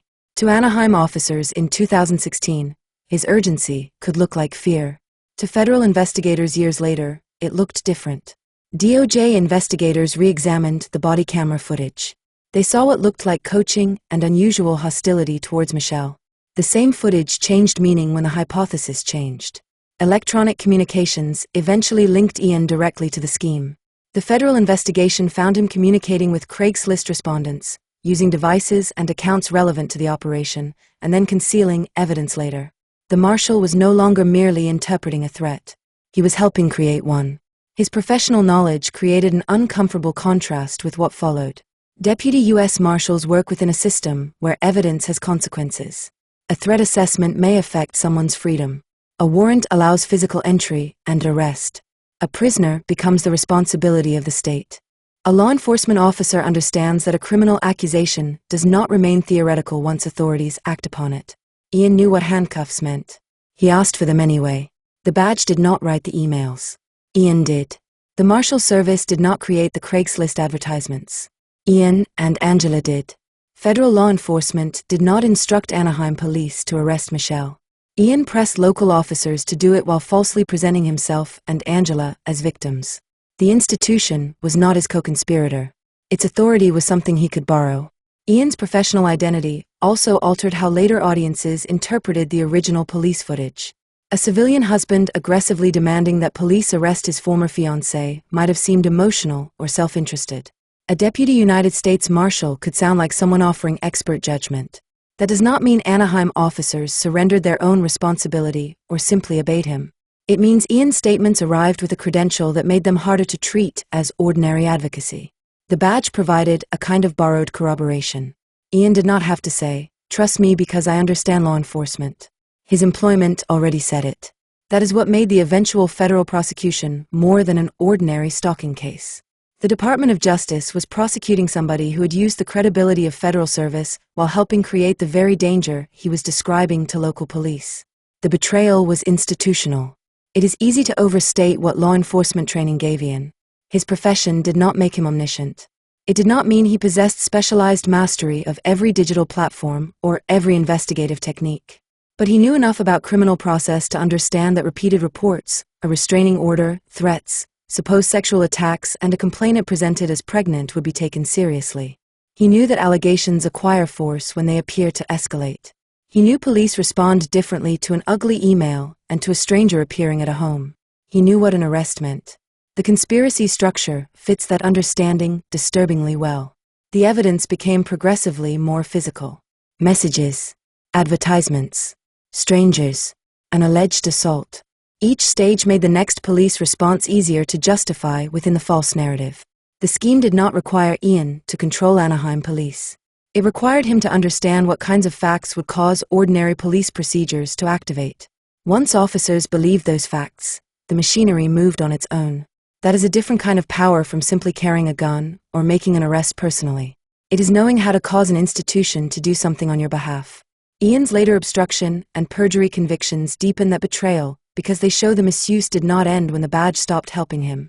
During Michelle's civil case, he gave a false sworn answer about account access. During the federal investigation, he deleted an account relevant to investigators. The same person who understood the evidentiary consequences of false information when accusing Michelle later supplied false information about himself. His profession did not make the crimes inevitable. It made the knowledge surrounding them harder to dismiss as naivety. The federal jury did not have to decide whether Ian had always been abusive. It did not have to decide every allegation Michelle made about their relationship. It did not have to decide whether the Valentine's Day 2014 encounter legally constituted rape. It did not have to reconstruct Ian's childhood. It did not have to diagnose him. It needed to decide whether he knowingly joined a conspiracy to cyberstalk and frame his former fiancée. The answer was guilty. The relevant biography begins with power. By the time Michelle knew him, Ian possessed professional authority. He understood law enforcement. He understood how criminal allegations traveled. He understood what police did with dangerous people. Michelle alleged that he invoked that authority privately during their relationship. Trial evidence later placed that use of authority inside a conspiracy the jury found Ian had knowingly joined. Those are different categories of evidence. Together, they explain why the word Marshall belongs in the story. There is no need for a grand psychological explanation of Ian Diaz. The surviving evidence supplies a more concrete one. He knew Michelle. He knew her vulnerabilities. He knew her words. He knew the property dispute. He knew Craigslist. He knew law enforcement. And when the frame was underway, he knew something investigators did not. Michelle Hadley was innocent. He demanded her arrest anyway. That is the part of the Marshall's biography that matters most. Chapter 22. 88 days. The door closed. That was the part that could not be argued with. Outside, Michelle Hadley's parents could insist their daughter was innocent. Her lawyer could challenge the evidence. Emails could be traced. IP addresses could be subpoenaed. Detectives could reconsider. Prosecutors could change their minds. Inside the Orange County Central Women's Jail, none of that changed the door. Michelle was 29 years old. She had been studying for an MBA. She had no history remotely resembling the crimes now attached to her name. On July 14, 2016, police arrested her for the second time. This time she did not go home the following morning. Her bail was $1 million. She faced charges serious enough to expose her to the possibility of life imprisonment. And because the accusations involved sexual offenses, the jail classified her for high-security custody. The woman who had been trying to tell police she was being impersonated was now locked in a cell as though the impersonation were her. The first arrest had shown Michelle what accusation could do. The second converted that accusation into sustained confinement. Bail is sometimes described as though it were merely a number written on a court document. For a defendant who cannot pay it, it is a location. Michelle's family could not simply produce $1 million. They also needed to defend her. Resources could be consumed trying to secure release, or used to hire the lawyer they believed might prove she should never have been there. They chose the defense. Michelle stayed inside. Her parents borrowed money. The mathematics of innocence had become expensive. High-security confinement did not distinguish between a person who had committed a sexual offense and a person whom the government had wrongly accused of one. The classification followed the charge.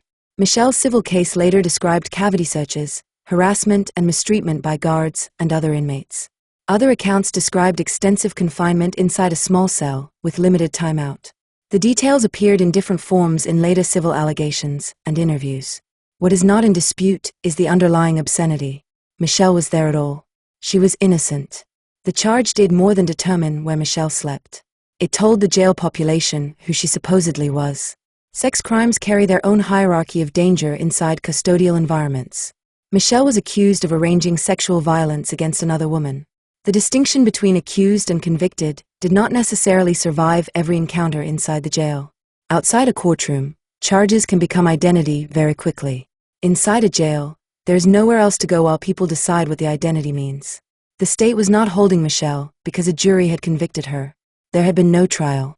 The $1 million bail ensured that accusation alone was enough to produce incarceration while the case developed. That is what pretrial detention means. A defendant remains legally presumed innocent. The physical experience resembles punishment anyway. The locked cell does not become less locked because the word pretrial appears in the paperwork. Michelle later described waking each morning and briefly hoping the entire experience had been a nightmare. For a few seconds, consciousness offered escape. Then she opened her eyes. The jail remained. 88 days does not sound enormous when compared with a 10-year prison sentence. It is enormous when every one of them is a mistake. Outside, the public version of Michelle was becoming more certain. The district attorney's office had announced the charges. News organizations reported them. A pregnant woman had supposedly been threatened. A jealous former fiancé had supposedly created rape fantasy advertisements. Men had actually appeared. Michelle had supposedly continued the campaign even after being arrested once. The narrative explained why $1 million seemed reasonable. A person who could not be deterred by police intervention looked exceptionally dangerous. Except Michelle had been deterred by something she had never done. She was not continuing the campaign. Someone else was. Wrongful detention also creates an asymmetry. The person inside has little power to investigate, so the work of disproving the case shifts to lawyers and family outside. Inside the jail, Michelle could do little more than wait. She wrote to her family. The scale of desire changes in confinement. A cup of coffee can become something to look forward to. Outside, coffee is routine. Inside, it can represent autonomy. A person chooses where to buy it, when to drink it, whether to finish it. Nobody unlocks a door first. Meanwhile, life outside continued creating obligations in Michelle's name. Bills still existed. Student loans still existed. Her MBA did not pause simply because she had been wrongfully incarcerated. Employment did not become irrelevant. Financial accounts did not understand that their owner was in a high-security unit waiting for strangers to discover a cyberstalking conspiracy. This is one of the quieter costs of jail. Incarceration takes time. The outside world continues charging for it. The family also faced the public consequences. Journalists began appearing. The allegations were sensational enough to attract national attention. The Hadleys were defending Michelle in court while strangers discussed whether their daughter had tried to arrange the rape of another woman. Her father publicly said he believed she was being framed and believed Ian might be involved. At the time, that sounded extraordinary. Ian was a deputy United States Marshal. Angela was supposedly pregnant. Michelle was in jail. The institutional evidence seemed to say the Hadleys were simply parents refusing to accept what their daughter had done. They were closer to the truth than the investigation. While Michelle waited, the case began to erode under deeper review. The same contradictions described earlier, her prior impersonation reports, the device evidence, IP records, and weaknesses in Angela's account, finally began receiving different weight. The bills remained. The interrupted education remained. The search results remained. The jail remained in memory. Years later, Michelle spoke publicly about post-traumatic stress and recurring physical symptoms following the ordeal. A door opening cannot command the nervous system to forget why it closed. One part of the official correction would take years longer. Michelle continued to insist that Angela did not explain Ian's role, even after prosecutors initially described him as another person Angela had deceived. The man a federal jury would later convict for participating in the conspiracy that helped put Michelle in jail also helped provide authorities with the version of events that allowed her to leave it. The number itself also hides the social structure around incarceration. Michelle was not the only person whose life reorganized around the jail. Her parents' days changed. Calls had to be taken. Legal bills paid. Evidence reviewed. Court dates attended. Ordinary family conversations became case conferences because the consequence of missing something felt enormous. When a person is wrongfully detained, the family outside becomes partly imprisoned by schedule and fear even though the doors remain open for them. The difference is obvious and should not be romanticized. They could go home. Michelle could not. But their freedom acquired a purpose. Find the thing that gets her out. That pressure is visible in the way families of wrongly accused people often become amateur investigators. They do not necessarily distrust every institution before the arrest. Distrust develops because the ordinary promise of investigation, that evidence will sort truth from accusation, has failed in front of them. The Hadleys could not simply tell Michelle to be patient and trust the process. The process had put her in a high-security unit. They had to participate in correcting it. The passage of time also behaved differently inside and outside. Outside, the case developed. Warrants returned records. Lawyers filed documents. Investigators interviewed people. Evidence accumulated. Inside, a day could contain almost none of that visible movement. A person can understand intellectually that lawyers are working and still experience the practical reality as waiting. This is part of why 88 days cannot be summarized only as a procedural delay. For the institution, the case was being investigated. For Michelle, life was being consumed while the investigation improved. The jail also converted the accusation into bodily routine. When to wake, when to eat, when to shower, when to use a telephone, when a door opened. The false emails had taken control of her schedule through the state. The conspiracy was digital in method and physical in consequence. That distinction explains why later federal prosecutors repeatedly referenced the 88 days. Cyberstalking can sound remote, almost bloodless, when described as activity on screens. In this case, electronic impersonation produced a woman in custody. The crime crossed the boundary between virtual identity and physical liberty. The cell was the proof. That is what makes the 88 days different from the prison time Angela and Ian eventually served. Angela entered state custody after pleading guilty to 32 offenses. Ian entered federal custody after a jury convicted him on 4 counts, and after he had the opportunity to challenge the government's case. Michelle entered pretrial custody while innocent. The comparison is not about whether her physical conditions were harsher. It is about legitimacy. Angela was there because of what she admitted doing. Ian was there because of what the government proved he did. Michelle was there because of what Ian and Angela said she did. For 88 days, the distinction existed only outside the cell. The lock did not know. The other inmates did not necessarily know. The guards did not need to decide. The machinery of incarceration operated normally. That was the frightening part. No extraordinary prison had to be constructed for Michelle.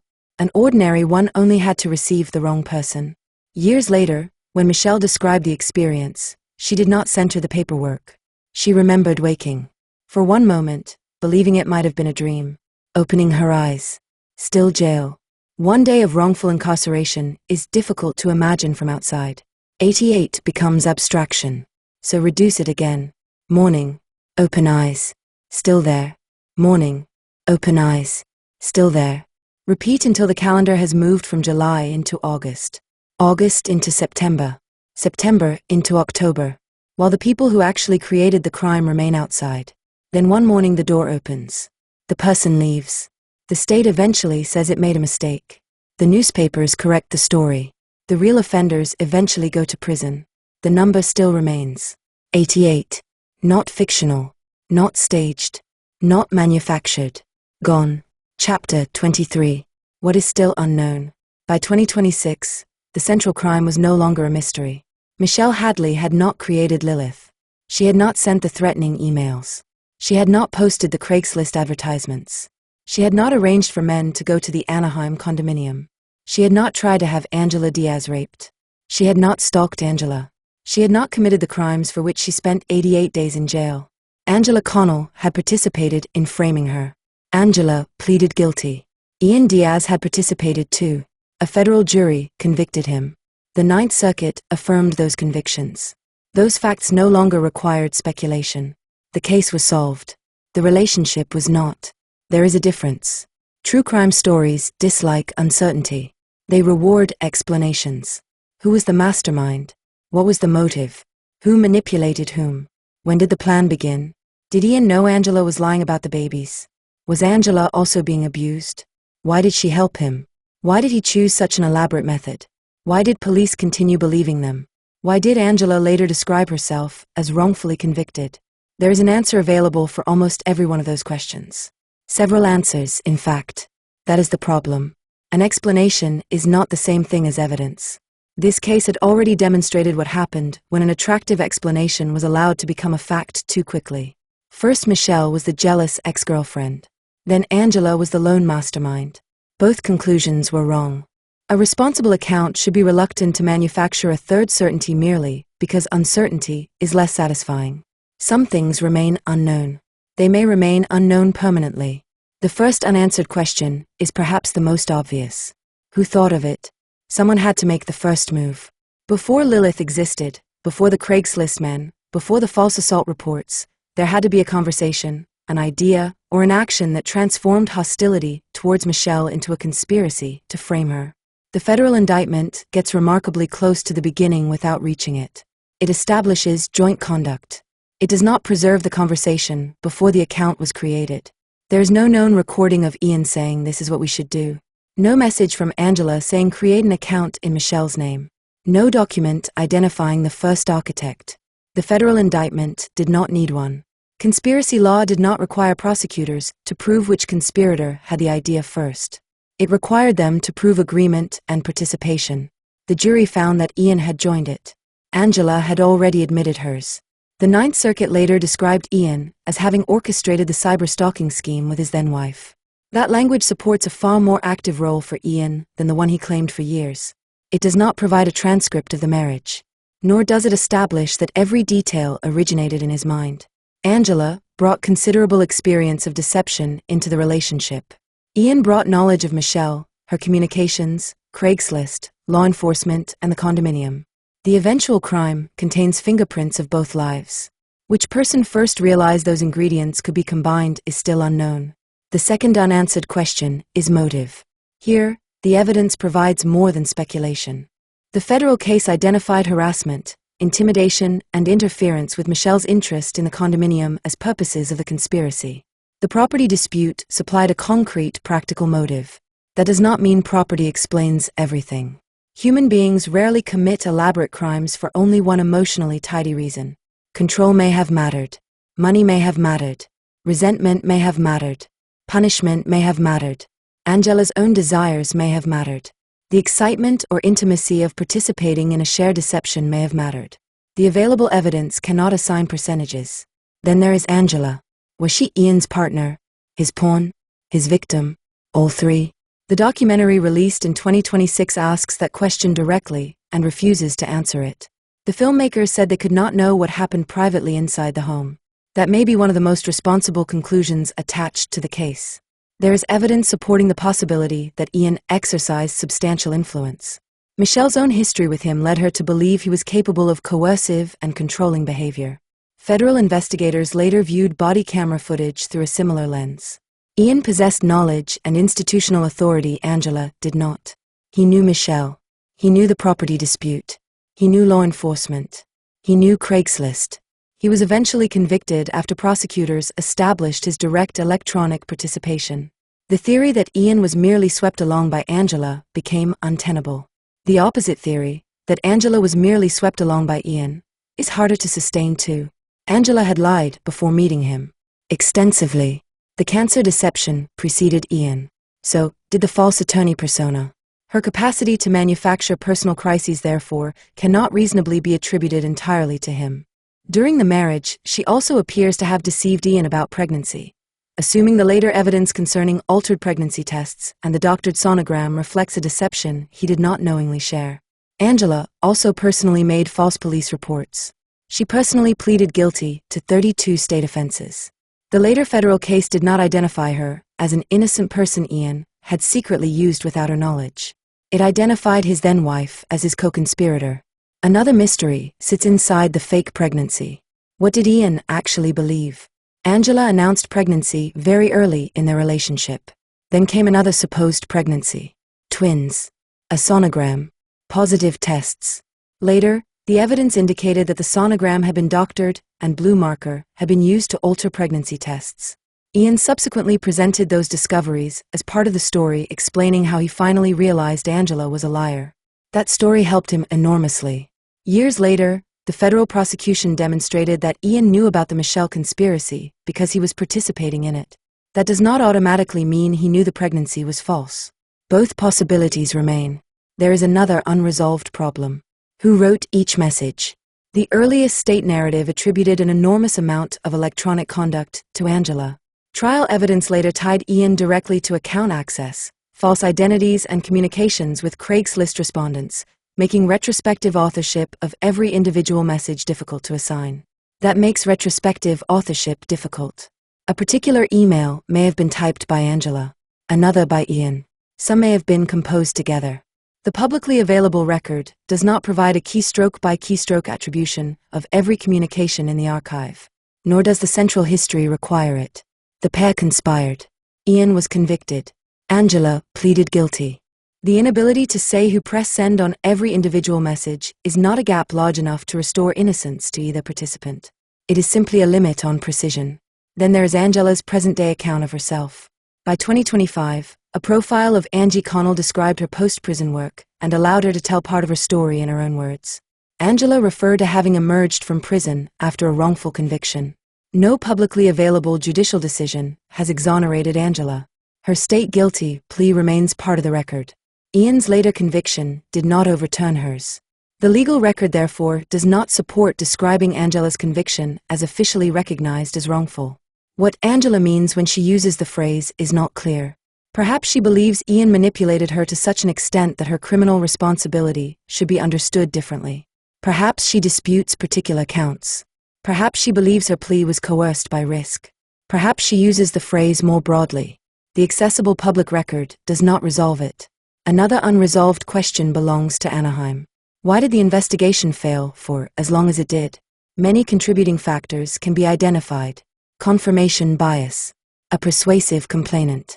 Ian's law enforcement status. Michelle's genuine emotional emails. The apparent escalation in danger. Technological concealment. VPNs. Repeated reports. The sheer quantity of material. A familiar, jealous ex-narrative. A prosecution process that initially relied heavily upon the police investigation. Those factors explain possibilities.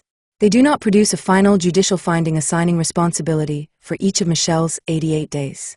Michelle's civil case came close to forcing those questions before a jury. In 2020, Judge David O. Carter found genuine factual disputes over probable cause and whether Anaheim officers had carried out an adequate independent investigation. Those rulings were important.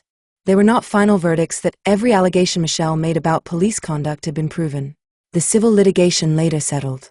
Settlement created its own permanent uncertainty. No jury sat down and allocated percentages of fault. No verdict announced exactly why every safeguard failed. That is the boundary this case requires. Joint responsibility is established, but the private hierarchy of the marriage, the first idea, and the exact division of authorship remain unresolved. The case needs both. So the unknowns remain. Who first proposed the frame? Unknown. What exact mixture of motives drove it? Partly established, partly unknown. Who controlled the marriage? Unknown. Was Angela also abused or manipulated? Possible. Unresolved. Did Ian genuinely believe in the pregnancy and twins? Unresolved. Who typed every individual false communication? Often impossible to say from the public record. What exactly does Angela mean today when she calls her conviction wrongful? Unclear. Why did every safeguard in Michelle's case fail when it did? There are strong explanations, but no single final adjudication distributing responsibility. None of those uncertainties changes the central facts. Uncertainty does not mean everything is uncertain. It does not reopen Michelle's guilt. It does not dissolve Angela's plea. It does not erase Ian's jury verdict. The center is clear. Michelle did not do it. Angela did. Ian did. The rest becomes a question of degree, motive, chronology, and private relationship. The Michelle Hadley case began with people believing they knew what they did not know. They believed they knew who Lilith was. They believed they knew why Michelle was doing it. They believed they knew who the victim was. They believed they knew Ian was innocent. The consequences of certainty arrived before the correction. That history creates an obligation. When the evidence ends, the sentence should end too. The crime does not need one more invented certainty. It has already had enough of those. Michelle Hadley spent 88 days in jail because a false story was treated as complete before it had been tested properly. The truth that eventually freed her was more complicated. The truth that eventually convicted Ian was more complicated again. A decade later, the most accurate version remains the one willing to admit its limits. For once, unknown is not a weakness in a story. It is the part that refuses to lie. Chapter 24. The Story After the Story. On July 22, 2026, 10 years after Michelle Hadley was sitting in an Orange County jail cell, Netflix released the documentary A Toxic Love Story. The title carried an obvious double meaning. Not Lilith. Not the Craigslist plot. Not the Angela Diaz story. Not the jealous ex. A love story. Toxic enough to produce fake identities, police reports, strangers arriving for supposed rape fantasies, one innocent woman jailed for 88 days, and 2 eventual criminal convictions. The timing gave the film an advantage unavailable to anyone reporting the story in 2016. It knew the ending, or at least the closest thing the case had to one. Angela had pleaded guilty. Ian had been convicted. Michelle had been exonerated. The audience could safely be confused because nobody's freedom now depended upon it. That was a luxury Michelle had never been given. The documentary returned viewers to a story that had already contained several endings. Michelle's arrest looked like one. Angela's exposure looked like another. Her guilty plea looked definitive. Ian's indictment reopened everything. His conviction appeared to close it again. The documentary opened it once more. Not to reconsider Michelle's innocence. That was settled. Not to reconsider whether Ian had been convicted. He had. Instead, it asked what kind of relationship could produce all of this, and how institutions, partners, friends, and strangers had repeatedly misunderstood the people standing in front of them. Michelle participated. Angela did not. Ian did not. The imbalance was unavoidable. The person who had once struggled most desperately to make anyone hear her was now the principal participant willing to explain what had happened. The 2 people convicted in connection with the scheme declined invitations from the filmmakers. A decade earlier, Michelle had been the one whose version was missing from the official story. By 2026, hers was the voice most clearly present. There was an obvious risk in that. True crime documentaries can convert trauma into structure. A threatening email becomes a graphic. A police interview becomes footage. A booking photograph becomes an establishing image. A period of wrongful incarceration becomes a number on screen. 88 days. The apparatus of television requires compression. Michelle's life had never been compressed while she was living it. Every one of those days lasted 24 hours. Every police interaction had consequences beyond its running time. Every false email arrived in a world where somebody had to respond to it. The documentary could only reconstruct. It could not reproduce the cost. Michelle nevertheless saw a purpose in participating. By 2026, she had begun speaking about the case less as a bizarre internet crime and more as a domestic abuse story. That change in emphasis mattered. The strangest facts were not necessarily the most useful ones. A woman falsely accused through Craigslist is rare. A partner gradually becoming controlling is not.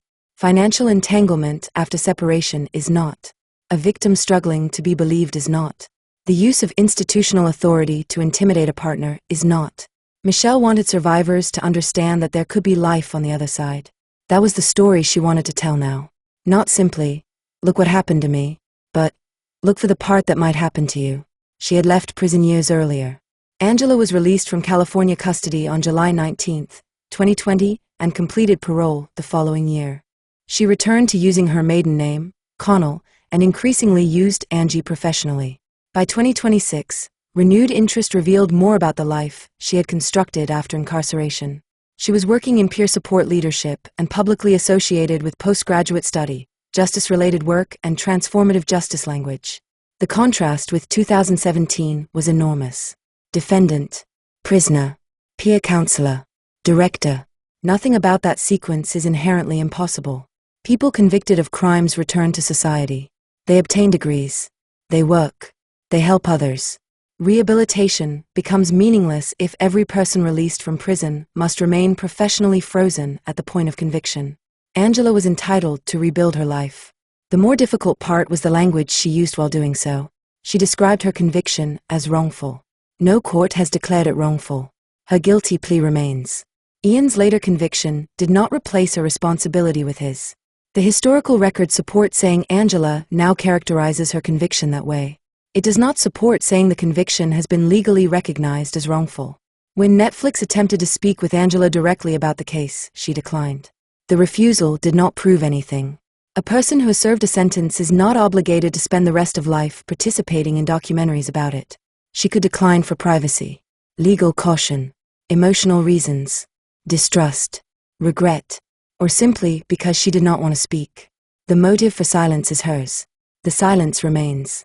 Ian's present life is easier to locate. It has an institution attached to it. Prison. As of 2026, he remains in federal custody serving the 121-month sentence imposed after his 2023 conviction. His direct appeal is over. The Ninth Circuit affirmed the convictions. The Supreme Court declined review.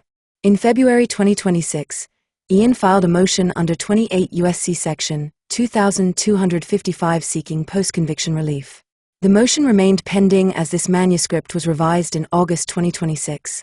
Unless a court grants relief, the convictions remain in force. Ian therefore continues to contest the result through the courts. That challenge is a legal position, not a new factual finding. By 2026, each of the three principal people occupied a radically different relationship with the past. Michelle spoke. Angela largely did not. Ian denied. Michelle treated the story as something that could be turned towards advocacy. Angela's professional biography treated incarceration as part of a transformation narrative while describing the conviction itself as wrongful. Ian continued attacking the legal result. There was no shared version. There never had been. What had changed was the evidence available to judge between them. In 2016, competing stories had been evaluated while the most important facts remained hidden. In 2026, the basic hierarchy was no longer dependent on personality. Michelle's innocence did not depend upon whether viewers found her persuasive.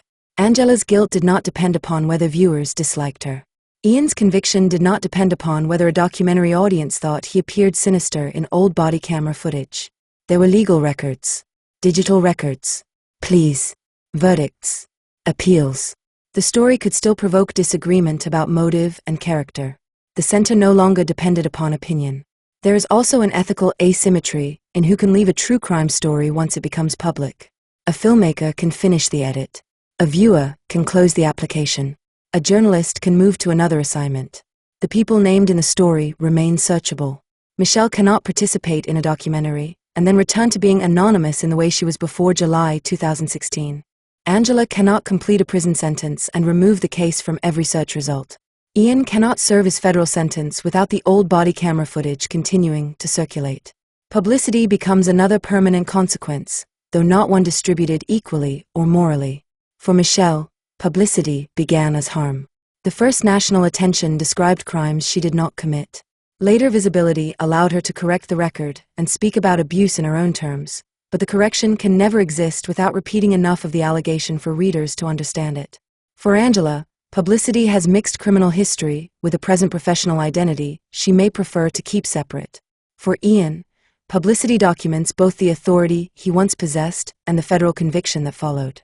None of them controls the archive entirely now. That is one reason a book about the case should avoid pretending to deliver final possession of the people inside it. The book can establish chronology and weigh sources. It cannot freeze anybody permanently at the last page. Michelle will continue living. Angela will continue living. Ian will eventually leave prison unless the legal timetable changes. New statements may emerge. New records may appear. The central adjudicated facts can remain stable while the biographies continue. True crime often wants an ending because books require one. Human lives do not. The renewed attention created another media cycle. Stories appeared explaining where everybody was. Michelle's writing and career. Angela's employment. Ian's prison. The civil settlement. Ian's legal challenges. Old allegations. A decade-old case became current news again because a streaming service had moved it back to the front page. That is the second life true crime gives to real events. The legal case can end. The content does not. Michelle understood that participation came with costs. Greater visibility meant greater exposure. People would judge her appearance. Ask why she stayed with Ian. Ask why she sent angry emails. Question decisions made under circumstances they had never lived. The difference between 2016 and 2026 was agency. The first media cycle happened to Michelle. The second included her consent. Consent is not a small distinction in this story. So much of the case involved taking control over what another person supposedly wanted. What Michelle supposedly wanted from Ian. What she supposedly wanted to happen to Angela. What Craigslist strangers supposedly believed Angela wanted. What police supposedly believed Michelle intended. The conspiracy repeatedly placed desires into other people's mouths. By 2026, Michelle could decide whether to tell her own story. She said yes. Angela said no. Ian said no. All three decisions belonged to them. 10 years after her arrest, Michelle's life no longer looks like an aftermath alone. She writes. She raises her daughter. She advocates. She participates selectively in retelling what happened. That change may be the closest thing the story has to restoration. Not returning to the life she had before, becoming somebody whose life contains more than the crime. The case began because someone else took control of Michelle Hadley's name. 10 years later, she had it back. Not clean, not untouched, not separated forever from Lilith, Craigslist, or those 88 days. But hers.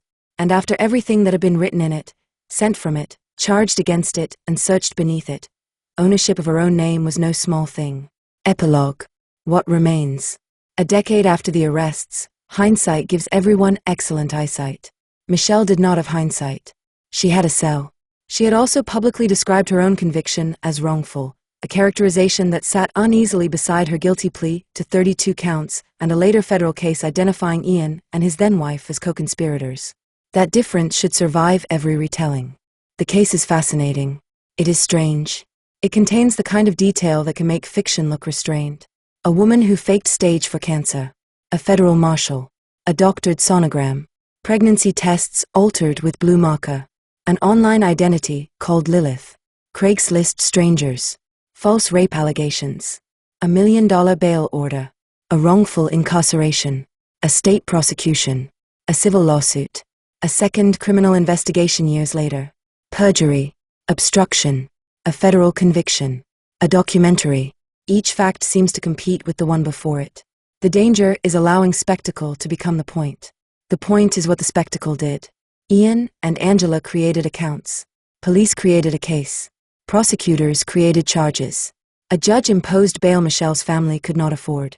A jail created a physical reality around an accusation that was false. The conspiracy required institutions because emails alone could not imprison anyone. That part was done by the state. Not maliciously, not as part of the conspiracy, but effectively. The reason matters. So does the result. Michelle's case was eventually corrected. That deserves recognition. Investigators looked again. Prosecutors reversed themselves. They publicly declared her innocent instead of quietly walking away. Angela was prosecuted. Years later, federal investigators pursued Ian when it would have been easier to accept the old version forever. A jury convicted him. The appellate process held. The system that failed Michelle eventually became the system that established what really happened. That is not nothing. It is also not the same as preventing the failure. Justice arrived. It arrived after the door closed. The most disturbing part of the case may not be how strange the conspiracy was. It may be how ordinary the mechanisms around it were. Police receive allegations. They build theories. Prosecutors rely on investigations. Judges make bail decisions. Journalists report charges. Jails classify prisoners according to offenses. Nothing required an institution specifically designed to destroy Michelle Hadley. Ordinary institutions simply had to receive sufficiently convincing false information and fail to correct quickly enough. The machinery worked. On the wrong person. Angela and Ian exploited assumptions that existed long before either of them. The jealous ex. The unstable woman. The threatened pregnant wife. The authoritative male law enforcement officer. The criminal who supposedly becomes more dangerous after being confronted. The story fit familiar shapes. That made it easier to believe. Truth was less dramatic. Michelle wanted her name off a mortgage. She believed someone was impersonating her. She thought Ian was involved. Those statements were almost boring beside the fiction. They were also correct. For years, the case kept punishing certainty. Michelle is guilty. Wrong. Angela acted alone. Wrong. Ian is another victim. Wrong. Each version contained enough truth around its edges to survive. Michelle had been emotional. Angela was deceptive. Ian had been lied to about some things. None of those facts produced the conclusion authorities attached to them. Eventually, the story became accurate only when it became complicated enough to hold several truths at once. Angela could deceive Ian and conspire with him. Ian could be deceived by Angela and commit crimes with her. Michelle could send angry emails and still be innocent of everything for which she was arrested. Police could be genuinely trying to protect a victim and still incarcerate the wrong woman. A justice system could fail spectacularly and later work painstakingly to correct itself. No single label was sufficient. That lesson extends to Angela after prison. It is possible that she changed. It is possible that her current work is meaningful. None of that erases what she admitted doing. Rehabilitation does not require historical amnesia. Nor does accountability require believing a person can never become anything beyond the worst thing in a criminal file. The same discipline applies to Ian. A friend may remember him as kind. A child may love him. A wife may know another version of him. A jury still found that he helped frame Michelle. Human complexity does not overturn verdicts. It merely prevents villains from becoming cartoons. Michelle's complexity may matter most. She was not required to become inspirational because terrible things happened to her. She did not owe the story resilience. She did not need to finish the MBA to prove the jail had not defeated her. She did not need to become an advocate, write books, build a business, have a daughter. Those things belong to her life. They are not repayment for suffering. There is no exchange in which 88 days wrongly taken become acceptable because something beautiful later occurred. The days remain taken. That is why the number survives every ending. Angela served years. Ian received 121 months. Those punishments are longer. They are not the same. Angela went to prison after admitting criminal conduct. Ian went after a jury convicted him. Michelle spent 88 days incarcerated for crimes committed by other people. The moral weight of the number comes from innocence, not duration. 88 days is short enough to say quickly. Long enough to change a person. Long enough for bills to go unpaid. Long enough to lose a semester. Long enough for strangers to learn an accusation. Long enough for a family to borrow money.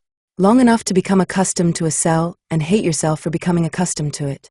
Long enough to wake up repeatedly and remember where you are. Long enough for summer to become autumn. Long enough for the people who framed you to remain free.